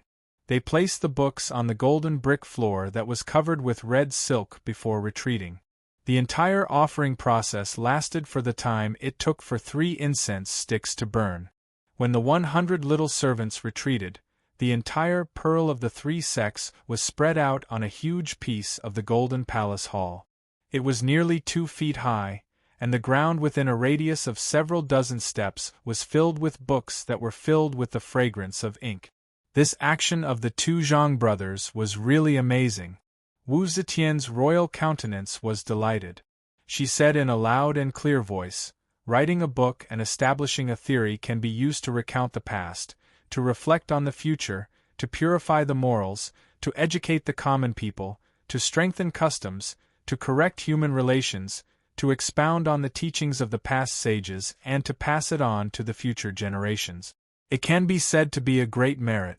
Today the completion of the Pearl of the Three Sects is indeed a great fortune for our dynasty." Wu Sanxi listened attentively and naturally understood that the main point of his aunt's words was the words "a great merit." He couldn't help but think, as Taiping expected, the two Zhang brothers really can't wait to take the initiative to ask for credit. Aunt also intends to reward them generously. I'd better be a step ahead and ask for a title for them. In this way, not only can we sell the two Zhang brothers a good deal, we can also prevent them from being given a real position. Even if we really give them the title of prince, it's still better than letting them be the official seal of some yamen. Thinking of this, Wu Sanxi immediately reported, "Your Majesty, I think that those who write a book and establish a theory must be outstanding talents of the time. Moreover, for such a magnificent work to be passed on to the future generations, it is indeed a great merit. The talents who participated in the writing of this book, Your Majesty should reward them generously in order to enlighten them. And the two Zhang brothers who made the greatest contribution can be conferred the title of prince." Wu Sanxi's words caused an uproar in the Golden Hall. The court would certainly reward those who wrote a book and established a theory. This was inevitable, but to be conferred the title of prince just because they wrote a book, wasn't this conferment of prince too excessive? However, there were a few people who were more knowledgeable. With a little thought, they understood Wu Sanxi's true intentions. Crown Prince Li Xian glanced at the Prince of Xiang Li Dan, and the two of them simultaneously reported, "This subject agrees." Crown Prince Li Xian and the Prince of Xiang Li Dan had already communicated with Princess Taiping. Just as great teacher Mo had expected, Li Xian and Li Dan truly had not expected that the two Zhang brothers would be rewarded generously. They also had not expected that if the two Zhang brothers were to obtain a real position, the consequences would be far more severe than if they were conferred the title of prince. Even though Princess Taiping had earnestly advised them of the pros and cons, the Crown Prince and Li Xian still had many misgivings. They were worried that their fawning in front of all the civil and military officials of the court would harm their reputation. After all, the two Zhang brothers were their mother's gigolo. This was a secret that everyone in the world knew. If they shamelessly fawned on him, wouldn't the entire world laugh at them? Of course, how could those astute ministers not be able to sense the true intentions behind this? As for the clamor of the common people, what use would it be? If their mockery and ridicule were of any use, the two Zhang brothers would have collapsed long ago. The ones who would truly be effective were the nobles and important ministers of the court, and they would only feel reverence for the Crown Prince and the Prince of Xiang. Unfortunately, even though Princess Taiping had repeatedly encouraged them, the Crown Prince and the Prince of Xiang had still been overtaken by Prince Liang and Wu Sanxi because of a moment of hesitation. The Crown Prince and the Prince of Xiang had only just stepped forward to echo the two Zhang brothers, but they had already lost all meaning in showing themselves to the officials. On the contrary, they gave off the feeling that the two princes were following Prince Liang's lead. When the two Zhang brothers heard that Prince Liang was asking for them to be conferred the title of king, and that the Crown Prince and the Prince of Xiang were also chiming in, they couldn't help but be pleasantly surprised. They knew that they would definitely be heavily rewarded by the emperor, and perhaps they might even be given the position of assistant minister in the Ministry of Rights, or even be conferred the title of marquis. However, they hadn't expected Wu Sanxi, the Crown Prince, and the Prince of Xiang to actually propose conferring the title of king. The two Zhang brothers stared at Wu Zetian in excitement, hoping to hear the word approved from her lips. Confer the title of king. King. If the Zhang clan could have two kings, just how glorious would the Zhang clan be? Wu Zetian gave her nephew Wu Sanxi and her sons Li Xian and Li Dan a meaningful look, causing them to lower their heads in guilt. Only then did she indifferently say, Yi Ji and Chang Zong have rendered great service to the country, but conferring the title of king is no small matter. This is an important treasure of the country, so how can it be taken lightly? This matter can be discussed later.